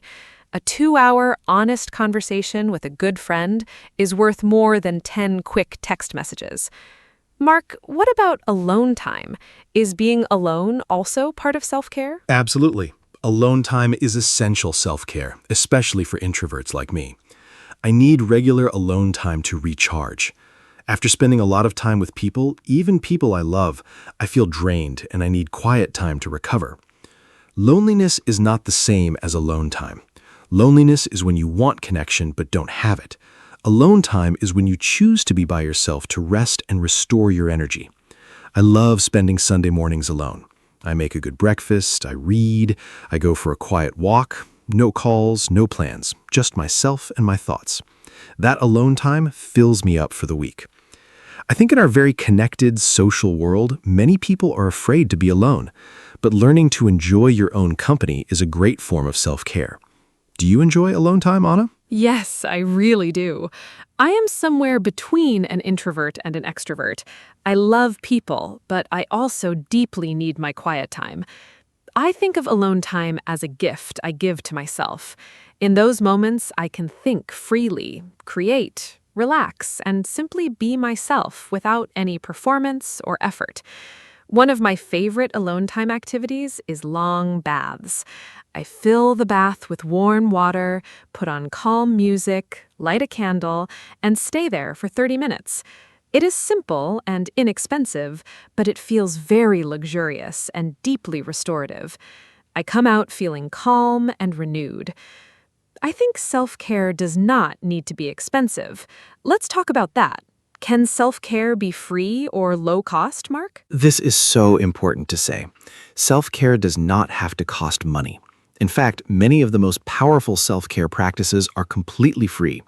Sleeping is free, breathing exercises are free, walking in nature is free, drinking enough water is free, calling a friend is free, writing in a journal is nearly free, stretching at home is free, watching the sunrise or sunset is free, laughing with someone you love is free. I get a little frustrated when I see advertisements for expensive self-care products. They make people feel that self-care is only for people with money, and that is simply not true.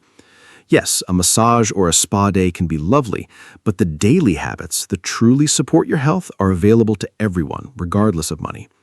What is your favorite free self-care activity, Anna? My favorite free self-care activity is walking in nature, especially in a park or a forest. It costs nothing, and the benefits are enormous. When I walk among trees, my mind becomes quiet. I pay attention to small, beautiful things, the sound of leaves, the color of the sky, a bird singing. It pulls me out of my head and into the present moment. That is another very important self-care skill, being present. So many people live in the past, replaying old memories, or in the future, worrying about things that haven't happened yet. Being present means you are here, now, in this moment. And the present moment is usually calm and manageable. Nature helps me do that. Mark, what do you think about digital detox as a form of self-care? Digital detox, taking a break from screens and technology, is one of the most needed forms of self-care today. We are surrounded by screens all day. Phones, computers, televisions, tablets. Our brains never get a break from information. This constant stimulation is very tiring for the nervous system. I try to have one screen-free hour every evening. I also try to have at least one screen-free morning on weekends. When I do that, I feel less anxious and more calm. I notice the world around me more. I have more creative thoughts. I'm more present in conversations. Even small digital breaks help. Leaving your phone in another room for an hour, or putting it face down on the table during meals. Do you do any kind of digital detox, Anna? Yes, I have a few digital rules that really help me. I don't look at my phone for the first 30 minutes after I wake up. That quiet time belongs to me, not to social media or the news. I also don't use my phone at the dinner table. Meals are for food and conversation, not screens. And on one day each month, I try to have a full, slow day. No social media, no news, minimal phone use. On those days, I read, cook, walk, or do craft activities. I always feel wonderfully refreshed afterward. I think we all need to remember that we control our technology. Technology should not control us. Mark, let's talk about something personal now. What is your favorite part of your self-care routine? My favorite part of my self-care routine is my morning. I wake up a little early, so I have time just for myself before the day begins. I drink a large glass of water first. This wakes up my body. Then I do 10 minutes of gentle stretching. Then I meditate for 15 minutes. After that, I make coffee and write 3 things I am grateful for in my journal. This whole morning routine takes about 45 minutes, but it sets up my entire day in a positive way. I feel calm, focused, and ready when I start work. The days I skip my morning routine, I feel the difference immediately. I am more reactive, more anxious, so I protect my mornings carefully. Morning routines are very popular in self-care. Do you have one, Anna? Yes, my morning routine is very important to me. Mine is a little different from yours, but it also starts with quiet time. I wake up and before getting out of bed, I take 3 deep, slow breaths. Then I sit with my tea for 5 minutes in silence. After that, I write in my journal, just a few sentences about how I feel and what I want from the day. Then I wash my face with cold water, which wakes me up beautifully. I get dressed, eat a simple, healthy breakfast, and then I am ready. The whole routine is about 40 minutes. Mornings used to be chaotic and rushed for me. Now they are calm and intentional. A good morning really does create a good day. Mark, let's talk about gratitude. Is gratitude a form of self-care? Yes. Gratitude is a beautiful and powerful form of self-care. When we practice gratitude, we train our brain to notice what is good in our lives, instead of always focusing on what is missing or wrong. Research shows that people who regularly practice gratitude feel happier, sleep better, and have stronger relationships. I write 3 things I am grateful for every morning. They don't have to be big things.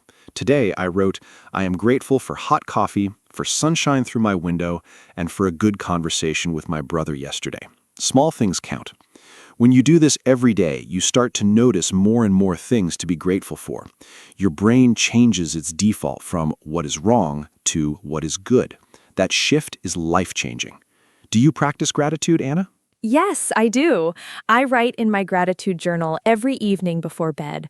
I write 3 things from my day that I am grateful for. Even on difficult days, and there are difficult days, I can always find 3 things. Maybe I am grateful that the day is over and tomorrow is a new start. Maybe I am grateful for a kind stranger who smiled at me. Maybe I'm grateful for my health. Gratitude helps me end the day on a positive note, which helps me sleep better too. I also try to express gratitude to people, to actually say thank you and mean it, to write a kind message, to tell someone that I appreciate them. Gratitude shared with others is even more powerful. It connects people and creates warmth. Mark, how do you think we can build self-care habits and actually keep them? Building and keeping self-care habits is all about starting small and being consistent. Many people try to change everything at once. They want to exercise every day, meditate, eat perfectly, sleep 8 hours, journal, and read all from Monday. That is too much change, too fast. The brain resists big, sudden changes. Instead, start with one small habit. Do it for 2 weeks, then add another. Small steps over time create big changes. I also suggest habit stacking, attaching a new habit to something you already do. For example, I do my stretching right after I brush my teeth in the morning. It's connected to an existing habit, so I almost never forget it. Another tip, track your habits on a simple calendar. Seeing your progress is very motivating. What is your best tip for keeping habits, Anna? My best tip is don't aim for perfect, aim for consistent. Many people stop their self-care habits after one bad day. They miss one morning walk and think, I failed, the habit is broken. But that is not true. One missed day is not a failure. What breaks a habit is giving up completely after a small slip. So I tell myself, missing once is an accident, missing twice is a choice. So if I miss my morning routine one day, I make sure to do it the next day. I also keep my self-care habits very simple. The simpler the habit, the easier it is to maintain even on hard days. On a very bad day, my morning routine shrinks to just the tea and 3 breaths. That's still self-care. Something is always better than nothing. Mark, any final thoughts before we close? Yes. I want to leave our listeners with this final thought. Self-care is not a luxury. It is a necessity. It is not something you do when you have extra time. It is something you make time for because your health and well-being are worth it. You are worth it. Start today, not next Monday, not next month, today. Pick one small self-care action. Maybe it's drinking a glass of water right now. Maybe it's stepping outside for 5 minutes.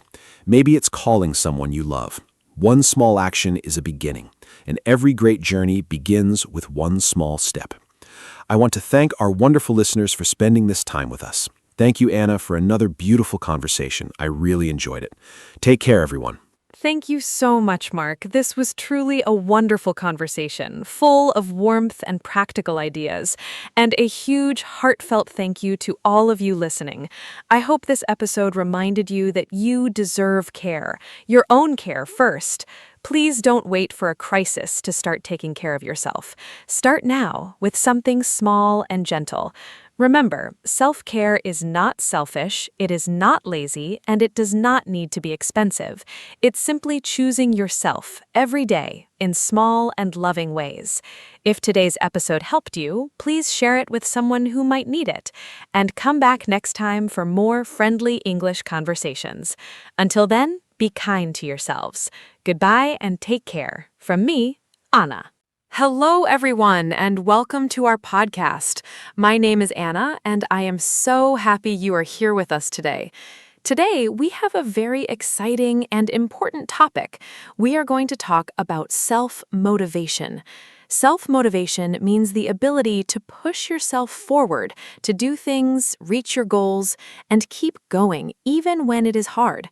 This topic is important for everyone: students, workers, parents, dreamers. Everyone needs motivation in life. I am joined today by my wonderful co-host, Mark. We will talk about what motivation is, why we lose it, and how to find it again.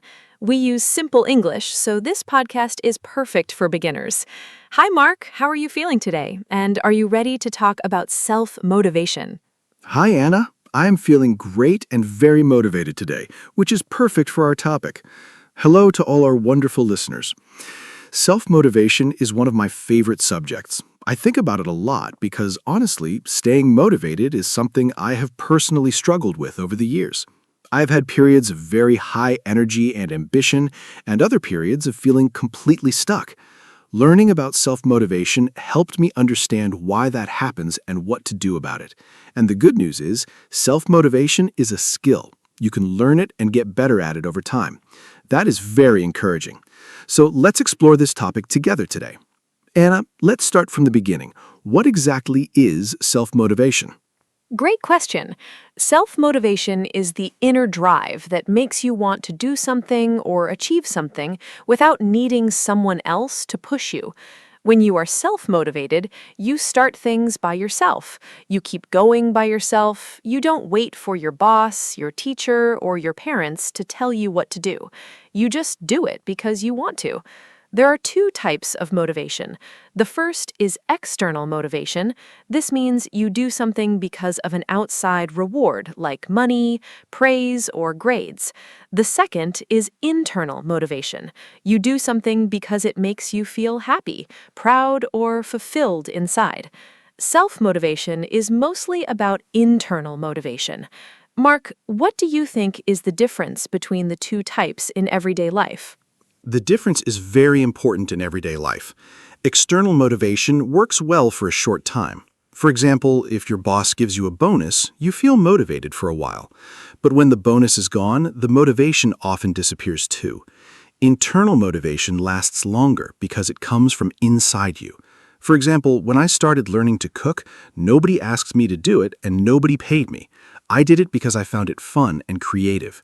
That internal joy kept me going for months. I practiced every weekend. Now I cook very well. External motivation can start things, but internal motivation sustains them. So if you want to stay motivated over a long time, it helps to find something that you genuinely care about and enjoy. Anna, do you think some people are naturally more motivated than others? That is a great question. I think some people seem naturally more energetic and driven, but I believe motivation is mostly a skill and a habit, not just a fixed personality trait. Some people learned good motivation habits early in life, maybe from their parents or teachers. Others had to learn later, but anyone can build stronger motivation at any age. What matters more than natural personality is your mindset, how you think about challenges, effort, and failure. People with a growth mindset believe they can improve through effort. They see failure as a lesson, not as proof that they are not good enough. That mindset creates strong self-motivation. People with a fixed mindset think abilities are fixed. You either have them or you don't. That thinking kills motivation. Mark, have you heard of the growth mindset before? Yes, the growth mindset comes from the work of psychologist Carol Dweck. She did many years of research and found that students who believed their abilities could grow and improve performed much better than students who believed their abilities were fixed. It is a very powerful idea. I remember when I first heard about it, I realized I had been using a fixed mindset in some areas of my life. For example, I always said, I am bad at math. That's just who I am. That belief stopped me from even trying to get better. When I changed to a growth mindset and said, I can improve at math if I practice and get help, everything changed. I started trying harder and I did improve. Your beliefs about yourself directly affect your motivation. Anna, how did you first learn about self-motivation? I started learning about self-motivation after a difficult year in my mid-20s. I had big dreams. I wanted to start my own small business, improve my English, travel more, and get healthy. But I wasn't doing any of those things. I had the dreams, but not the action. I felt frustrated and confused. Why could I not just do the things I wanted to do? I started reading books about habits and motivation. One book that changed my life was about setting clear goals and taking small actions every day. I learned that motivation doesn't always come first. Sometimes action comes first and motivation follows. That was a completely new idea for me. I thought you had to feel motivated before you could act, but actually, you often feel motivated after you start acting. Mark, what do you think about that idea? I think that idea is one of the most useful things anyone can learn about motivation.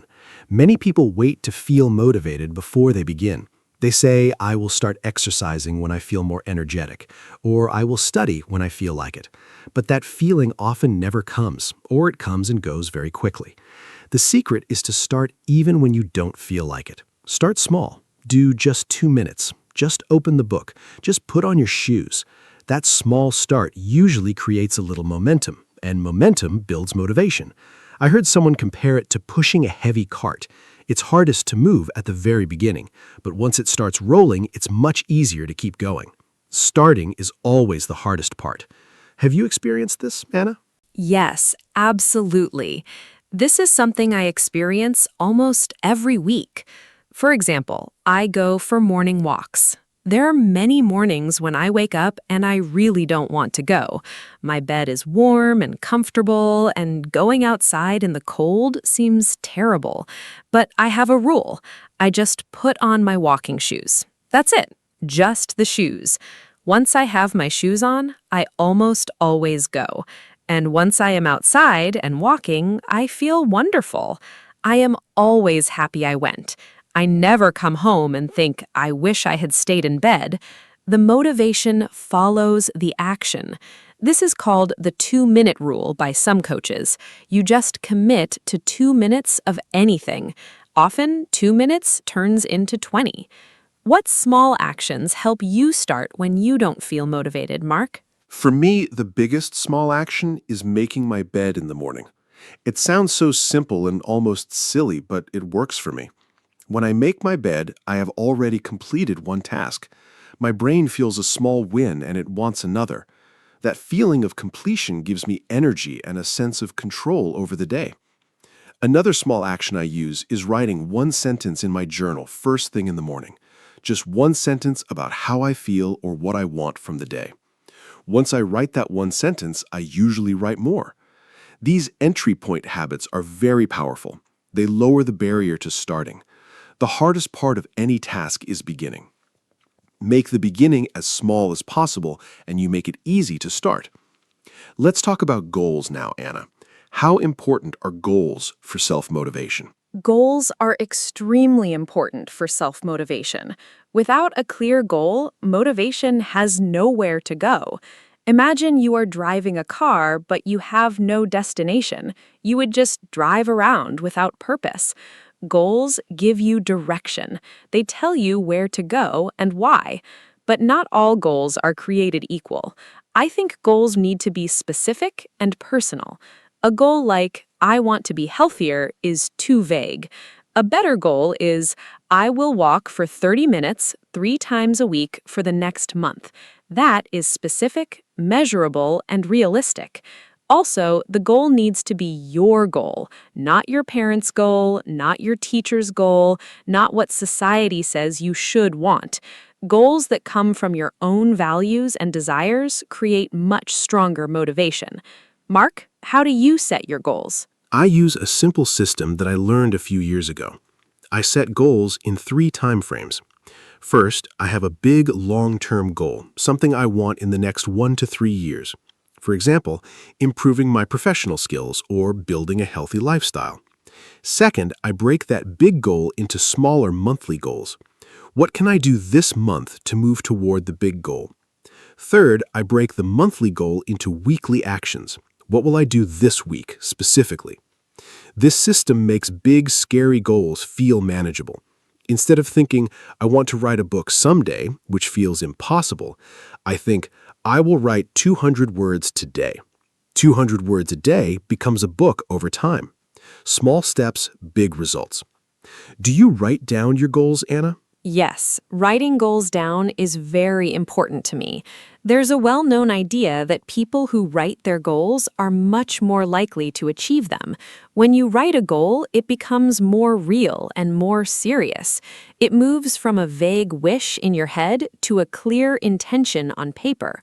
I write my goals in my journal at the beginning of every month, and I review them every week. Reviewing goals regularly is just as important as writing them. It keeps your attention focused. We are very easily distracted by social media, by other people's opinions, by daily problems. Reviewing your goals brings you back to what matters to you. I also write why next to each goal. Why do I want this? The why is very powerful. It is the fuel for motivation. Mark, let's talk about the why. How important is knowing your why? Knowing your why is perhaps the most important thing in self-motivation. The why is your reason for doing something. And the deeper and more personal the reason, the more powerful the motivation. For example, someone might say their goal is to exercise. Their why could be to lose weight, to feel more energetic, to be healthy for their children, or to feel confident. The last two reasons, being there for children, feeling confident, are emotionally strong. They connect to core human needs. When things get hard, those deep reasons keep you going. A shallow why breaks under pressure. A deep why holds. I think it is worth spending time asking yourself honestly, why do I really want this? What will it mean for my life? The answer reveals a lot. Anna, what is a why that has driven you strongly? One of my strongest whys was learning English seriously. My surface reason was I want a better job, but when I dug deeper, the real reason was I want to communicate with people from all over the world.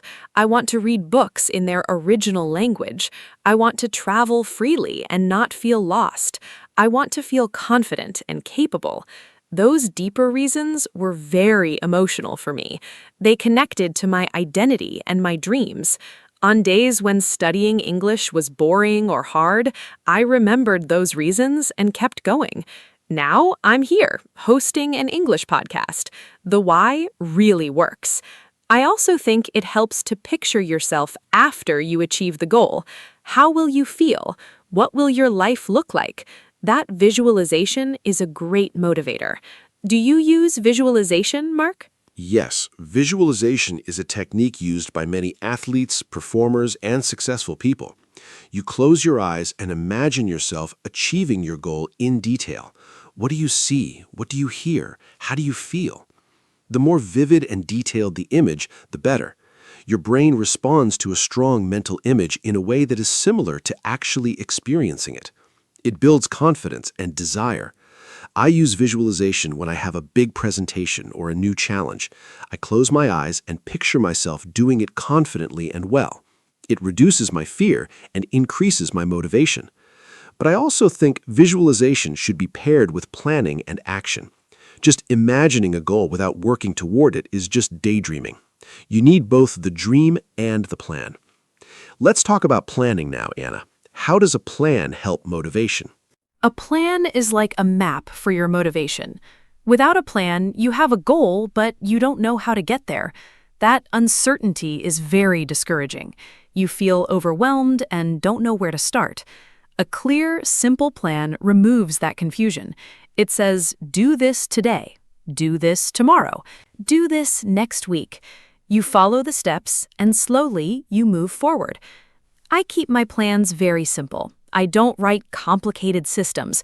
I just write 3 things I will do today that move me toward my goal. Just 3 things.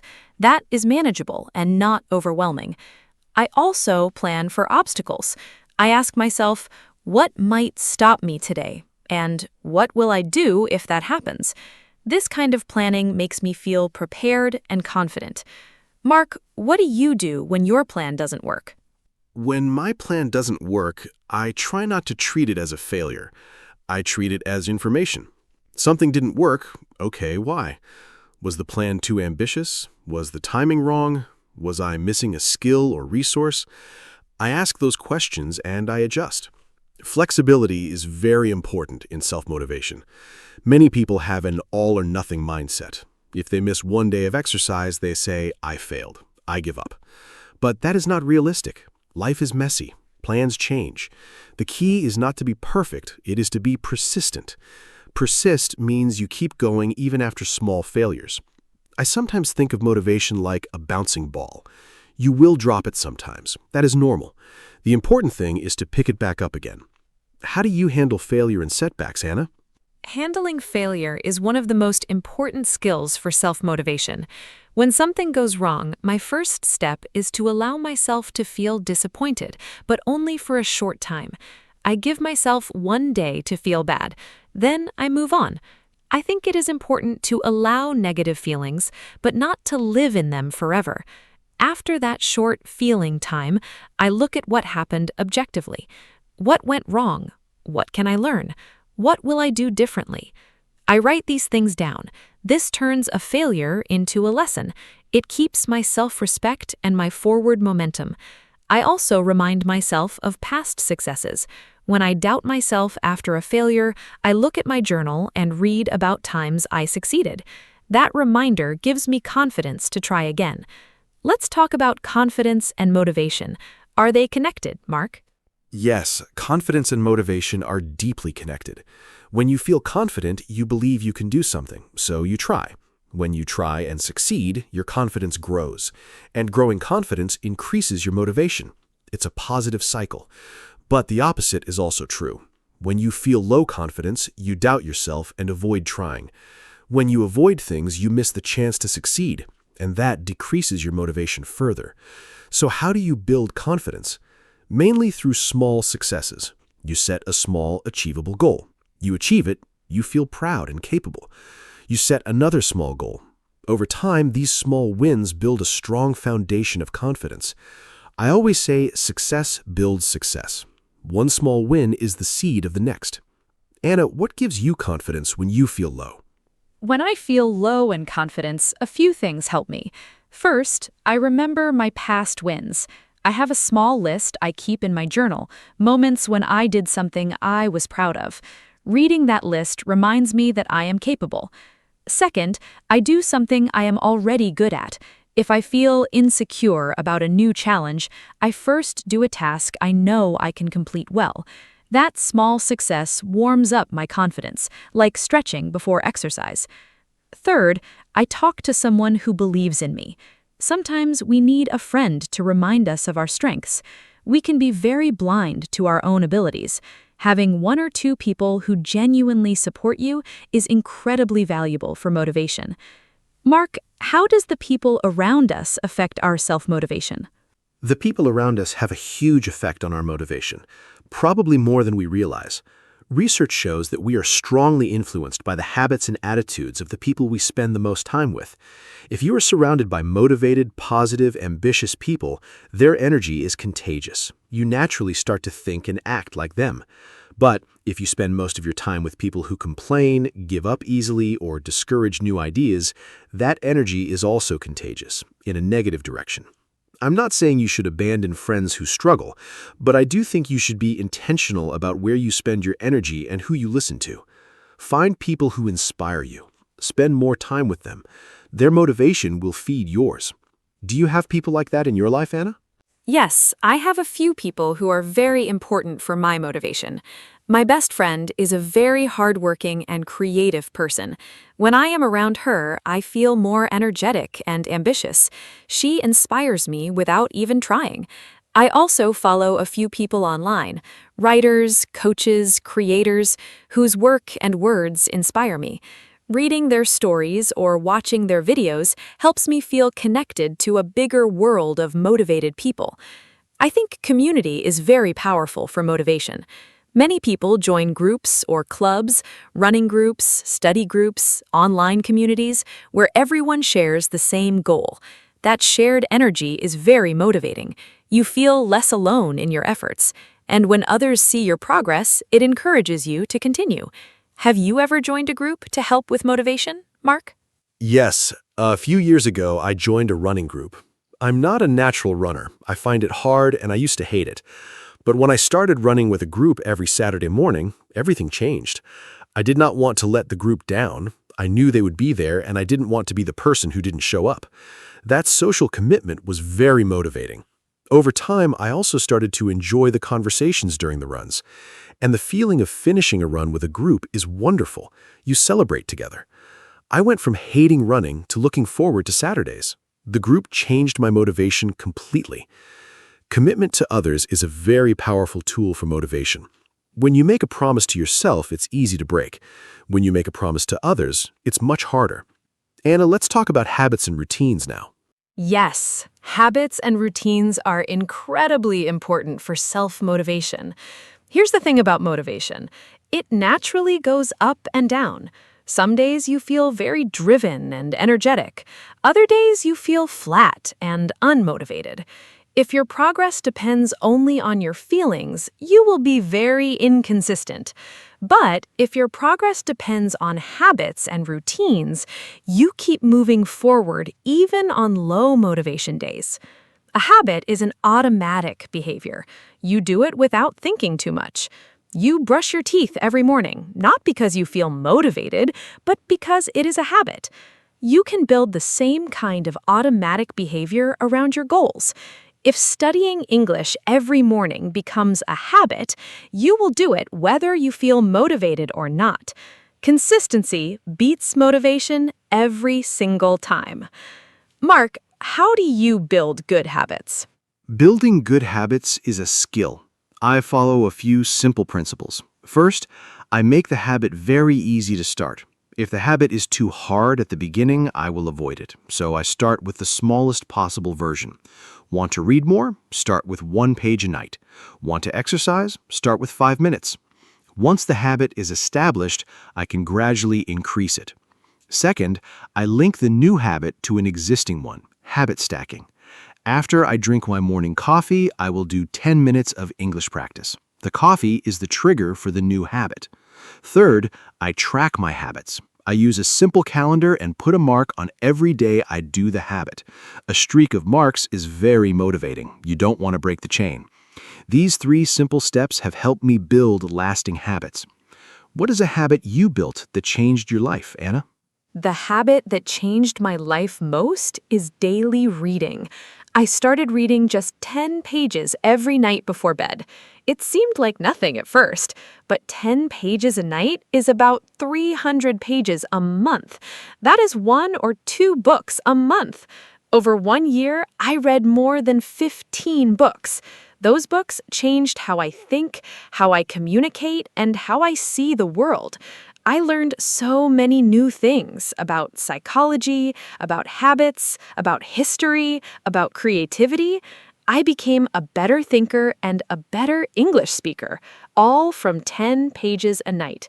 I never would have believed that at the start. This is a great example of how a tiny, consistent habit creates enormous change over time.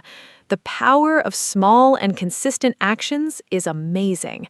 Let's talk about procrastination now, Mark. Why do people procrastinate? Procrastination is one of the biggest enemies of self-motivation. It means you delay doing something even when you know you should do it. You say, "I'll do it later," and later never comes. Why do people procrastinate? It's usually because of one of these reasons. First, the task feels too big or overwhelming. Second, there's a fear of failure. If you don't start, you can't fail. Third, there's a fear of imperfection. You want to do it perfectly, so you wait for the perfect moment that never arrives. Fourth, the task is boring or unpleasant.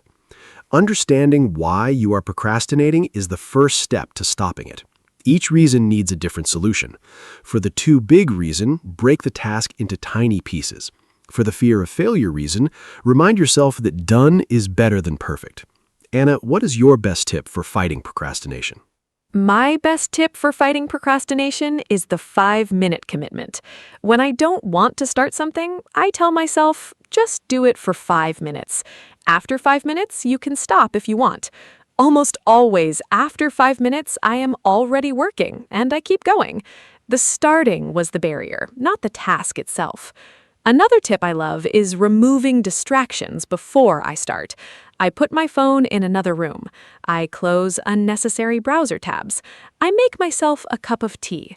Then I sit down with everything ready and nothing to distract me. A clear environment helps a clear mind. I also use a timer. I work for 25 minutes with full focus, then take a 5-minute break. This is called the Pomodoro technique. It makes long tasks feel very manageable. Have you tried the Pomodoro technique, Mark? Yes, the Pomodoro technique is excellent. Working for 25 minutes with full focus, then resting for 5 minutes, then repeating, it keeps your brain fresh and makes deep work very achievable. I use it for writing, studying, and complex tasks. But even simpler than Pomodoro is just removing your phone from the room. I think the smartphone is the #1 killer of self-motivation in the modern world. Every notification is a little interruption. Every scroll through social media is 5 or 10 minutes of your goal time gone. I started leaving my phone in another room when I work or study, and my productivity increased enormously. We are not strong as our habits. Our environment often controls us.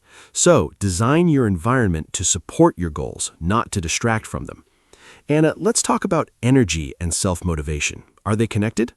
Absolutely. Energy and motivation are very closely connected. When your energy is low, even small tasks feel impossible. When your energy is high, you feel motivated to do many things. So taking care of your physical energy is a form of self-motivation.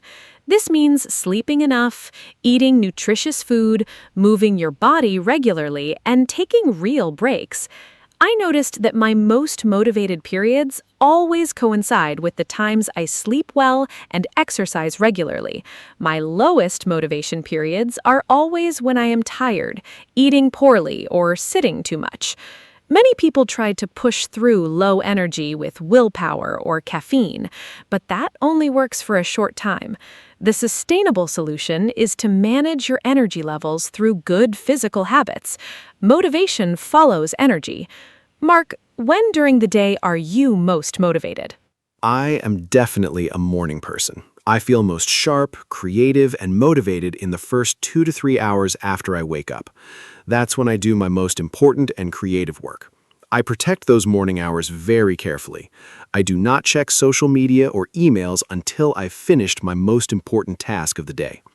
After lunch, my energy naturally drops a little. I use that lower energy time for smaller, routine tasks, answering messages, organizing, reading. In the late afternoon, my energy often comes back a little, but not as strongly as the morning. Understanding your own energy patterns is very useful for self-motivation. Schedule your hardest, most important tasks for your highest energy time. Don't waste your peak hours on easy tasks. Do you know your own energy patterns, Anna? Yes, I am also more productive in the mornings. My mind feels clearest before noon. I use that time for writing, learning, or anything that requires real concentration.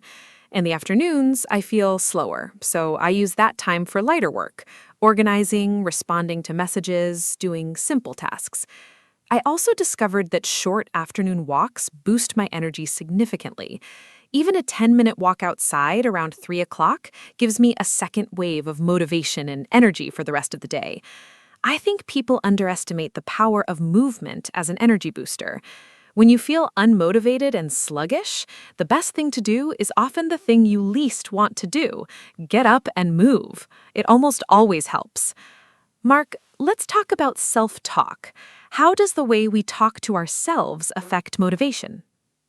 Self-talk has an enormous effect on motivation. The words we say to ourselves in our heads are like a constant background voice, and that voice is either encouraging or discouraging. Many people have a very harsh inner critic. They say things to themselves like, "You're so lazy," "You always fail," or "You will never be good enough." That kind of self-talk destroys motivation. If a friend talked to you like that, you would stop spending time with them. But we say these things to ourselves all day. The good news is that you can change your self-talk. It takes practice, but it is possible. Notice when the negative voice appears. Challenge it. Replace it with something kinder and more realistic. Instead of, "I can't do this," try, "This is hard, but I can try one step at a time." That small shift changes your whole emotional state. Anna, how do you practice positive self-talk? I practice positive self-talk in several ways. First, I pay attention to my thoughts when I face a challenge. If I hear a negative thought, I name it. I say, "Oh, there's the inner critic again." Naming it gives me distance from it. It reminds me that the thought is not the truth, it is just a habit. Second, I have a few go-to phrases I use when I need encouragement. For example, one step at a time. Progress is more important than perfection. I have done hard things before. These phrases are short and simple, but they shift my mindset quickly. Third, I sometimes speak to myself in the third person. Instead of, "I can't do this," I say, "Anna, you can do this." Research shows this technique, talking to yourself by name, creates useful emotional distance and increases self-control and motivation. Do you ever use encouraging phrases, Mark? Yes, I have a few personal mantras, short phrases I repeat to myself when I need strength. One of mine is, "Start before you're ready." It reminds me not to wait for the perfect conditions. Another one is, "Discipline is freedom." At first, this sounds strange. How can discipline be freedom? But I have found it to be very true. When I am disciplined about my goals and habits, I actually feel freer. I have more energy, more time, and more confidence. Discipline creates the life I want. Without discipline, I drift and feel lost. Another phrase I love is, "Compare yourself to who you were yesterday, not to who someone else is today." Comparing yourself to others is very damaging to motivation. The only competition that matters is with your past self. Are you better today than yesterday? That is what counts. Anna, what is your personal mantra? My personal mantra is, "Done is better than perfect." I need to remind myself of this often because I have perfectionist tendencies. I sometimes delay finishing things because they are not quite right. But perfectionism, as we discussed before, is a motivation killer. It keeps you stuck. Done is better than perfect reminds me that completing something imperfect is 1,000 times more valuable than an unfinished masterpiece that exists in my imagination. I also love the phrase, "Every day is a new start." When I have a bad day or miss a habit, I remind myself that tomorrow is a fresh beginning. The past day is gone. I can choose differently tomorrow. That idea takes the pressure off and keeps me motivated to try again. Before we say goodbye today, I want to leave our listeners with a few final thoughts. Self-motivation is not about being perfect. It is not about feeling excited every single day. It's about building habits, knowing your why, taking small steps, and being kind to yourself when things are hard. Every person listening today has goals and dreams inside them. The question is not whether those goals are possible, they probably are. The question is, will you take the first small step today? Not tomorrow, not next Monday, today. One step, no matter how small. That step is the beginning of everything. I believe in every person listening. You have what it takes. And remember, motivation follows action. So go take that first step. Thank you so much for listening, and thank you, Anna, for this wonderful conversation today. Thank you, Mark. This was such an energizing and inspiring conversation. And a huge thank you to all of you who listened today. I hope this episode gave you something useful, a new idea, a tip, a phrase, or just the reminder that you are capable of more than you think. Self-motivation is a skill, and like any skill, it grows with practice and patience. Be patient with yourself. Celebrate your small wins. Find your why. Build tiny habits. Surround yourself with people who inspire you. And please, be kind to your inner voice. You are your own most important coach. If this podcast helped you even a little, please share it with a friend who might need some motivation today. Come back next time for more friendly English conversations. Until then, keep going. You've got this. Goodbye from me, Anna. Hello, everyone. Welcome to our podcast. My name is Anna, and I am so happy you are here with us today. This podcast is for beginners who are learning English, and we always try to make our episodes fun, simple, and useful. Today, we have a really great topic for you. We are going to talk about 3 small but very important English words: much, many, and more. A lot of beginners feel confused about these words, and that is completely okay. By the end of this episode, I promise you will feel much more confident. Let me introduce my co-host. His name is Mark. Hello, everyone. Thank you so much, Anna. I am really happy to be here today. Hi to all our wonderful listeners. Yes, today's topic is much, many, and more. And trust me, these three little words come up every single day in English. You hear them in shops, in classrooms, at restaurants, and in conversations. For beginners, they can sometimes feel a little tricky, but don't worry. Anna and I are going to explain everything step by step in very simple language with lots of easy examples. So get comfortable, maybe make yourself a nice drink, relax, and let's start learning together. Let's go, Anna. Okay, so let's start with the word much. I think much is a word that beginners often use in the wrong way. So, Mark, can you please explain what much means and when exactly we use it? I want to start from the very beginning so our listeners can really understand the foundation of today's topic. The most important thing is knowing what kind of noun goes with much. Is it for things we can count, like apples or books, or for things we cannot count, like water or time? Please explain it in the simplest and clearest way possible. Great question to start with, Anna. So, much is used with uncountable nouns. Uncountable nouns are things we cannot count one by one individually. For example, water, milk, money, time, information, and music. We cannot say one water or two musics. It just does not work that way. So we use much with these kinds of words. Here are some simple examples. How much water do you drink every day? And I don't have much time right now. You will notice that much is very common in questions and in negative sentences. Just remember the key rule. If you cannot count it, use much. Simple. Perfect. So much is for uncountable nouns, things we cannot count. That makes a lot of sense.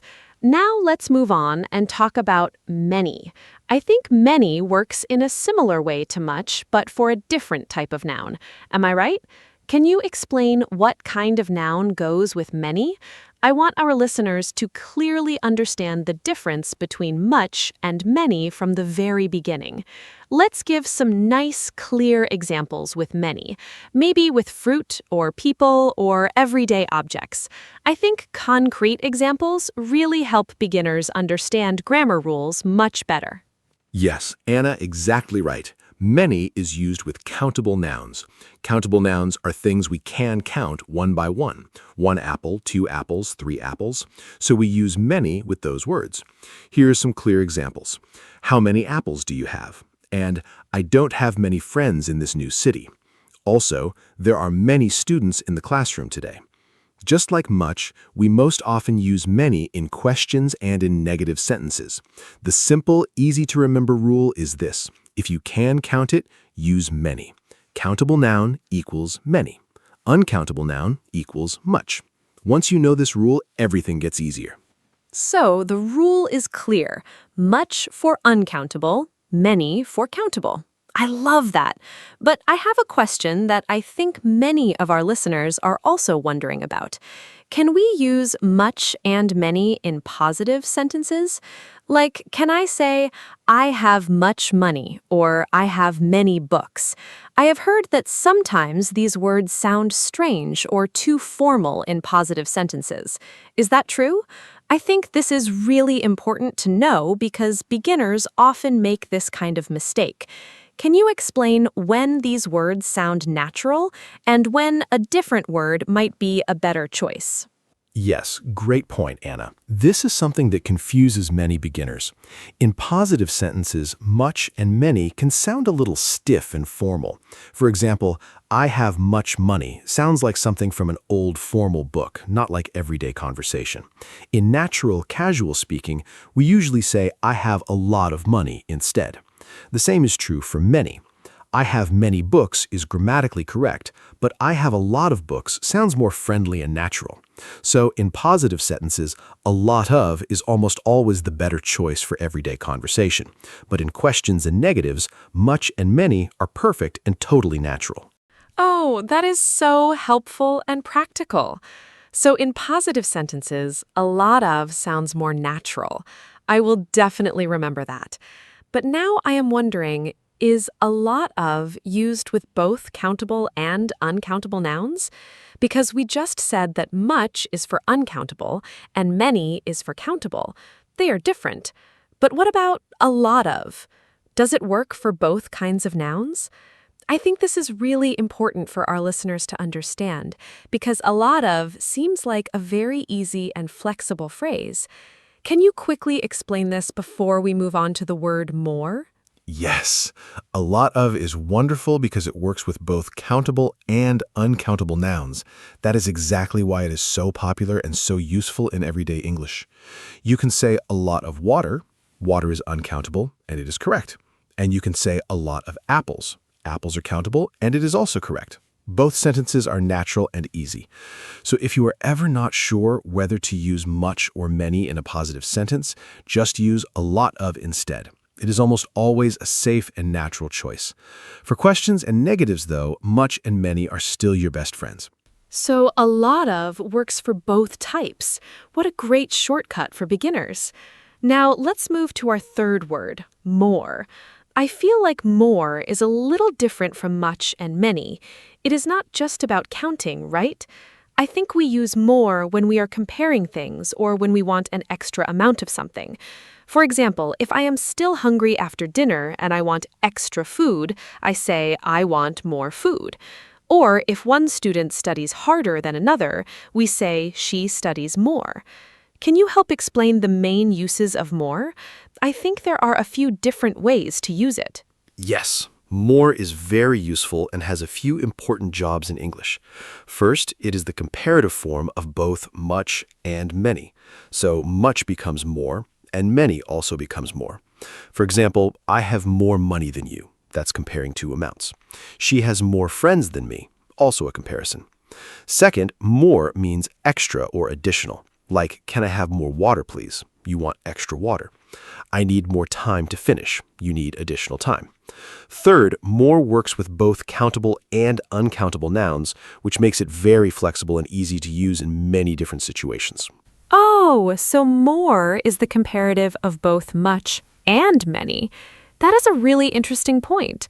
So we never say mucher or manier. We always just say more. That is actually nice. It makes comparing things very simple. I think some beginners might try to say more many or more much, which of course is wrong. The correct and simple word is just more. Mark, can you give a few more clear example sentences with more so our listeners can really hear how naturally it sounds? Maybe 3 or 4 simple sentences showing different ways to use more in real contexts. Sure, let me give you some clear and simple examples. First, I want more coffee. This means extra coffee. Coffee is uncountable. Second, she has more cats than I do. This is a comparison. Cats are countable. Third, we need more information about this topic. Extra information. Information is uncountable. Fourth, he exercises more than his older brother. Comparing habits. No noun is needed here, just more. Fifth, please give me more time to think. Extra time. See how flexible more is in all these different situations? And please remember, never say more much or more many. Just more is completely correct and enough. Those examples are so helpful and very clear. Now I want to specifically talk about questions with how much and how many. I think beginners hear these two phrases absolutely everywhere, in shops, at restaurants, in the classroom, at the doctor. Mark, can you clearly explain the difference between using how much and how many in questions? I really believe that if our listeners can master these two important question forms, it will help them so much in their daily life in English. These questions come up in real conversations every single day in so many very different situations. Absolutely. How much and how many are extremely useful for everyday communication. How much is for uncountable nouns. You use it to ask about price or quantity of things you cannot count. For example, how much does this jacket cost? Asking about price. How much milk do we have left? Asking about quantity. How many is for countable nouns. For example, how many oranges do you want? Or how many people are coming to the dinner? Here's a simple trick to remember the difference. If you can put a number directly in front of the noun, 3 oranges, 5 people, use how many. If you can't, use how much. I love that trick so much. If you can put a number in front of the noun, use how many. If you cannot, use how much. That is so easy to remember. Now, I see a very common mistake that beginners often make. Sometimes students say, "How much books do you have?" instead of "How many books?" Or they say, "How many water do you drink?" instead of "How much water?" These mix-ups happen a lot. Why do you think students confuse much and many? And what can they practically do every day to practice and remember the difference between these two important words? This is a really important question. I think students mix them up mainly because in their native language, there is often just one single word for both much and many. So they translate directly from their language and naturally make mistakes. The best way to practice is to always think about the noun first. Ask yourself, can I count this thing? Books, yes, I can count books, so use many. Water, no, I cannot count water like individual things, so use much. A great exercise, make 2 simple lists, one list of countable nouns and one list of uncountable nouns. Then practice making questions every day with how much and how many. It really works. Making 2 lists, that is such a practical and easy tip. Now, let me ask you about a very common real-life situation where we use all of these words, shopping. When we go to a shop, we hear much, many, and more constantly. We ask about prices, quantities, and extra items. Mark, can you give some natural example sentences or a small shopping conversation that uses all 3 of these words? I think real-life context is the absolute best way for beginners to understand how to actually use grammar in practice. Shopping is something that every single person does regularly. Great idea. Here are some natural shopping examples. First, how much does this cost? Asking the price, using how much. Second, how many apples would you like, sir? A shop assistant asking about quantity. Third, can I have more bread, please? Just a little more. Asking for extra bread. Fourth, I don't have much money today, so I'll buy fewer things. Much with uncountable money, fewer with countable things. These are all completely natural sentences you might hear or say in any real shop. If you can use these phrases confidently, you will feel great when shopping in English. Practice them at home. Those shopping examples are wonderful and very useful. Now, let me also ask about cooking. We talk about much and many all the time in recipes and in the kitchen, like how much flour do you need, or how many eggs should I add? I think food and cooking vocabulary is actually perfect for practicing these important grammar words. Mark, can you give a few more examples from cooking or food? Maybe imagine a simple recipe conversation where someone uses much, many, and more in a completely natural and easy-to-follow way.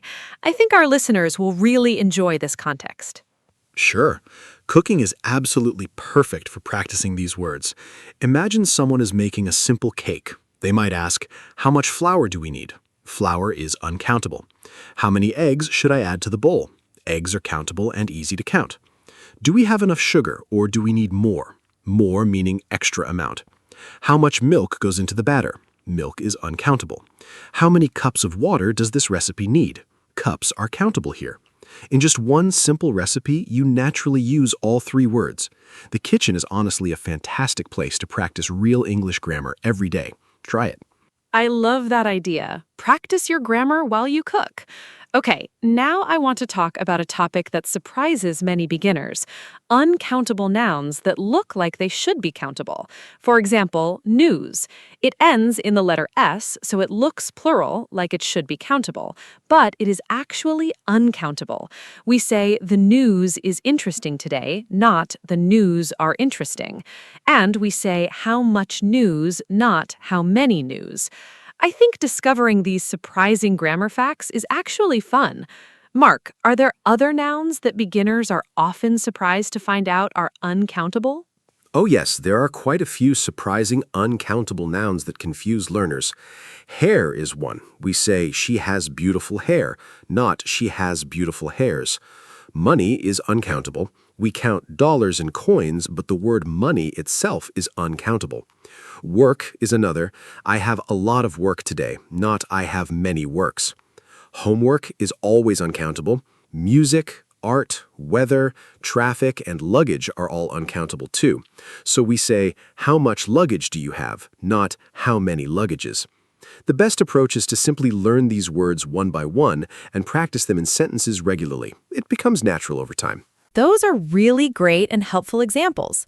Homework is uncountable, so students should always say, how much homework do you have, not how many homeworks. Every student learning English needs to know that important fact. Now, let me bring the word more back into our conversation. We already said that more is the comparative form of much and many. But more is also used in the very common structure more than, which compares two things or amounts directly. Can you explain more than with some simple examples? I think this structure appears all the time in everyday English when people compare two cities, two prices, two people, or two amounts. Yes, more than is an extremely useful and common structure.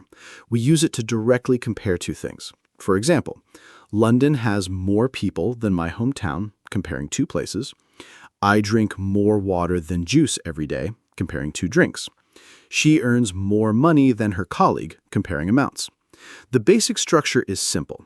Subject plus verb plus more plus noun plus than plus the second thing. Or without a noun. He exercises more than she does.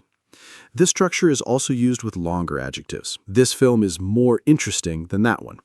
For today's topic, just focus on more plus noun plus than. It is very common and very useful in daily life. More plus noun plus than. Great structure to remember. Now, let me also briefly mention the opposite of more. If more means a larger amount, what do we use for a smaller amount? I think it is less for uncountable nouns and fewer for countable nouns. A lot of beginners just use less for everything, but I have heard that fewer is the more correct word when talking about countable things. Can you explain this difference? I know it is a small point, but I think it is good for our listeners to learn correct English from the very beginning of their studies. You are completely right, Anna. The opposite of more for uncountable nouns is less. For example, I want less sugar in my tea today. I have less money this month than last month. For countable nouns, the technically correct word is fewer. For example, there are fewer students in the class today. I have fewer problems now than before. However, and this is important for beginners to know, in everyday casual speech, many native English speakers say less for everything, even with countable nouns. You will often hear less people or less cars in real life. For writing and formal situations, try to use fewer for countable nouns. In casual speech, less is widely accepted and understood. So fewer is technically correct for countable nouns, but in real everyday conversation, less is used very commonly for both. That is interesting. It shows that grammar rules and real-life language are sometimes a little different. English is a living language, and it changes over time. I think that is actually good news for beginners. You do not need to be perfect to communicate effectively. Okay, I want to do a fun little quiz now for our listeners. I will give a sentence with a blank, and Mark will fill in the correct word. First sentence, I don't have blank time to finish this task. Okay, let me think about this carefully. The sentence is, I don't have blank time to finish this task. The key noun here is time. Now, can I count time? Can I say one time, two times in this context? In this sentence, no. We are talking about time as an uncountable quantity, not individual occasions. So time here is uncountable, which means we need much. The complete correct sentence is, I don't have much time to finish this task. Notice also that this is a negative sentence with don't have, and much is especially natural and common in negative sentences and questions. Great sentence, Anna. Give me the next one. Great explanation. Now, the second quiz sentence, she has blank friends than her brother. Listeners, take a moment and think about it before Mark answers.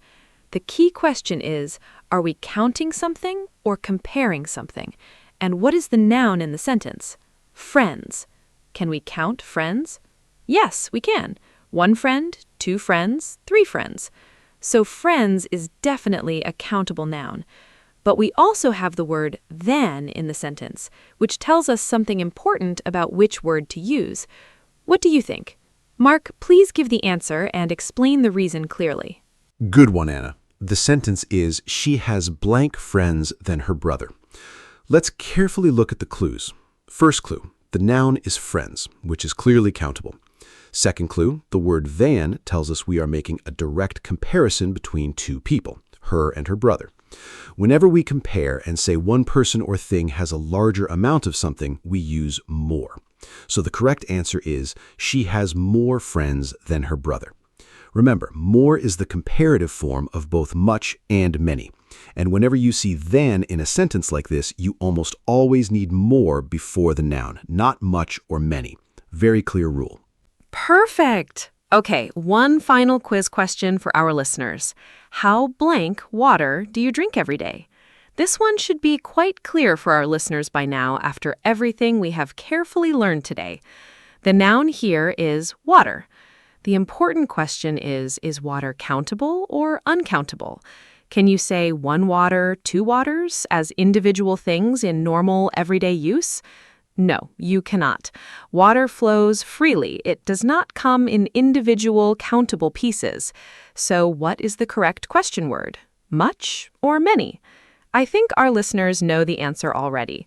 Let's hear it from Mark with a clear and simple explanation of the reason. The answer is much. The correct sentence is, how much water do you drink every day? Water is uncountable. We cannot count individual drops of water in normal conversation, so we use how much, not how many. How many water is incorrect and would sound very strange to a native English speaker. The simple rule, which we have now said many times today, how much goes with uncountable nouns and how many goes with countable nouns. I think our listeners are doing really wonderfully. These 3 quiz questions were excellent practice. Well done to everyone who answered correctly at home. Thank you, everyone. I think that quiz was really useful for solidifying what we have learned. Now, I also want to talk about a very polite and natural-sounding pair of phrases. A little more and a few more. I hear these in conversations all the time, like, can I have a little more water? Or, I just need a few more minutes. These phrases sound very soft and polite when you ask for a small, extra amount of something. Can you explain when we use a little more versus a few more? I think the countable and uncountable rule applies here again, just like with much and many. Exactly right, Anna. The same rule applies. A little more is used with uncountable nouns. For example, can I have a little more water? Water is uncountable. I need a little more time to think. Time is uncountable. A few more is used with countable nouns. For example, I need a few more minutes, please. Minutes are countable. She wants a few more apples from the market. Apples are countable and easy to count. So a little and a few both mean a small amount, but the rule about countable and uncountable nouns still applies. These phrases are very polite, very natural, and you will hear them often in everyday English conversation. So a little more for uncountable and a few more for countable. The rule is always consistent. I think that is one of the most helpful things about English grammar. When you learn one rule well, it often applies to many different words and phrases. Not just much and many, but also less and fewer, a little and a few, and a little more and a few more. They all follow the same basic logic about countable and uncountable nouns. Mark, do you think that understanding countable versus uncountable nouns is the single most important key lesson from today's episode? Yes, absolutely 100%. Understanding countable versus uncountable nouns is the single most important key to using much, many, and more correctly and confidently. If you know whether a noun is countable or uncountable, you will know which word to choose in almost every situation. My strong advice to beginners is this: start with the most common nouns in your daily life. Drinks, water, milk, juice, coffee, all uncountable. Foods, bread, rice, sugar, uncountable. But apples, eggs, bananas, biscuits, countable. Practice those everyday nouns first. The more nouns you learn and practice, the easier and more natural all of this grammar will become. I love that practical advice. Start with daily life vocabulary. Now, I want to make sure we cover one more thing before our summary: the phrase no more. Like when something is completely finished or you simply do not want any more of it. For example, there is no more bread in the kitchen, or no more questions, please. This is a little different from not much or not many. Can you explain how no more is used and when it sounds the most natural? I think our listeners will find this phrase very useful in daily conversations, at home, at work, or anywhere. Great point. No more is simple, direct, and very useful. It means something is completely finished, or you are stopping and want nothing extra. For example, there is no more milk in the fridge. The milk is all gone. No more questions, please. Stop asking questions right now. I want no more coffee, thank you. I do not want any additional coffee. No more is stronger and more final than not much. Not much means a small amount still exists. No more means zero. There is absolutely nothing left. You'll also hear not anymore in spoken English, like I don't drink soda anymore. Both are natural and common. Practice both in sentences. No more means zero, nothing left at all. That is a really clear and helpful explanation. Okay, I think we have covered so much wonderful material today. Let me now give our listeners a clear summary of everything we have learned in this episode. I will go through the key points one by one. Point 1. Much is used with uncountable nouns, and it is most natural in questions and negative sentences. For example, how much water and I don't have much time. Point 2, many is used with countable nouns, also mainly in questions and negative sentences. For example, how many apples and I don't have many friends. Is that correct so far? Yes, Anna, that is a perfect summary of the first 2 points. Much with uncountable nouns in questions and negatives. Many with countable nouns in questions and negatives. And I want to add one very important extra point. In positive sentences, a lot of is almost always more natural than much or many. Say, I have a lot of money rather than I have much money. Say, I have a lot of friends rather than I have many friends. A lot of is easy, flexible, and works perfectly with both countable and uncountable nouns. It is a brilliant phrase for beginners who are still learning which nouns are countable and which are not. Please continue the summary. Thank you for that great addition. And now, point 3, more is the comparative form of both much and many. We use more when comparing two things, like she has more time than me, or he has more friends than his sister. We also use more to ask for or talk about an extra amount of something, like, can I have more water, please? And more works with both countable and uncountable nouns, making it very flexible. Finally, how much is for uncountable nouns, and how many is for countable nouns in questions. These two question forms are incredibly useful in real, everyday life. What a wonderful and clear summary, Anna. I think today's episode has been really packed with useful and practical information.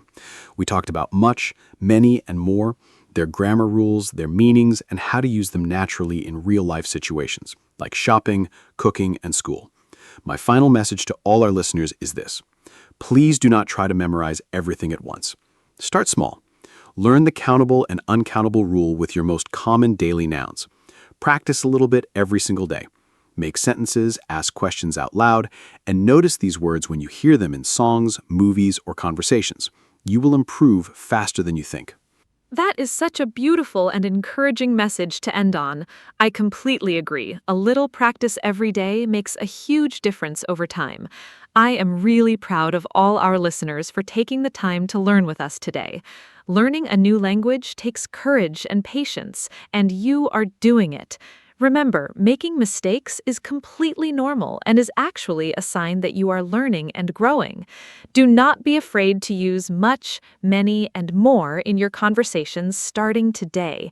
The more you use them, the more natural they will feel. Thank you so much for listening to this episode. You are wonderful. Thank you, Anna, and a huge thank you to every single one of our wonderful listeners. You gave us your time today, and that truly means a lot to us.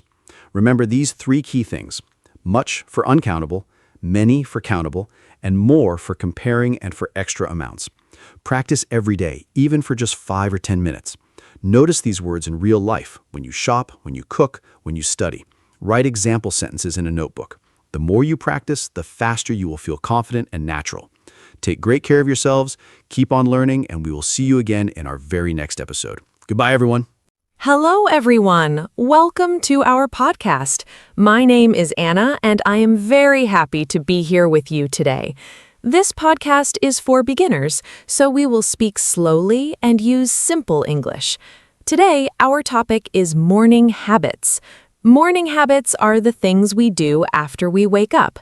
These small actions can change how we feel during the day. For example, some people drink water, some people exercise, and some people check their phone. I think morning habits are very important because they help us start the day well. I am here with my friend Mark, and we will talk about this together. Hi, Anna. Hi, everyone. My name is Mark, and I am excited to talk with you today. Thank you for listening to our podcast.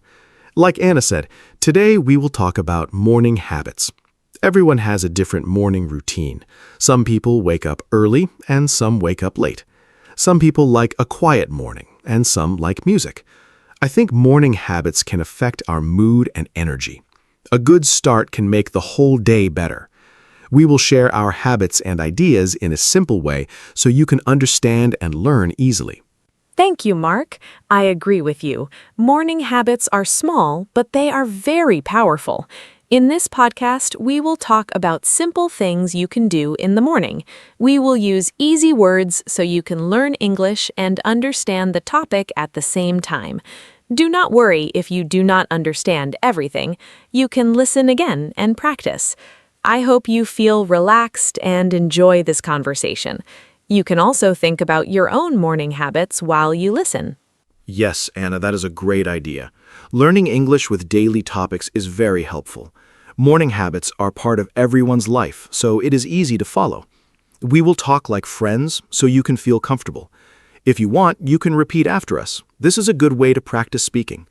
I think it is also a good time to think about how we start our day and how we can make it better. That's right, Mark. I like that we can learn English and also improve our daily life. Morning habits can be simple, like brushing your teeth, washing your face, or eating breakfast. But these small things can make a big difference. In this podcast, we will share our own routines and ask each other questions. This will help you hear natural English and learn how to talk about your habits. I think that will be very useful, Anna. Talking about habits is important in daily conversation. You can use simple sentences like, I wake up at 7, or I drink coffee in the morning. These are easy but useful expressions. We will keep everything clear and simple so you can follow us. Do not worry about mistakes. Learning takes time, and that is okay. Yes, learning step by step is very important. I also think mornings are special because they are the start of a new day. A good morning can make us feel happy and ready. In this podcast, we will talk about what we do, what we like, and what helps us feel good in the morning. I hope you will find some ideas that you can try in your own life. That is a nice idea, Anna. I also think mornings can be calm and peaceful. It's a good time to think and prepare for the day. Some people like to plan their day in the morning. Others just take it easy. There's no right or wrong way. We will share different ideas so you can choose what you like. I like that, Mark. Everyone is different, and that's okay. In this podcast, we will not say what is right or wrong. We will just share simple ideas. You can try them and see what works for you. Also, we will speak slowly so you can understand better. You can pause and repeat if you want. Yes, that is very helpful for beginners. Repeating is a great way to improve your English. You can also try to answer our questions in your mind. This can help you practice thinking in English. Morning habits are easy to talk about, so it's a good topic for learning. Thank you, Mark. Before we start, I want to remind our listeners to relax. This is not a test. Just listen and enjoy. You will improve little by little. Morning habits are simple, so you can follow our conversation easily. I hope you feel like you are talking with us. That's a great message, Anna. We are happy to have you here with us. Thank you for listening to our podcast. Now we are ready for part 1, where we will talk about our own morning habits and simple routines. In part 1, I want to talk about my morning habits. I usually wake up at 7 in the morning. When I wake up, I do not check my phone first. I try to sit quietly for a minute and take a deep breath. Then I go to the bathroom and wash my face and brush my teeth. After that, I drink a glass of water because it helps my body wake up. Sometimes I do light stretching for 5 minutes. It is very simple, but it makes me feel fresh. Then I prepare a small breakfast like bread and fruit, and I eat slowly. That sounds like a very nice routine, Anna. My morning habits are a little different. I usually wake up at 7:30, so a bit later than you. The first thing I do is turn off my alarm, and sometimes I check my phone, but I try not to spend too much time on it. Then I go to the bathroom, brush my teeth, and wash my face. After that, I like to drink a cup of coffee because it gives me energy. I do not always stretch, but I sometimes open the window to get fresh air. I like that you open the window, Mark. Fresh air is very nice in the morning. I also think it helps us feel more awake. After breakfast, I like to plan my day. I write a short list of things I need to do. It is not long, just simple tasks. This helps me feel organized and calm. If I know what I need to do, I do not feel stressed. Sometimes I also listen to soft music while I get ready. It makes my morning feel more peaceful and enjoyable. That is a great idea, Anna. I do not always plan my day, but I think I should try it. My morning is sometimes a bit busy, so I just get ready quickly. After my coffee, I get dressed and prepare to go out. I usually eat something small, like a banana or a sandwich. I do not have a big breakfast because I don't feel very hungry in the morning. But I know breakfast is important, so I try to eat at least a little before I start my day. Yes, even a small breakfast is good, Mark. It gives your body some energy. I also think it is important to take time in the morning. If we hurry too much, we can feel stressed. I try to wake up a little earlier so I have time to relax. Even 10 extra minutes can make a big difference. In that time, I can sit quietly or enjoy my tea. It helps me start the day in a calm way. I understand that, Anna. I think I need to wake up a bit earlier too. Sometimes I feel rushed, and it is not a good feeling. When I have more time, I feel better and more relaxed. I also like to listen to music in the morning when I have time. It makes me feel happy and ready for the day. Music can change my mood in a positive way. Yes, music is very powerful. It can change how we feel. I also like to keep my mornings simple. I do not try to do too many things. Just a few good habits are enough. For example, drinking water, eating breakfast, and planning my day. These small things help me feel ready. I think it is better to have a simple routine that we can follow every day. I agree, Anna. Simple routines are easier to keep. If a routine is too long, we may stop doing it. I try to keep my morning easy and quick, but I also want to add some good habits like stretching or planning my day. I think small changes can make a big difference over time. Yes, small changes are very important. We do not need to change everything at once. Just one new habit can help. For example, drinking water in the morning is very easy, but it is good for our body. Over time, these small habits become part of our life. Then we do them without thinking. That is true, Anna. Habits become natural when we repeat them. I'd also think it is important to enjoy our morning. If we like our routine, we will continue it. If we do not enjoy it, it will be hard to keep. So it is good to choose habits that we like.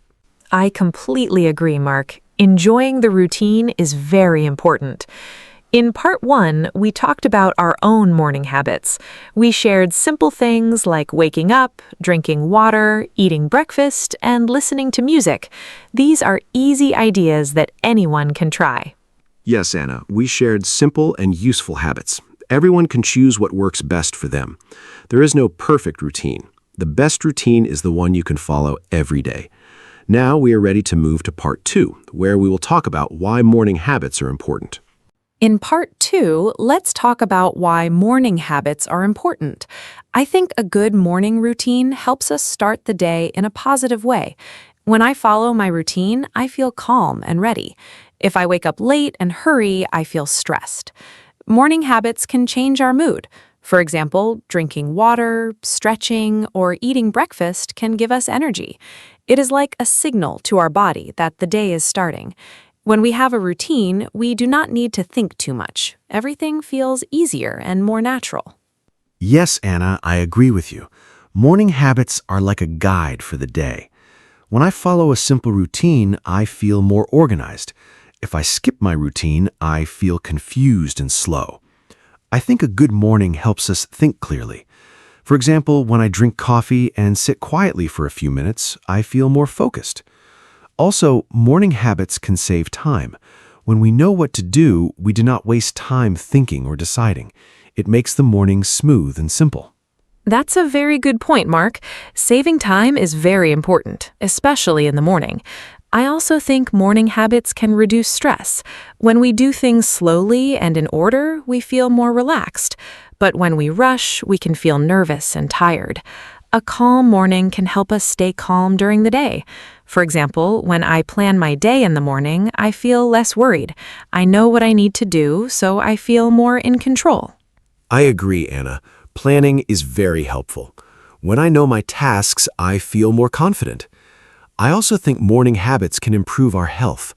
For example, drinking water, eating breakfast, and doing light exercise are good for our body.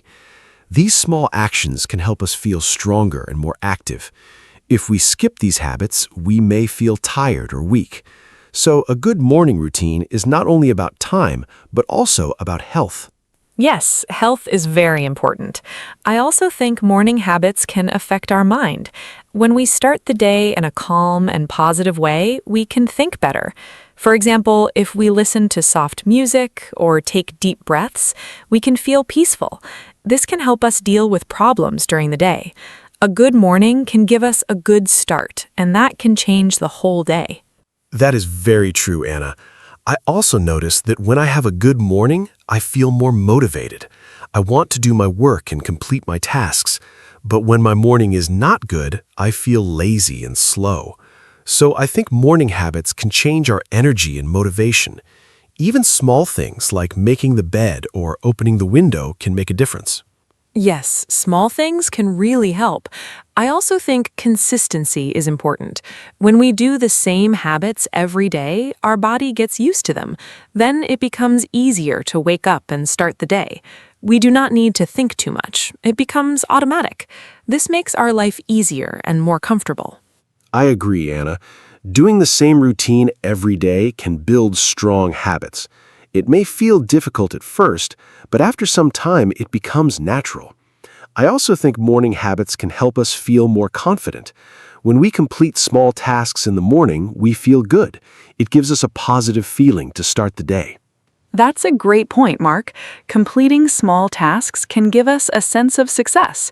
It may be something simple, like drinking water or eating breakfast, but it still feels good. I also think morning habits can give us time for ourselves. Before the day becomes busy, we can have a quiet moment. This is very important for our mind. Yes, having time for ourselves is very important. In the morning, everything is usually quiet, so it is a good time to relax and think. I think many people forget this and start their day too quickly. But taking even a few minutes can make a big difference. It can help us feel more balanced. I agree, Mark. In part 2, we talked about why morning habits are important. They help us feel calm, save time, reduce stress, and improve our health. They also help our mind and give us a good start to the day. I think these are very good reasons to build a simple morning routine. Yes, Anna, we shared many reasons why morning habits are useful. They're simple, but they can change our day in a positive way. I hope our listeners can understand their importance. Now, we are ready to move to part 3, where we will share some easy tips for building good morning habits. In part 3, let's share some simple tips for building good morning habits. My first tip is to start small. You do not need many habits at once. Just choose 1 or 2 easy things, like drinking water or making your bed. My second tip is to wake up at the same time every day. This helps your body get used to a routine. My third tip is to prepare the night before. For example, you can choose your clothes or plan your breakfast. This makes your morning easier and faster. Those are great tips, Anna. I want to add some more. First, try not to use your phone right after you wake up. It can make your mind busy too early. Instead, take a few minutes to wake up slowly. Second, you can add a short activity like stretching or walking. It helps your body feel active. Third, try to keep your routine simple and enjoyable. If you like your routine, you will follow it more easily. These small tips can help you build a good morning step by step. I like your tips, Mark. They are very easy to follow. I also think it is important to be consistent. Try to do your habits every day, even on weekends. This helps your routine become natural. Another tip is to give yourself enough time in the morning. Do not rush. If you wake up a little earlier, you can feel more relaxed. Also, try to create a calm environment. A clean room and soft light can make your morning more peaceful. Yes, being consistent is very important. I also think it is good to set a simple goal for the morning. For example, you can say, "Today I will drink water and stretch." This makes your routine clear. Another tip is to enjoy your breakfast. Do not eat too fast. Take your time and enjoy your food. It can make your morning more pleasant and give you energy for the day. That is a nice idea, Mark. Enjoying breakfast is very important. I also think it is good to listen to your body. If you feel very tired, you may need more rest. Do not push yourself too hard. A good routine should help you, not make you feel stressed. Also, you can try different habits and see what works best for you. Everyone is different, so your routine can be unique. I agree, Anna. Everyone is different, and that's okay. I also think it is good to stay positive. If you miss your routine one day, do not feel bad. Just try again the next day. Building habits takes time. Another tip is to keep your routine short. 10 to 20 minutes is enough for many people. This makes it easier to follow every day. Yes, keeping it short is a very good idea. I also think it is helpful to make your routine enjoyable. For example, you can listen to your favorite music or drink your favorite tea. These small things can make your morning special. When you enjoy your routine, you will want to continue it. That's true, Anna. Enjoyment is very important. I also think it is good to track your habits. You can use a notebook or a simple list. When you see your progress, you feel happy and motivated. This can help you continue your routine. I like that idea, Mark. Tracking can help us stay motivated. I also think it is important to be patient. Habits do not change in one day. It takes time. But if you keep trying, you will see results. Step by step, your morning will become better. Yes, Anna, patience is key. Small steps can lead to big changes.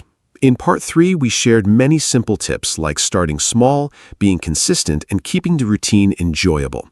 These tips are easy and practical for daily life. Thank you, Mark. I think these tips can really help beginners. They are simple and easy to try. In part 3, we focused on how to build good morning habits step by step. I hope our listeners feel ready to try their own routine. I agree, Anna. We shared many useful ideas. Now we are ready to move to the ending, where we will share our final thoughts and say goodbye. Thank you, everyone, for listening to our podcast today. We talked about morning habits and shared many simple ideas. I hope you learned some new words and useful tips for your daily life. Remember, you do not need a perfect routine. Just start with 1 or 2 small habits, like drinking water or waking up at the same time. Over time, these habits can make your morning better. You can listen again and repeat our sentences to practice English. Thank you for spending your time with us. I hope you feel ready to try a new morning routine tomorrow. Thank you, Anna, and thank you to all our listeners. It was great to talk about morning habits together. A good morning can change your whole day. I hope you can try some of the simple tips we shared. Do not worry if it is not perfect. Just keep trying and find what works for you. Learning English and building habits both take time, so be patient. Practice every day, even a little. Thank you again for listening, and we hope you enjoyed this episode. Before we say goodbye, I want to remind you to practice your English every day. You can listen to this podcast again and repeat after us. You can also talk about your own morning habits in simple English. For example, you can say, I wake up at 7, or I drink coffee in the morning. This is a good way to improve your speaking. We are very happy to be part of your learning journey. Thank you again for listening to us. Take care. That is a great idea, Anna. Practice is very important. Even a few minutes every day can help you improve. Try to listen, repeat, and speak out loud. Do not be afraid of making mistakes. Mistakes are part of learning. Also, try to enjoy the process. Learning English can be fun and useful. We are very happy to share this time with you. Thank you for joining us today. Yes, Mark, I feel very happy too. This was a simple and friendly conversation. I hope our listeners felt comfortable and enjoyed it. Morning habits are easy to talk about, and they are useful in daily life. I hope you found some ideas that you can use. Thank you again for being with us today. I agree, Anna. It was a warm and easy talk. I hope our listeners learned something new. We shared simple ideas that anyone can try. Keep practicing and do not give up. You are doing a great job by listening and learning. Thank you for your time and attention. As we finish our podcast, I want to say one more thing. Please be patient with yourself. Building new habits and learning English both take time. Step by step, you will improve. Keep going and stay positive. Thank you for listening, and I wish you a happy and productive day. Thank you, Anna. That is a very kind message. I also want to wish everyone good luck. Keep learning, keep practicing, and enjoy your journey. We believe in you. Thank you for listening to our podcast today. Now it is time to say goodbye. Thank you so much for joining us. We hope you enjoyed this episode and learned something new. Please come back for our next podcast. We will talk about more easy topics to help you learn English. Have a great day and see you next time. Goodbye, everyone, and thank you again. We hope you have a wonderful day. Take care of yourself and keep practicing your English. We look forward to talking with you again soon. Goodbye, and see you next time. Hello, everyone. Welcome back to our podcast. My name is Anna, and I am so happy you are joining us today. This podcast is made especially for beginner English learners, and we always try to make every episode simple, friendly, and fun. Today, we have a really important topic for you. We are going to talk about 3 very small but very powerful English words: in, on, and at. These are called prepositions, and they are used constantly in everyday English.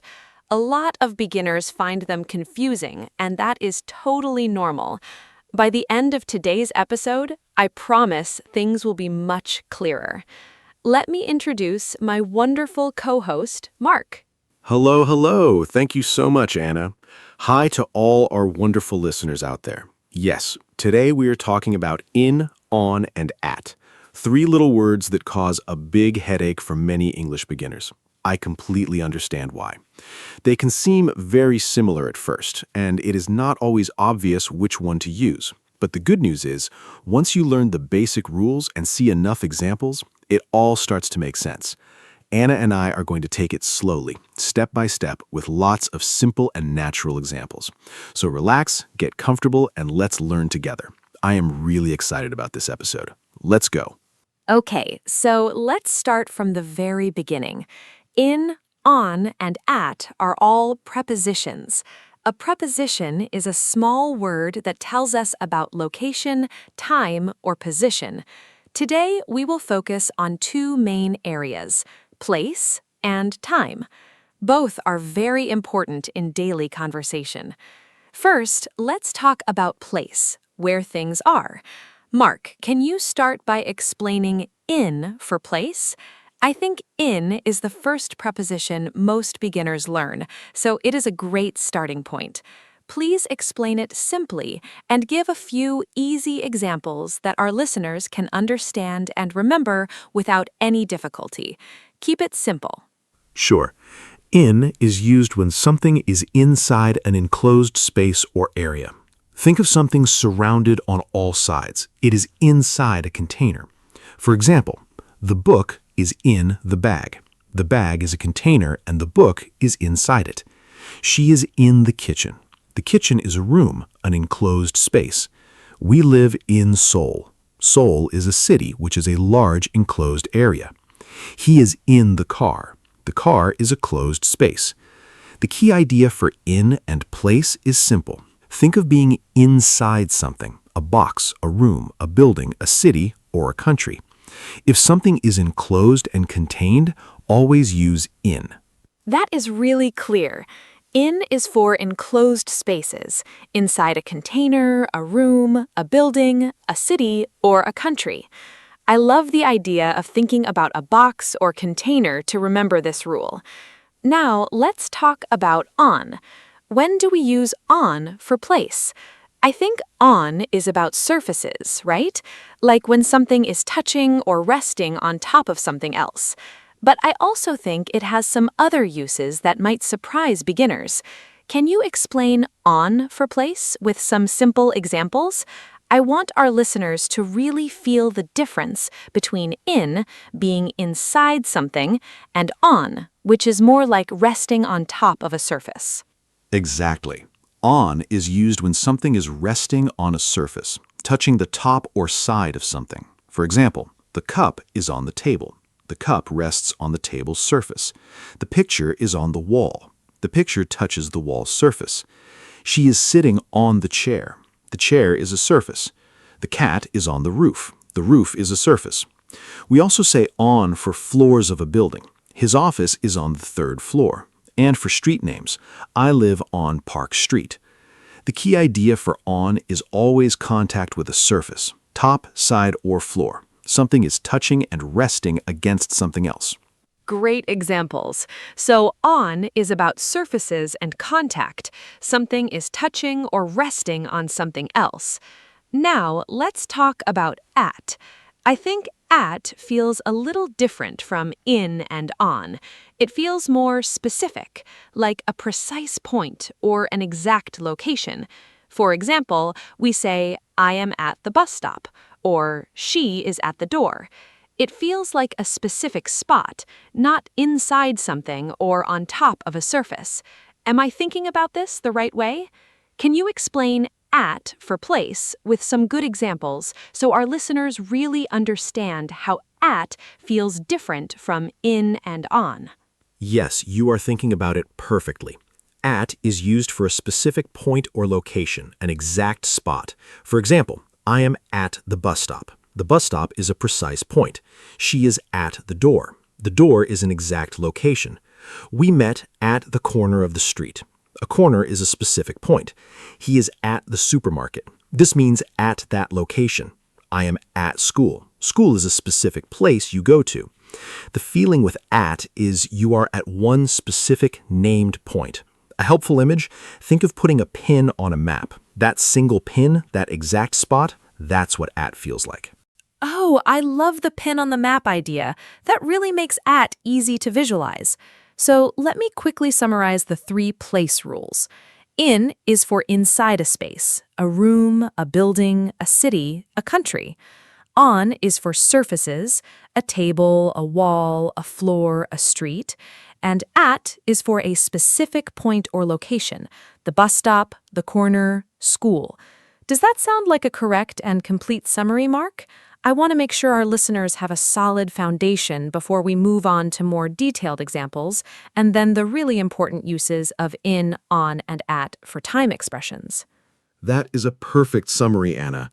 In equals inside, on equals surface, at equals a specific point. Remember those 3 simple ideas and you already understand the foundation of these prepositions. Of course, there are some exceptions in English, as always, but if you start with these three core concepts, you will be correct in the great majority of everyday situations. And the more you practice and hear these words in real conversations, the more natural they will feel. Over time, you will not even need to think about the rule. It will come automatically and easily. Great job summarizing it so clearly. Thank you. Now I want to give more examples using places from daily life. At home, there are many different situations where we use all three prepositions. For example, the milk is in the fridge, inside an enclosed space. The remote control is on the sofa, on a surface. She is at the front door, at a specific point. All three in just one home setting. Mark, can you give more everyday location examples? I think hearing many familiar examples helps beginners build confidence and start using these words naturally, without needing to stop and think about every single rule. Great idea. Here are more everyday examples. The clothes are in the wardrobe, inside a closed space. The keys are on the kitchen counter, on a surface. He is at the window, at a specific spot. The students are in the classroom, inside a room. The newspaper is on the desk, on a surface. I will meet you at the entrance, at a point. The children are in the park, inside an area. The dog is on the grass, on a surface. She is waiting at the corner, at a precise point. Practicing these small everyday sentences regularly is the fastest way to internalize these three prepositions. Those are wonderful examples. I especially like the children are in the park and the dog is on the grass. They are so easy to picture and remember. Now I want to ask about transport, which often confuses beginners. Do we say in the car or on the car? And what about buses and trains? In the bus or on the bus? I think a lot of learners are unsure about transport prepositions because the rules feel inconsistent at first. Can you explain the difference? Once you understand the logic behind transport prepositions, I think they become much easier and start to feel natural. Great question. For small enclosed vehicles where you sit inside, we use in. So in the car, in a taxi, in a helicopter. You are enclosed inside these small spaces. For larger vehicles where you can stand up, walk around, or move freely, we use on. So on the bus, on the train, on the plane, on a ship, on a bicycle, on a motorbike. If you step onto it and can move around inside, use on. If you climb inside a small enclosed space and sit down, use in. There are occasional exceptions, but for beginners, this rule covers most everyday transport situations very well and reliably. That is such a useful explanation. In the car, but on the bus and train. Now I understand the logic completely. You step onto a bus or train, but you get inside a car or taxi. I think our listeners will really appreciate that clear distinction. Now, let's talk about buildings. Sometimes we say in the library, and sometimes we say at the library. Both seem correct. Can you explain when we say in versus at with buildings? I think this is a place where even intermediate learners sometimes feel unsure, and knowing the difference will help our listeners sound more natural and confident. Yes, both in and at can be used with buildings, but the feeling is slightly different. In the library focuses on being physically inside the building, surrounded by the walls, among the bookcases. At the library focuses on the location as a destination or a meeting point. For example, I am studying in the library, physically inside. Let's meet at the library, a destination, a point on the map. At is more about the place as a general location you go to. In is about being physically inside the walls. Both are correct. The context and your focus decide which one sounds most natural in the moment. That is a really clear and helpful explanation. In focuses on being physically inside, and at focuses on the place as a destination or a point. Okay, now let's move on to something equally important, time. We also use in, on, and ac for time, and these rules are a little different from the place rules. Time prepositions come up constantly in daily life. We talk about exact times, days, months, and years all the time. Mark, can you start explaining in for time? When do we use in for time expressions? Please keep it simple and give clear, easy to remember examples for our beginners. Okay, for time, in is used with longer time periods, things that contain smaller units of time inside them. We use in with months, in January, in March, with seasons, in summer, in winter, with years, in 2024, in 1999, with longer parts of the day, in the morning, in the afternoon, in the evening, and with longer periods like decades or centuries, in the 21st century. The key idea is the same as for place. In suggests being inside a longer, larger container of time. A month, a year, a season, these are all large containers, so we are in them just like we are in a room. That is so clear. In for time is for larger periods, months, years, seasons, and parts of the day. Now let's talk about on for time. I think on is used with days, right? Like on Monday or on my birthday.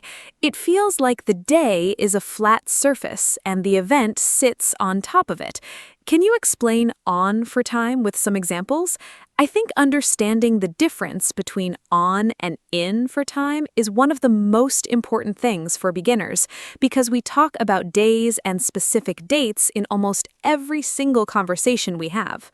Yes, on for time is used with specific days and dates. We say on Monday, on Friday, on the weekend, specific days of the week. We say on the 5th of May, on January 1st, specific dates. We say on my birthday, on New Year's Day, on Christmas Day, specific named days. The key difference from in is specificity. In is for a large time container, a month, a year. On is for a specific day within that container. Think of a calendar. You point to one specific square. That is a day, and you use on. Your finger touches that specific day. That surface contact is on. I love the calendar image. You point to a specific day, that is on. You are inside a whole month or year, that is in. Now let's complete the trio for time. At. When do we use at for time? I think at is for very specific and precise times, like exact clock times. For example, at 3 o'clock or at midnight. It feels like the most specific and precise of the three, just like it was the most precise for place. Can you explain at for time with some clear examples? Once our listeners understand all three time rules, they will feel much more confident talking about schedules, plans, and daily routines. Exactly right. At for time is used with very precise, specific points in time. We say at 6 o'clock, at 9:30, at midnight, at noon. These are exact moments. We also say at night. Note this important exception. We say in the morning and in the evening, but we say at night. Also, at the moment, meaning right now, at the same time, and at the weekend in British English. The key idea is the same as for place. At is a precise point. Just as at in place means one exact spot on a map, at in time means one exact moment on a clock. Very specific and very precise, always. Those example sentences are fantastic. Now let's do a mini quiz for our listeners. I will give an incomplete sentence and you fill in the correct word, in, on, or at. First sentence. My birthday is blank June. June is a month. Listeners, think about it before Mark answers. Which is it? In June, on June, or at June? Remember what we said about months and large periods. I think you know the answer. Let's hear Mark confirm it and explain clearly why the other two options would be wrong. Explaining why something is incorrect is just as helpful as explaining why it is correct. My birthday is blank June. The key word is June, a month. We just learned that months are large time periods like containers, so we use in. The correct answer is my birthday is in June. On June and at June are both wrong. Now notice, if we add a specific date, my birthday is on the 15th of June, then we use on because we now have a specific day. But the month alone always needs in. This shows exactly how all three work at different levels of time specificity. Month equals in, specific date equals on, exact clock time equals at. The levels are very clear. Great answer and explanation. Okay, next quiz sentence. The meeting starts blank 3 o'clock. Listeners, what goes in the blank? 3 o'clock is a very specific time on the clock. Think about what we said about at and precise moments.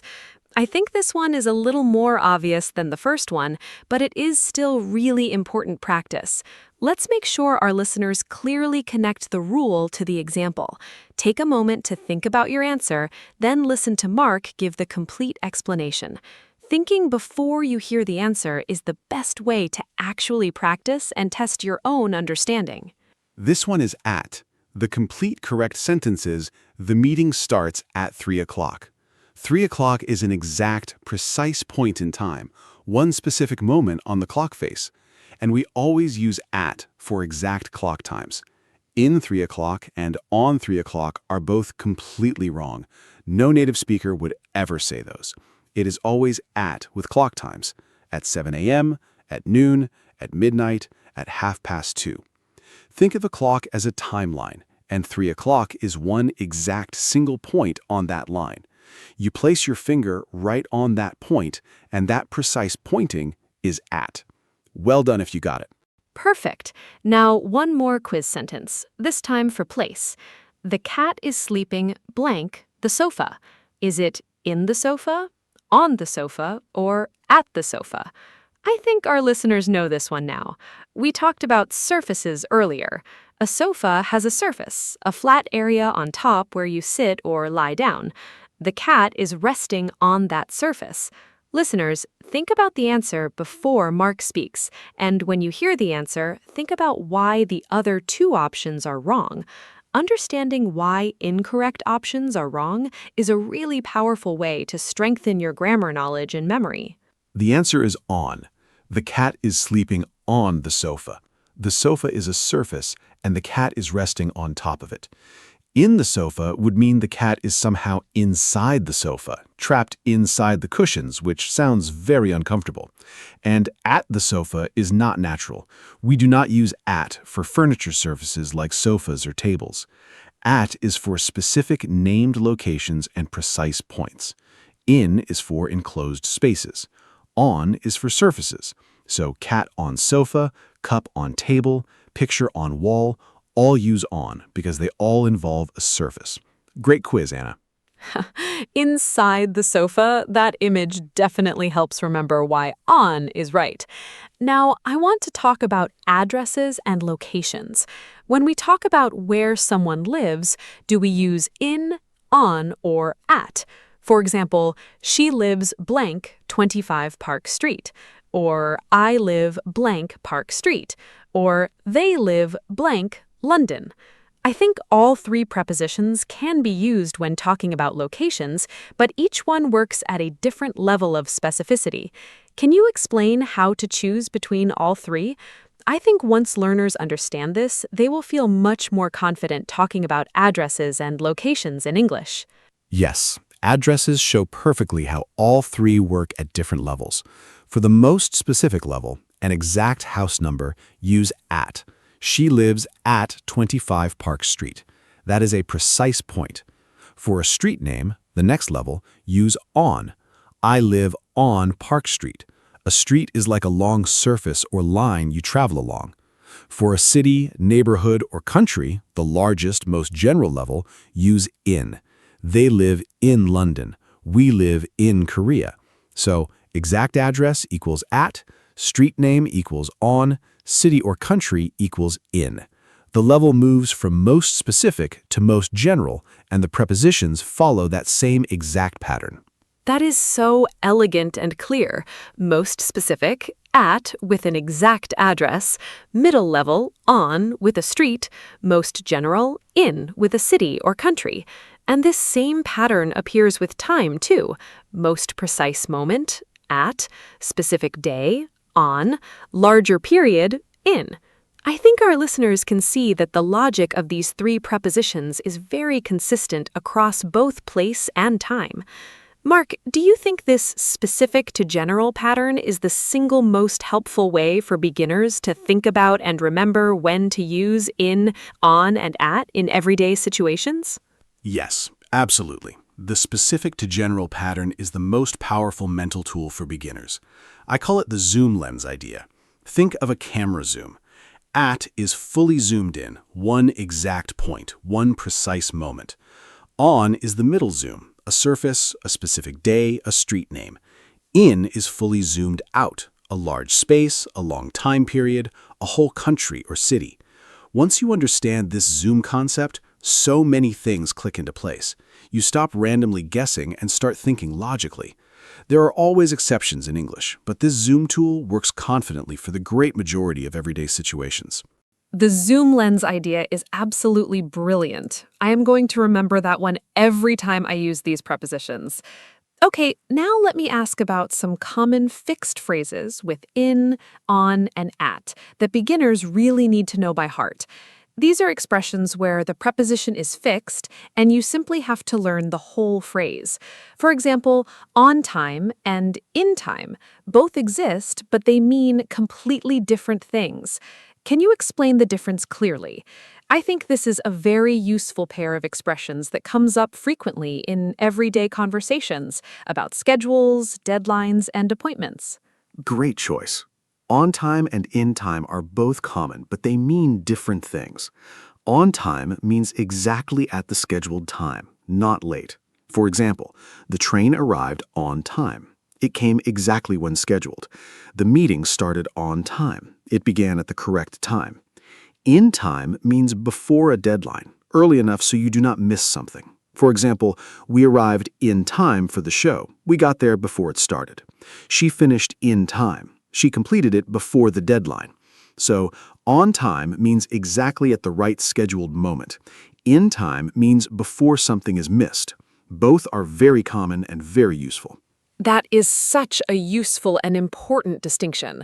On time means exactly at the scheduled moment, and in time means before the deadline, early enough not to miss something. Now let me ask about at the end versus in the end. I have heard both of these used in English, and I think they also have completely different meanings. These small differences really matter for learners because using the wrong one can change your meaning entirely and cause real confusion. Can you explain the difference clearly so our listeners can confidently use both expressions correctly in their own everyday conversations? Yes, another really useful pair. At the end refers to a final point of something specific. For example, at the end of the movie, the hero wins, the final point of that specific film. There is a cafe at the end of the street, the last point of that specific street. In the end is more general and means finally or ultimately, after everything. For example, we had many problems, but in the end, everything was fine. So, at the end is about one specific endpoint. In the end is about a final result or conclusion that comes after a longer process or difficulty. Wonderfully clear. At the end, for a specific final point, the end of a movie or a street. In the end, for a final result, ultimately, after everything. Now let me ask about common fixed expressions with at.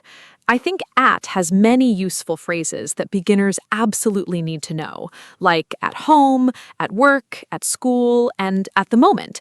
These are used constantly in everyday English.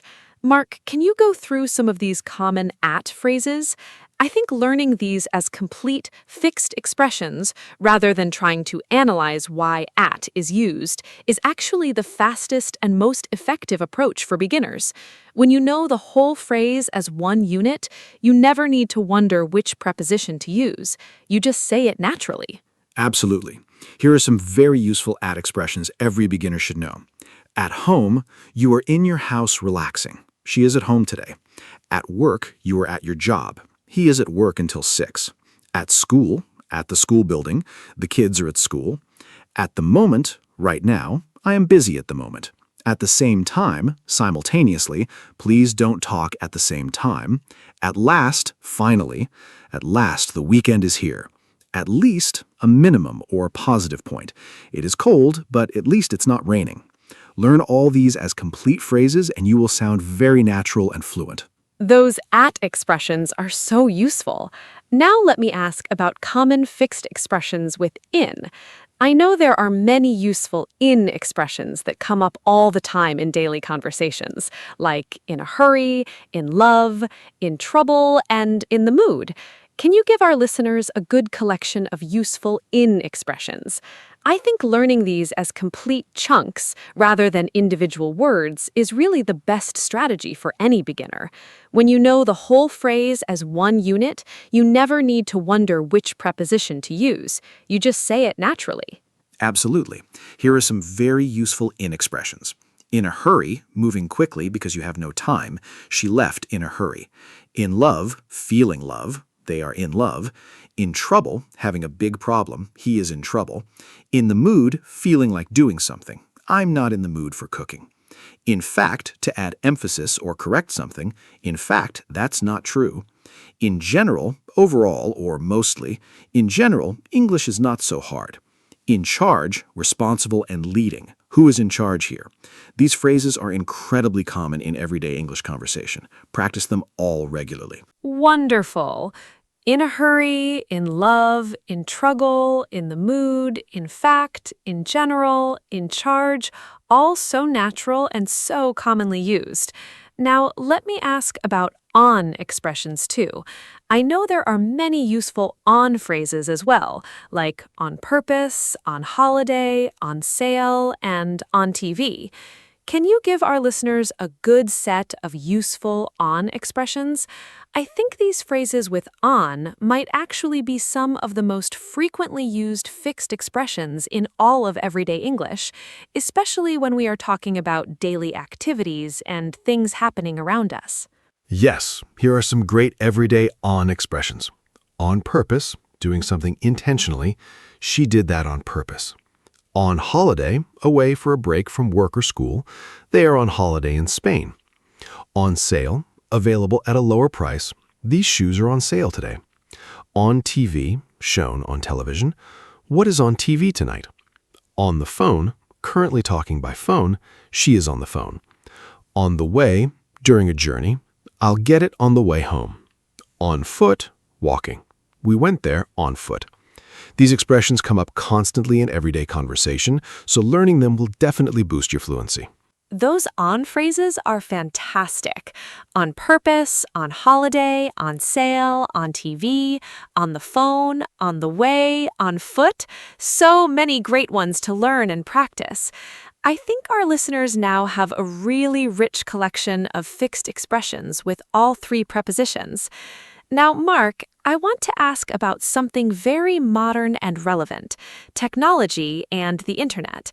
We hear phrases like on the internet, on social media, on YouTube, but also in an email or in a message. Can you explain when we use on versus in for technology and digital things in modern everyday life? Very modern and very relevant. For digital platforms and networks, we generally use on.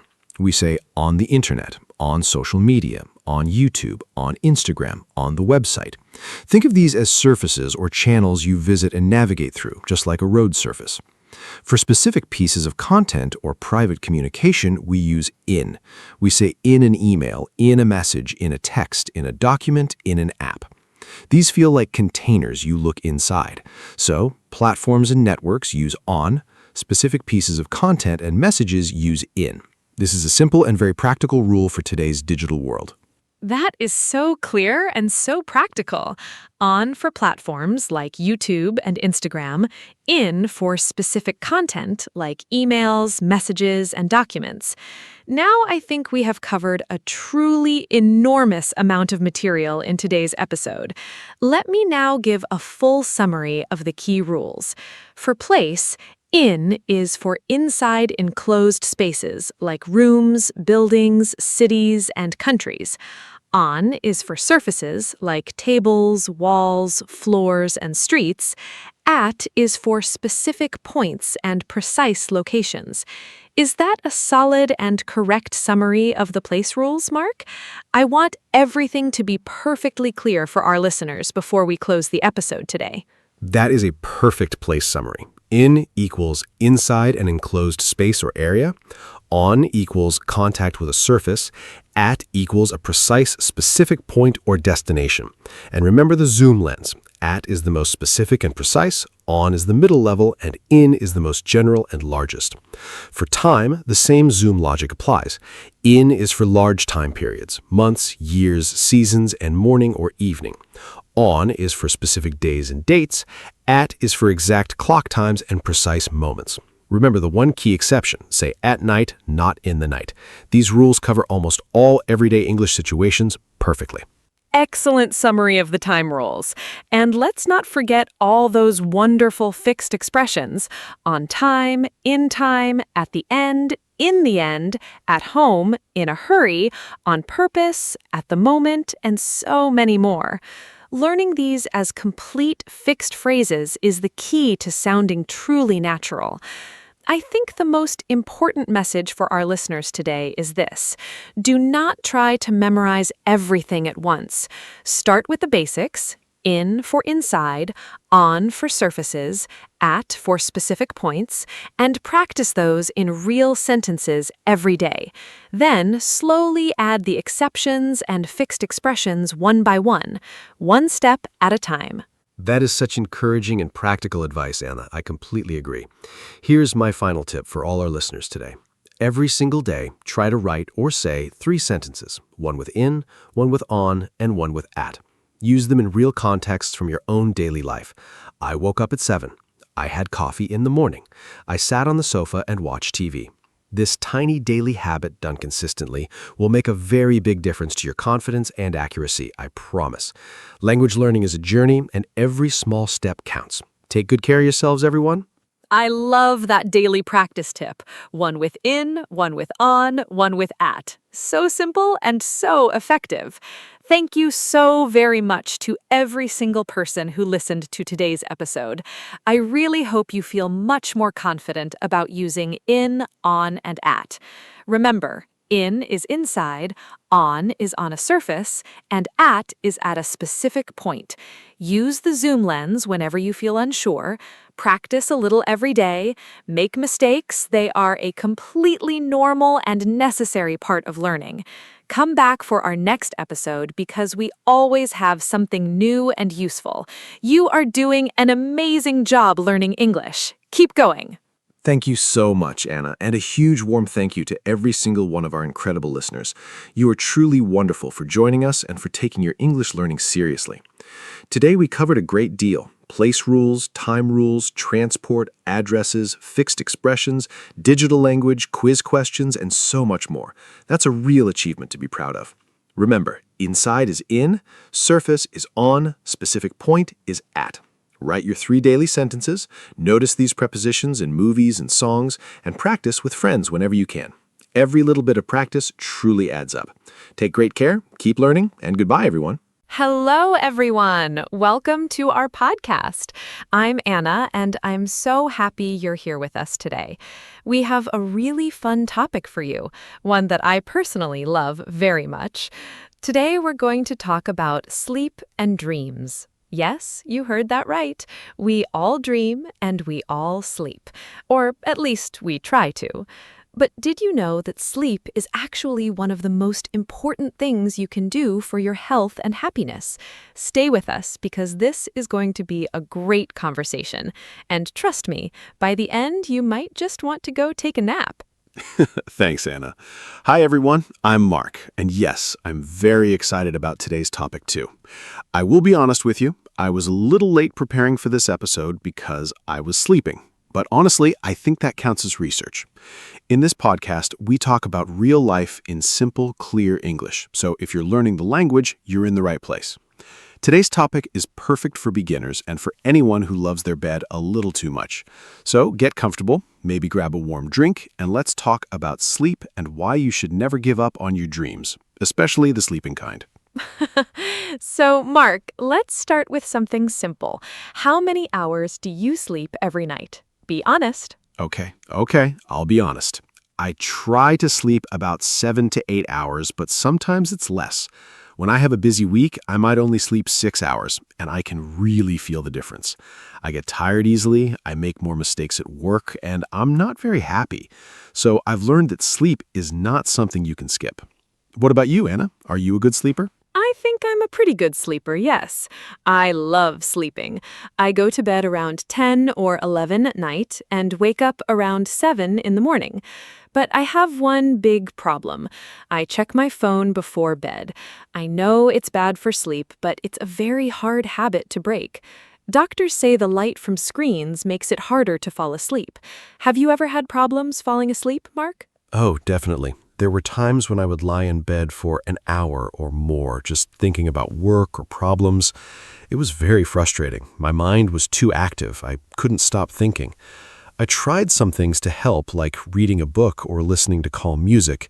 That helped a little, but the biggest change for me was keeping a regular schedule, going to bed and waking up at the same time every day. After a few weeks, it became much easier to fall asleep quickly. That's great advice, Mark. A regular schedule is really important. Our bodies have something called a circadian rhythm. It's like an internal clock that tells us when to sleep and when to wake up.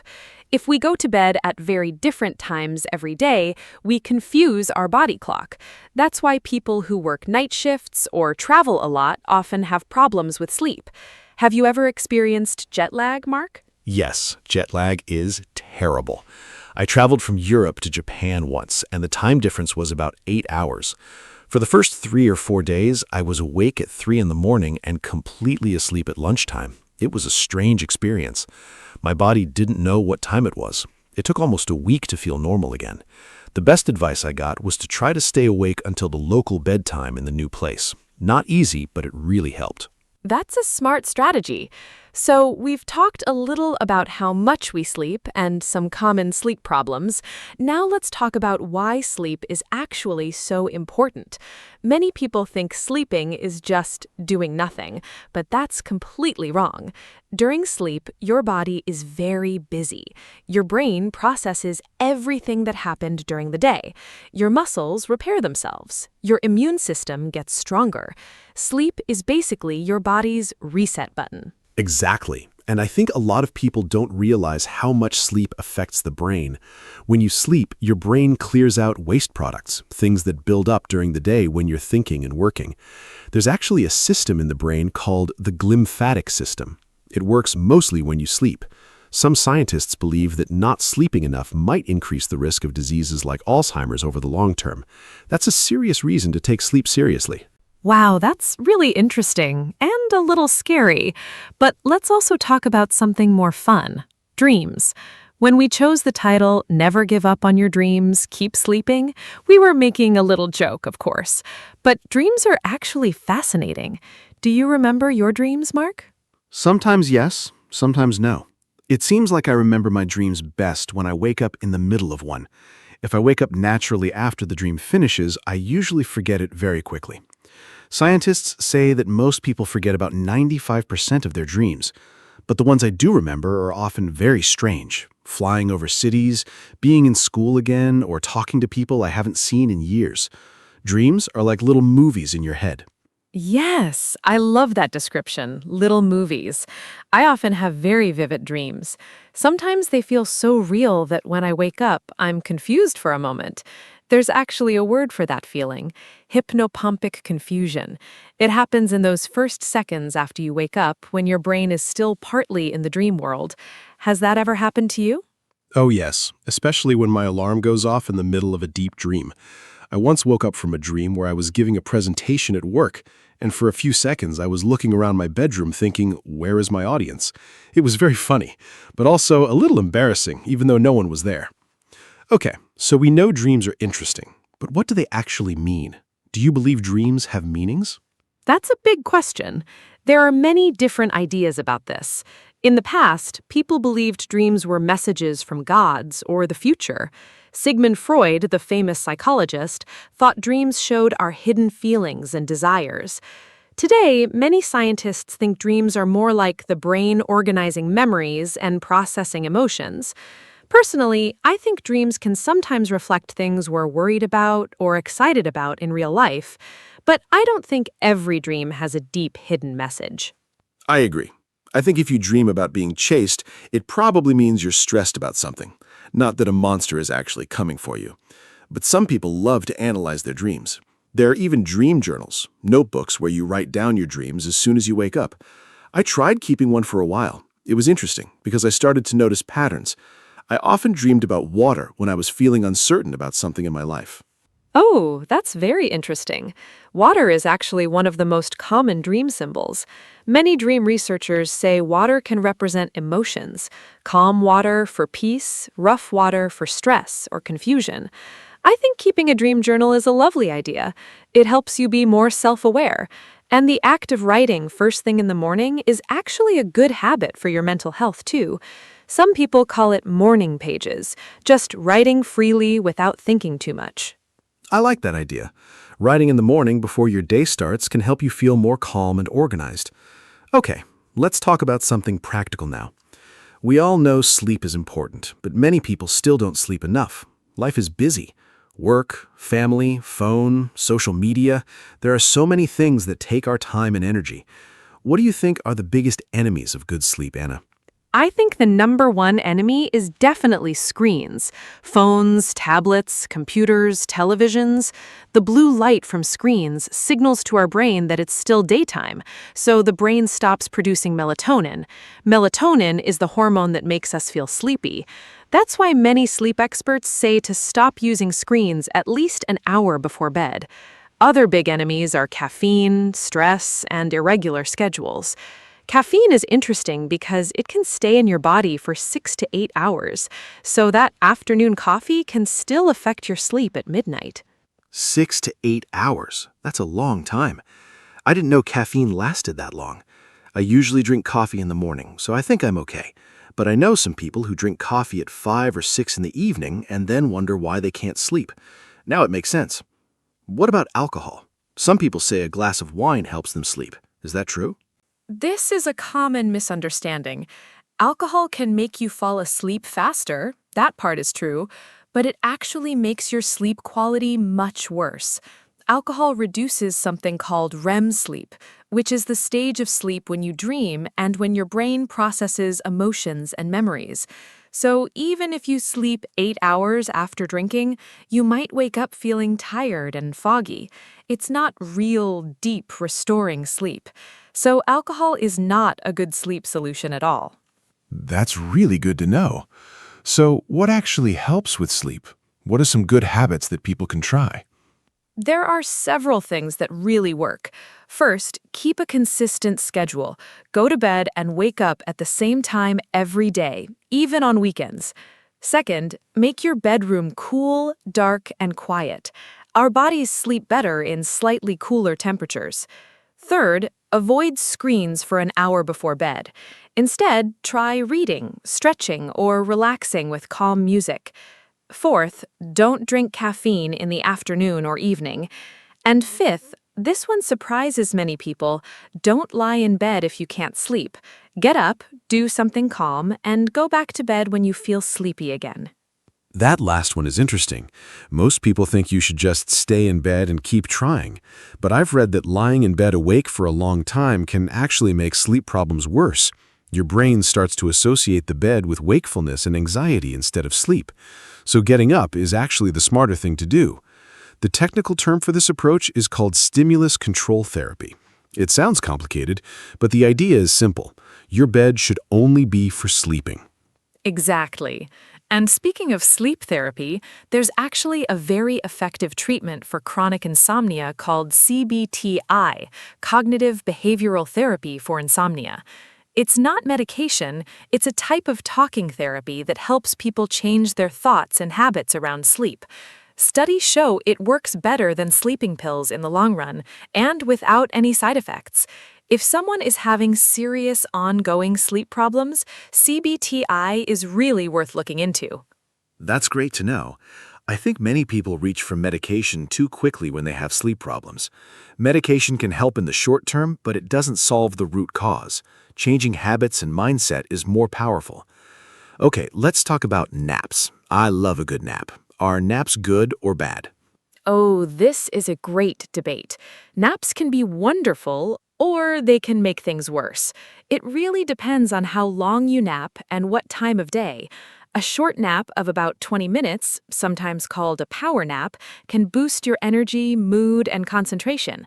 But if you nap for a long time, like 2 hours, or nap too late in the afternoon, it can make it hard to sleep at night. In some cultures, like in Spain, a midday rest called a siesta is a traditional part of life. Many people believe it improves productivity. I love the idea of a siesta. Maybe we should bring that to more countries. I've read that even NASA did research on napping. They found that a 26-minute nap improved the alertness of their pilots by 54%. That's huge. Of course, most of us aren't flying planes, but the principle is the same. A short nap can really restore your focus. The key word is short. I always set an alarm when I nap, because if I sleep too long, I feel terrible afterward, that groggy, confused feeling. Yes, that groggy feeling has a name. It's called sleep inertia. It happens when you wake up during deep sleep instead of light sleep.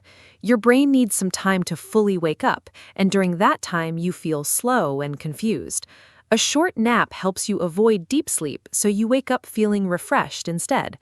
One funny trick some people use is the coffee nap. You drink a cup of coffee right before you nap. Caffeine takes about 20 minutes to kick in, so you wake up just as it starts working. Clever, right? Huh, the coffee nap. I've heard of that. I'm not sure I've tried it successfully, but the science actually makes sense. Caffeine blocks something called adenosine, a chemical that builds up in your brain during the day and makes you feel sleepy. Sleep also clears adenosine naturally, so if both happen at the same time, you double the effect. I'm going to try that this afternoon, purely for scientific research, of course. Of course, it's always science. Okay, let's talk about something a little different, the connection between sleep and mental health. This is really important. We often think about physical health when we talk about sleep, but sleep has a huge effect on how we feel emotionally, too. Have you ever noticed how different you feel after a bad night of sleep? Absolutely. After a poor night's sleep, I feel irritable, anxious, and everything feels harder. Small problems seem much bigger, I'm less patient with people, it's harder to find positive feelings. On the other hand, after a really good, deep sleep, I feel calm, optimistic, and ready for anything. It's almost like sleep resets my emotional state. Research shows that the brain regions that manage emotions, like the amygdala, are much more reactive when we haven't slept enough. Basically, lack of sleep makes us emotionally overreactive. That's so true, and it can become a cycle. Stress makes it hard to sleep, and then not sleeping makes the stress worse. Mental health conditions like anxiety and depression are closely linked to sleep problems. Many people with depression sleep too much, others can't sleep at all. And treating sleep problems can actually help improve depression and anxiety, not just the other way around. That's why sleep is sometimes called a pillar of mental health, just like exercise and nutrition. I like that. A pillar. It's a strong image. Sleep, exercise, and nutrition are like three legs of a table. If one leg is weak or broken, the whole table is unstable. You can't just focus on diet and exercise and ignore sleep. All three work together. And I think in modern culture, we often celebrate people who sleep less, like, I only sleep 4 hours, I'm so productive. But that's actually not something to be proud of. Most people need 7 to 9 hours, and pretending otherwise is just harmful. Yes, there's a kind of culture in some business and tech worlds where sleeping less is seen as a sign of dedication or strength. Elon Musk famously said he only sleeps 6 hours, but most sleep scientists say that very few people, only 1 to 3%, can function well on less than 7 hours. Everyone else is just suffering and not realizing it. When you're chronically sleep-deprived, you lose the ability to accurately judge how tired you actually are. You get used to feeling bad and think it's normal. That's a really important point. You adapt to feeling terrible and stop noticing it. It's called baseline shift. I think many people in busy, stressful jobs are in this situation. They drink more and more coffee, rely on energy drinks, push through with willpower, and think they're fine. But their creativity, judgment, and emotional health are quietly suffering. It makes me think we all need to take sleep much more seriously as a society. Maybe even in schools and workplaces, sleep education should be a normal part of health education. I completely agree. Some schools have already changed their start times to later in the morning because research shows that teenagers naturally have a later sleep cycle. Their brains release melatonin later at night, so they can't fall asleep early even if they want to. Making teenagers wake up at 6:30 for school goes against their biology. The schools that made this change reported better grades, fewer absences, and improved mental health in students. Small changes in how we treat sleep can make a big difference. That's a really hopeful example. And it shows that when we take sleep seriously at a social level, not just an individual level, good things happen. We've covered so much today. Sleep cycles, dreams, naps, mental health, teenagers. It's been a really rich conversation. Before we close, Anna, let's share our top personal tips. What is the one sleep habit that has helped you the most? For me, it's definitely having a consistent bedtime, going to sleep and waking up at the same time every day. I know I said earlier that I struggle with my phone, and that's still something I'm working on, but having a regular bedtime has made a huge difference in how easily I fall asleep and how rested I feel in the morning. My body knows what to expect, and it prepares itself. Even on weekends, I try not to change my schedule by more than 1 hour. What about you, Mark? Mine is keeping my bedroom cool and dark. I used to sleep with the curtains half open because I liked a little light in the morning. But after I got blackout curtains, the quality of my sleep improved so much. Also, I keep the temperature a little cooler than the rest of my apartment at night. Our bodies naturally drop in temperature during sleep, so a cool room supports that process. It sounds like a small thing, but it really works. I also put my phone on silent and face down. Out of sight, out of mind. You know, Mark, we've talked a lot about science and health, but I want to talk about something more personal, sleep and creativity. I personally feel that my best ideas come right after I wake up, in that quiet, warm moment before I fully start my day.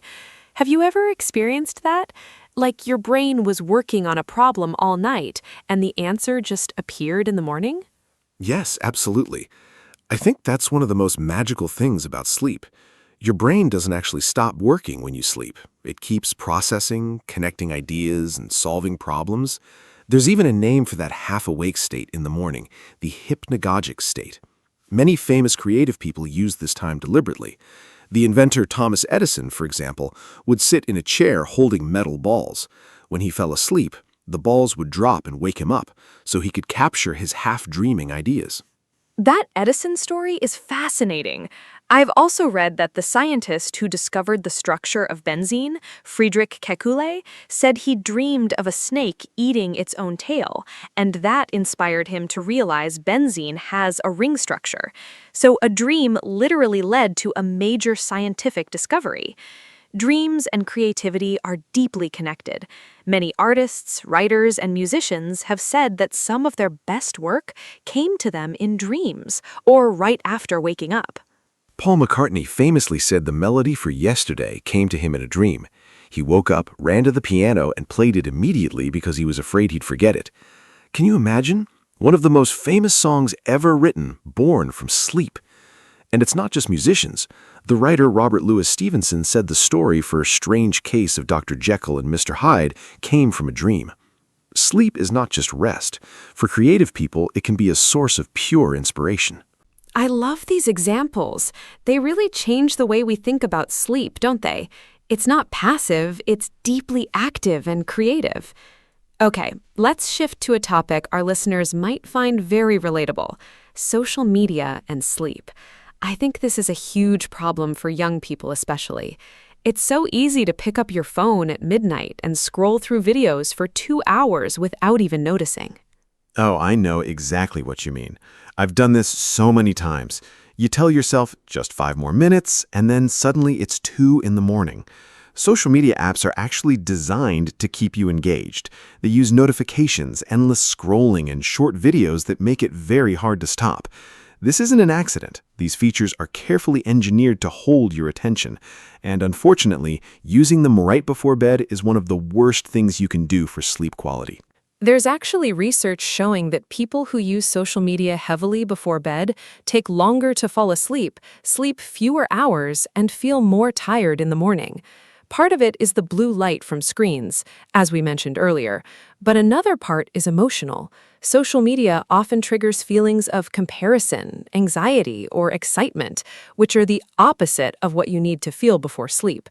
Seeing someone's perfect vacation photos at midnight is not relaxing. That's so true. Comparison is the thief of sleep, as well as joy. I think the best thing you can do is create a kind of digital sunset, a time in the evening when you stop using screens and social media. Some people put their phone in another room at night, which removes the temptation completely. Others use app timers to lock social media after a certain hour. The phone can feel like a lifeline, but it's actually often a sleep thief in disguise. Digital sunset. I love that phrase. I actually tried putting my phone in the kitchen at night for 2 weeks, and honestly, it was a little uncomfortable at first. I felt slightly anxious, like I was missing something. But after a few days, I really enjoyed that peaceful, screen-free time before bed. I read more, I felt calmer, and I slept much better. The anxiety about missing something faded quickly. I think that initial discomfort is normal. We're so used to being connected all the time. It's called FOMO, fear of missing out, and it's a real psychological experience. But what most people discover when they disconnect at night is that they didn't actually miss anything important. The notifications were still there in the morning. The world didn't end. But they slept better and felt more present the next day. I think we all need to remind ourselves that being unavailable for 8 hours while we sleep is completely okay and actually very healthy. Perfectly said. Okay, new topic. Sleep and children. This is something many of our listeners might be thinking about, especially parents. Children need much more sleep than adults. A newborn baby sleeps about 16 to 17 hours a day. A school-age child needs 9 to 11 hours. But in reality, many children today are sleeping less than they should, partly because of screens, busy schedules, and late-night activities. Children's sleep is so important because most of their physical and brain development happens during sleep. Growth hormone is mainly released during deep sleep in children. Memory, language, and social skills develop during sleep too. When children don't sleep enough, it affects their mood, attention, and learning at school. Interestingly, sleep-deprived children often don't act tired, they act hyperactive and restless, which is the opposite of what most people expect. That's a really useful thing for parents to know. If a child seems hyperactive, unfocused, or emotional, poor sleep could be the reason. A good bedtime routine is incredibly important for children. Things like a warm bath, quiet reading, dim lights, and a consistent bedtime help the child's brain understand that sleep is coming. Screens before bed are especially harmful for children because their brains are more sensitive to light stimulation than adult brains. And I think parents often forget that children learn from watching adults. If they see mom and dad scrolling on phones until midnight, they think that's normal. Modeling good sleep habits is just as important as enforcing them.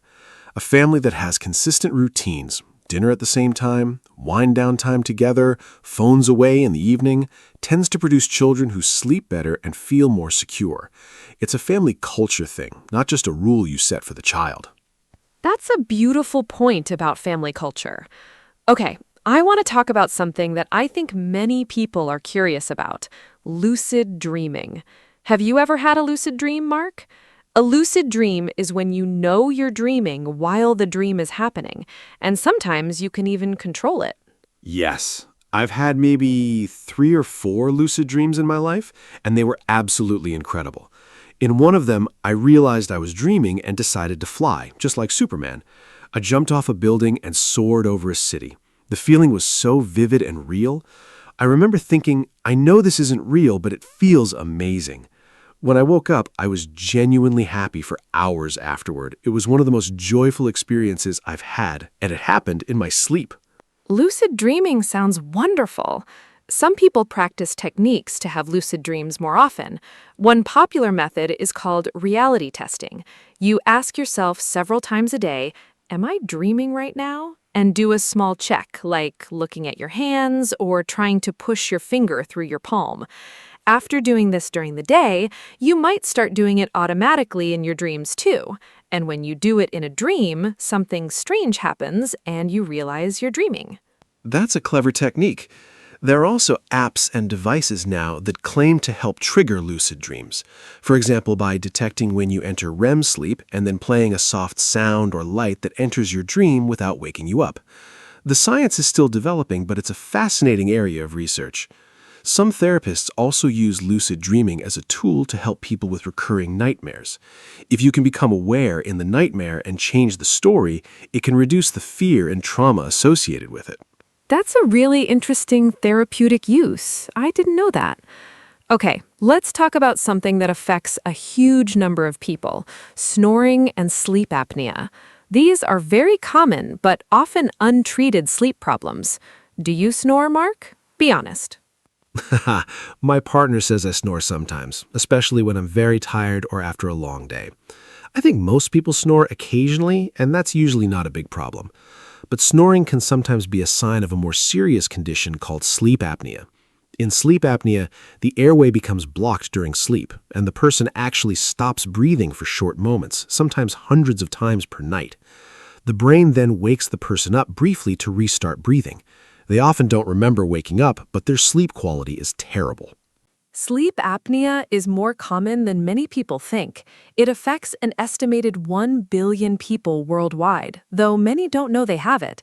The classic signs are loud snoring, waking up feeling unrefreshed despite sleeping enough hours, feeling very sleepy during the day, and sometimes a partner noticing that you stop breathing. It's more common in people who are overweight, but thin people can have it too. The good news is that it's very treatable. The most common treatment is a device called a CPAP machine that keeps the airway open during sleep. If someone suspects they have sleep apnea, it's really important to see a doctor. Untreated sleep apnea is linked to high blood pressure, heart disease, diabetes, and other serious health issues. It's not just about feeling tired, it can have major long-term consequences. I think many people just accept feeling exhausted as a normal part of life when actually they have a condition that could be treated. Sometimes just asking a doctor the simple question, "Could I have a sleep disorder?" can change your life completely. Absolutely. And on that note, I want to say, if you often feel tired, if you wake up with headaches, if you can't focus during the day, please don't just accept it. Talk to a doctor. Sleep problems are medical issues, just like high blood pressure or a broken bone. There is nothing weak or dramatic about seeking help for sleep. It's one of the smartest things you can do for your overall health. Okay, Mark, let's talk about one more fun topic before we start closing: animals and sleep. Ooh, I love this. Animals have some of the most fascinating sleep habits. Did you know that dolphins and whales sleep with only half their brain at a time? The other half stays awake so they can keep swimming and breathing. It's called unihemispheric sleep. Some birds do this too, flying long distances while half their brain sleeps. And on the other extreme, brown bats sleep about 20 hours a day. Can you imagine sleeping 20 hours? It sounds like a dream, literally. Well, I think it's time to wrap up. What an amazing conversation we've had today. We talked about how much sleep we need, why sleep is so important for both body and mind, what dreams are and why we have them, and practical tips to sleep better. I hope you've learned something new and maybe even feel a little more excited about going to bed tonight. Remember, sleep is not a waste of time. It's an investment in your health, your happiness, and your performance in everything you do. So tonight, give yourself permission to rest. Perfectly said, Anna. And remember our title, Never Give Up on Your Dreams, Keep Sleeping. We meant it both ways. Keep chasing your real dreams in life and also keep sleeping, because that's where the magic happens. Thank you so much for listening today. If you enjoyed this episode, please share it with a friend, leave us a comment, or give us a rating. It really helps us grow. We'll be back soon with another friendly, useful conversation in clear English. Until then, sleep well, dream big, and take care of yourselves. Good night or good morning, wherever you are. Hello, everyone. Welcome to our podcast. My name is Anna. I am so happy you are here today. Today, we have a very special topic. We are going to talk about family. Family is very important to all of us. In this podcast, I am with my friend Mark. We will talk about our families, our parents, brothers, sisters, and more. I think this is a great topic for people who are learning English.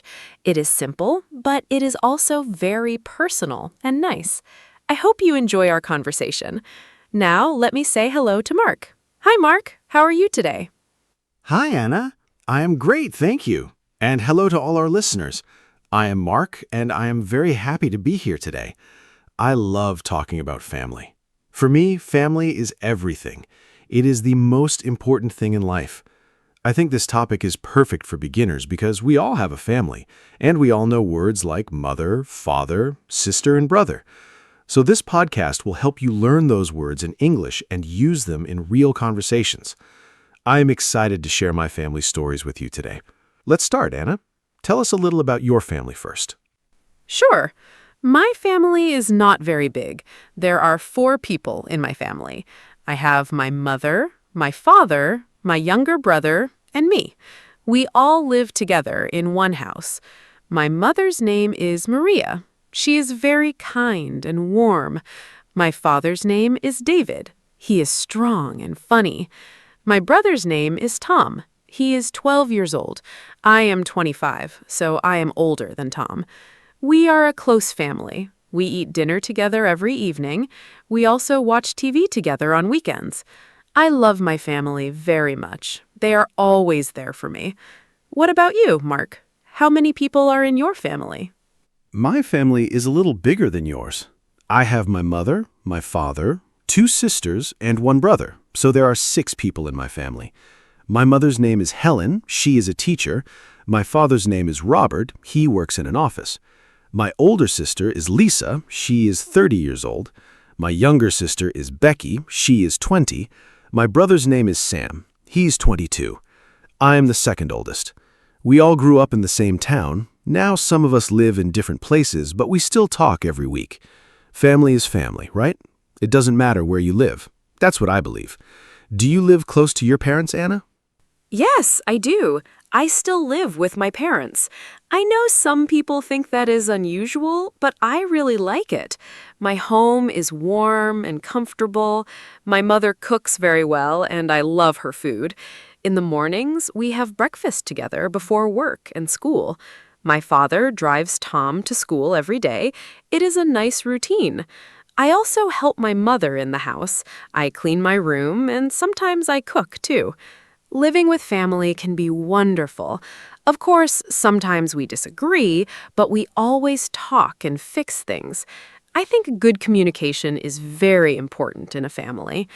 Do you live with your family, Mark, or do you live alone? I live alone now. I moved out of my parents' house 3 years ago. I have my own apartment. At first, it was difficult. I missed my family a lot. I missed my mother's cooking the most. Her pasta is amazing. Now I cook for myself, but it is not the same. I visit my parents every Sunday. We have lunch together and we talk for a long time. It's my favorite day of the week. I also call my brother Sam almost every day. We are very close. Having your own place is good for independence, but family time is still very special to me. I think you're lucky to still live with your family, Anna. Do you think you will move out soon? Maybe in a few years. Right now, I'm saving money. Apartments are expensive in my city, and honestly, I really enjoy living with my parents. But yes, one day I will move out and start my own life. I think it is important to become independent. My parents always say, "Anna, you can stay as long as you want." They're so sweet. I think my mother will be a little sad when I leave. We are very close. She is not just my mother, she's also my best friend. I can tell her everything. I hope one day I will have my own family too, a husband and maybe 2 children. Do you want children someday, Mark? Yes, definitely. I love children. I think having a family is a beautiful thing. I want 2 or 3 children someday. Right now, I am not married, but I hope to get married in the future. I think being a good father is one of the most important things a man can do. My own father is a great example for me. He was always there when I needed him. He helped me with school, with problems, with everything. I want to be like him. I also want my future children to know my parents, their grandparents. Grandparents are very special. They have so much love and wisdom. Do you have grandparents, Anna? Are they still alive? Yes, I do. I have two grandparents on my mother's side. My grandmother's name is Rose, and my grandfather's name is George. They are both in their 70s, and they are still very active. They live in a small village about 2 hours from our city. We visit them in the summer. I love going there. Their house is old but very cozy. My grandmother always bakes bread and cakes. The smell is wonderful. My grandfather tells amazing stories about the past. I can listen to him for hours. Unfortunately, my father's parents passed away before I was born, so I never met them. That makes me a little sad. But I feel very lucky to have Rose and George. Do you have grandparents too? Yes, I have one grandmother. Her name is Betty. She's 81 years old, and she's still very sharp and funny. She lives in a care home now, but she is happy there. I visit her every month. She always remembers everything and asks me many questions. Are you eating well? Do you have a girlfriend? She makes me laugh every time. My grandfather on my mother's side passed away 5 years ago. His name was Jim. I miss him very much. He was a great man, very wise and gentle. My father's parents both passed away when I was young. I have some photos of them, but no real memories. It is a little sad. But Betty is wonderful, and I treasure every visit with her. Betty sounds wonderful. I love that she is still funny and curious at 81. Old people have so many interesting stories and experiences. Let's talk about siblings now. You said you have 2 sisters and a brother. Are you close to all of them? I only have one sibling, my brother Tom. He is still young, only 12, so sometimes we don't have much to talk about. He likes video games and cartoons. I prefer books and music, but I love him very much. I help him with his homework sometimes. He calls me the homework helper. It's funny. When he was a baby, I used to carry him around the house. Now he is almost as tall as me, growing up so fast. Do you get along with your siblings well? Yes, mostly. I am very close to Sam, my brother. We talk almost every day. We like the same sports and the same music. It is very easy to be friends with him. With my sisters, it is a little different. Lisa, my older sister, is very serious. She works a lot and is always busy. We love each other, but we don't talk as often as I would like. Becky, my younger sister, is very cheerful and funny. She always makes the family laugh. When we are all together, it is a lot of fun. Of course, when we were children, we fought sometimes, over toys, over the TV, over small things. But now that we are adults, we appreciate each other much more. That is normal, I think. Did you fight with Tom when you were young? Not really, because Tom is much younger than me. When he was born, I was 13, so I was more like a second mother to him than a sister who fights. I helped my mom take care of him. I fed him, I read him stories, I played with him. It was sweet. He looked up to me a lot. Even now, he still comes to me when he has a problem and doesn't want to tell mom or dad. I like that. It means he trusts me. I think the age difference is actually nice. We don't compete, we just support each other. Let's talk about parents now. Tell me more about your mom. You said she is a teacher. What does she teach? My mom teaches English at a primary school. She's been a teacher for over 25 years. She loves her job. She always says that children give her energy. She is very patient and kind, and I think those qualities make her a great teacher. At home, she was the same way. Patient with us, always ready to explain things. My mom is also a great cook. On Sundays, she makes a big traditional meal for the whole family. It is our favorite time of the week. She works very hard, but she never complains. I really admire her for that. What does your mother do, Anna? Does she work or does she stay at home? My mother works part-time as a nurse at a local clinic. She works 3 days a week. It is not a full-time job, so she also has time for the family. She is very caring and calm. I think her job made her that way, or maybe she chose her job because she was always that way. She is always the person in the family who makes everyone feel better when they are sad or sick. When I was a child and had a fever, she stayed next to me all night. She never slept until I was better. That memory is very special to me. She is my hero. I think mothers are truly amazing people. Your mother sounds great too, Mark. We are both very lucky. We really are. Now let's talk about fathers. My dad, Robert, works in an office. He's an accountant. His job is about numbers and money. At home, he is very different from work, very relaxed and funny. He loves football and watches every match on TV. He also likes gardening. On weekends, he spends a lot of time in the garden. He grows tomatoes, peppers, and herbs. It is his hobby, and he is very proud of it. Every summer, we eat vegetables from his garden. They taste so much better than vegetables from a shop. My dad is also very wise. When I have a big decision to make, I always call him first. His advice is always good. What is your dad like, Anna? My dad is a mechanic. He fixes cars. He has his own small garage near our home. He loves his work. He is always talking about engines and cars. I don't understand much about cars, but I love listening to him because he is so passionate about it.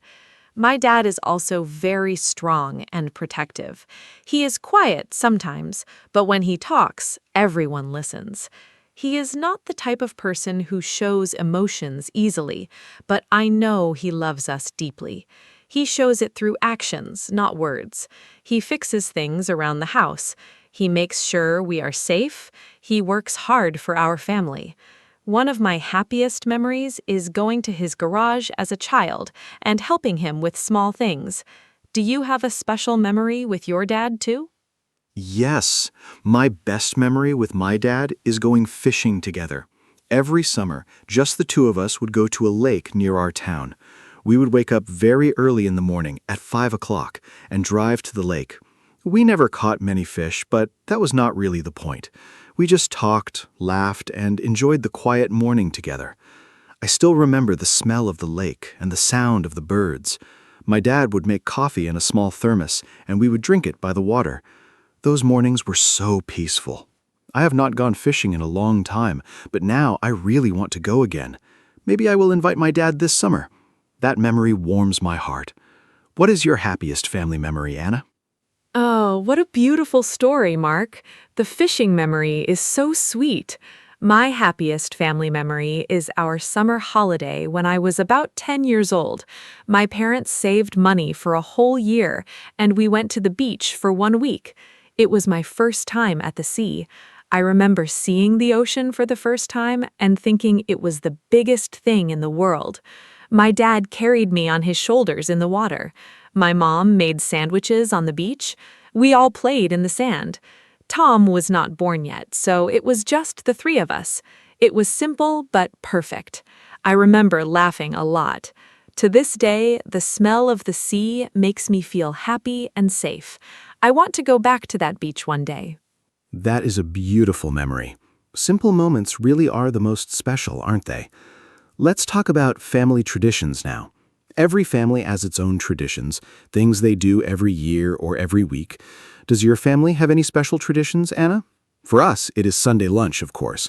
My mom always cooks a big meal, roast chicken, potatoes, salad, and we all eat together. No phones at the table, that is a rule. We just talk and enjoy the food and each other's company. Another tradition is that every Christmas, my whole family goes to my parents' house. All 6 of us, plus Grandma Betty. It is loud and full of love. I look forward to it all year. What traditions does your family have? We have a few nice traditions. Every Saturday morning, my dad makes pancakes. He has been doing this for as long as I can remember. He makes them with honey and fruit. We all eat breakfast together and talk. It's a very relaxed, happy morning. Another tradition is that on New Year's Eve, we go to my grandparents' village. We spend 2 or 3 days there. My grandmother cooks a huge dinner on New Year's Day. We play card games and watch old movies. It's very cozy. I also love our birthday traditions. In our family, on your birthday, you choose the dinner menu. The birthday person is king or queen for the day. It sounds simple, but it makes everyone feel very special. These little traditions bring us together. I love the birthday tradition. Choosing your own dinner menu is a great idea. In our family, the birthday person also gets breakfast in bed. My mom always brings a tray with eggs, toast, and orange juice to your room in the morning. It feels so special. Now, let me ask you something different, Anna. Do you think the idea of family is changing in the world today? For example, some families have one parent, or two mothers, or two fathers. Some people live very far from their families. Technology changes how we stay connected. What do you think about the modern family? Is it different from the family you grew up with? That's a great question, Mark. Yes, I think family is changing. In the past, a family usually meant a mother, a father, and children, all in one house. Today, families look different. Some children grow up with just one parent. Some have step-parents. Some are raised by grandparents. I think what matters most is love and support, not the shape of the family. I have friends from single-parent families who are very happy and loved. I also think technology helps modern families stay close even when they are far apart. Video calls, messages, and photos make distance smaller. My family uses a group chat every day. It's a nice way to share small moments. Family is love, not a fixed structure.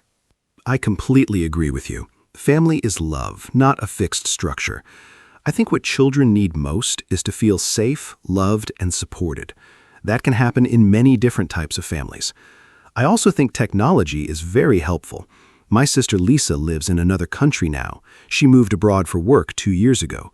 We use video calls to see her face, which makes a huge difference. It's not the same as being in the same room, of course, but it's much better than nothing. In the past, if someone moved to another country, you might only see them once a year. Now we can talk every week. Do you have any family members who live far away, Anna? Yes, I have an uncle who lives in Canada.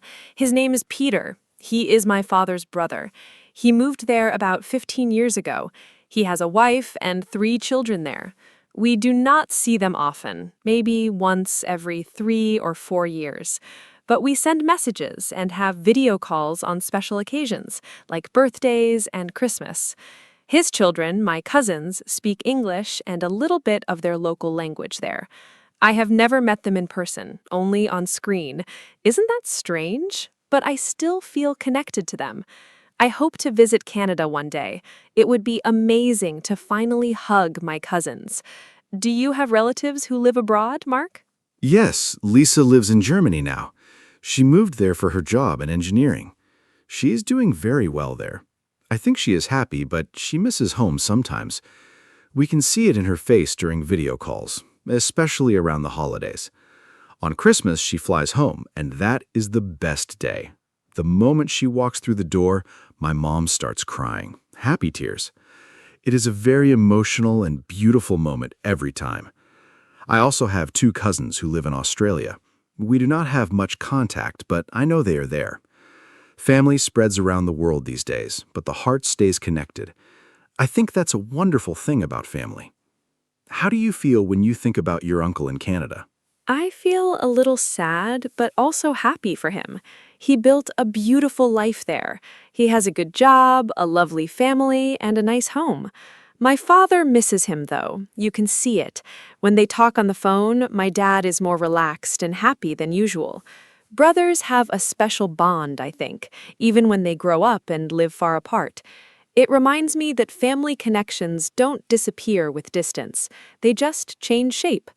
Let's talk about something lighter now. Mark, what is the funniest thing that ever happened in your family? Every family has funny stories. I'm sure you have a good one. Oh yes, I have a very funny story. One Christmas, my dad was cooking the turkey.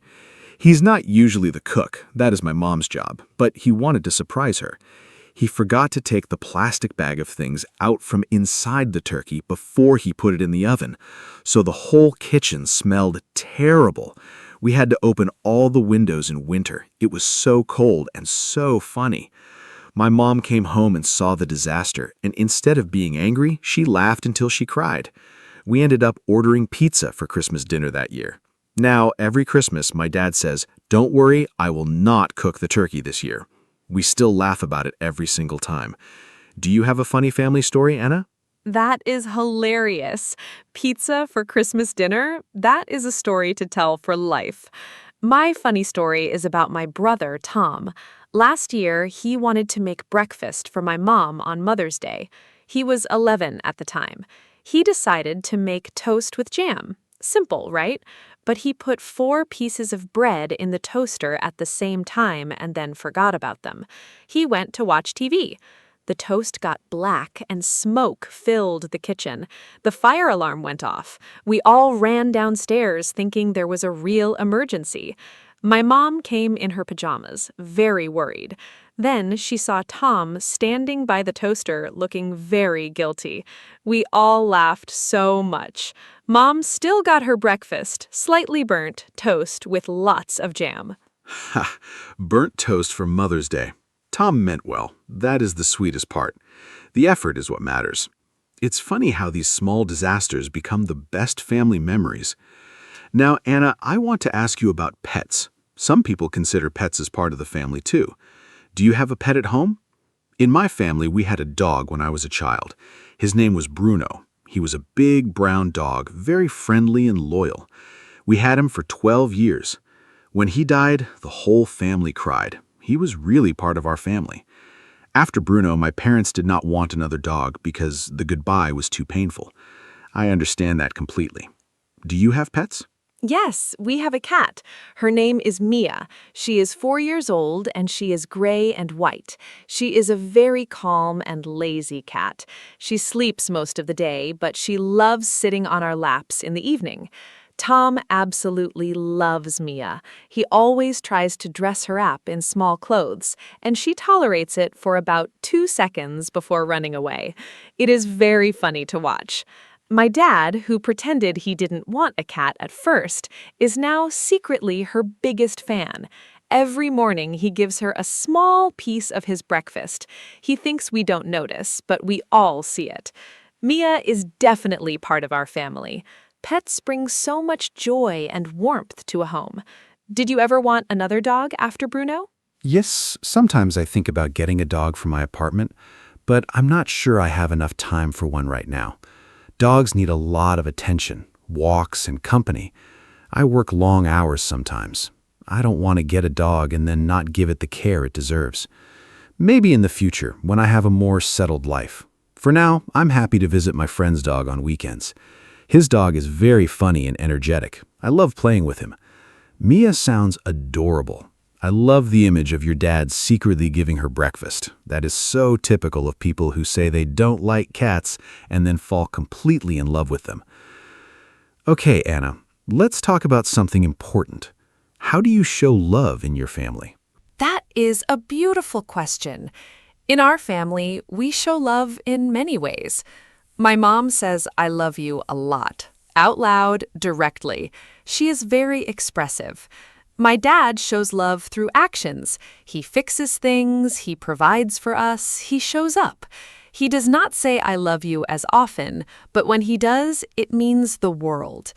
My brother gives very enthusiastic hugs. He just runs at you and hugs you with his whole body. It is very sweet.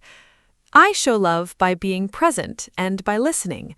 When someone in my family has a problem, I sit down and really listen without interrupting. I think listening is one of the best ways to show someone you care. How does your family show love, Mark? In my family, food is definitely love. My mom shows love by cooking. If she makes your favorite meal, she is saying, "I love you" in her own language. My dad shows love by teaching. He always wants to help us learn something new and be ready for life. My grandmother Betty shows love by remembering small details. She always asks about specific things I mentioned last time. It shows she really listened and cared. Becky, my funny sister, shows love through jokes and laughter. She makes sure no one feels sad or alone. Sam shows love by always being available. You can call him anytime and he answers. Each person in a family has their own love language. I think recognizing those different ways is very important. It helps you feel more connected. I love the idea of different love languages in a family. It is so true. Some people hug, some people cook, some people fix things, some people just listen. All of those are forms of love. Mark, let me ask you one more thing before we start to wrap up. What is the most important lesson your family taught you? For me, the most important lesson is that family always comes first. No matter what happens, good times or bad times, your family is there. My parents always said, "We may not be perfect, but we are always here for each other." That has shaped how I see the world. I try to be that kind of support for the people I love. What lesson did your family give you, Mark? The most important lesson from my family is to work hard and never give up. My dad used to say, "Nothing good comes easy, but everything good is worth it." He worked very hard his whole life to give us a comfortable home and education. My mom showed me the value of patience and kindness every single day. And from watching my siblings, I learned how to compromise and share. Because with 4 children in one house, you have no other choice. Together, these lessons shaped who I am today. I'm grateful for every single one of them. I think families are our first and most powerful teachers.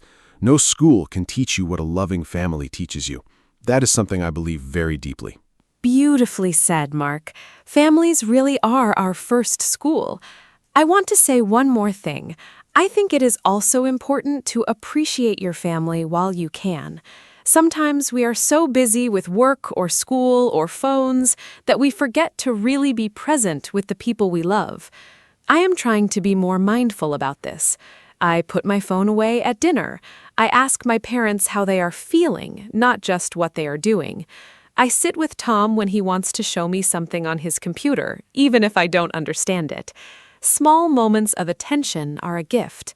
I think after today's conversation, many of our listeners will want to call or hug their families. I hope so. Now, let's say our goodbyes, Mark. Yes, let's wrap up. Today was such a warm and wonderful conversation.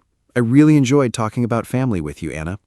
I think we touched on so many important things: parents, siblings, grandparents, traditions, memories, love, and lessons. I hope all of you listening today enjoyed it too, and I hope it helped your English a little. Try to use some of the words and phrases we talked about today. Words like siblings, tradition, memory, show love, and come first. Use them when you talk about your own family. The best way to learn a language is to connect it to something real and personal, and nothing is more personal than family. Thank you for being with us today, everyone. Thank you so much, Mark. It was wonderful talking with you today. And thank you to all our lovely listeners for spending this time with us. I hope this podcast was not only good for your English, but also made you smile and think about your own family.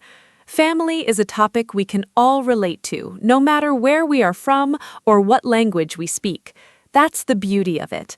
If you enjoyed this episode, please share it with a friend who is also learning English. It is always more fun to learn together.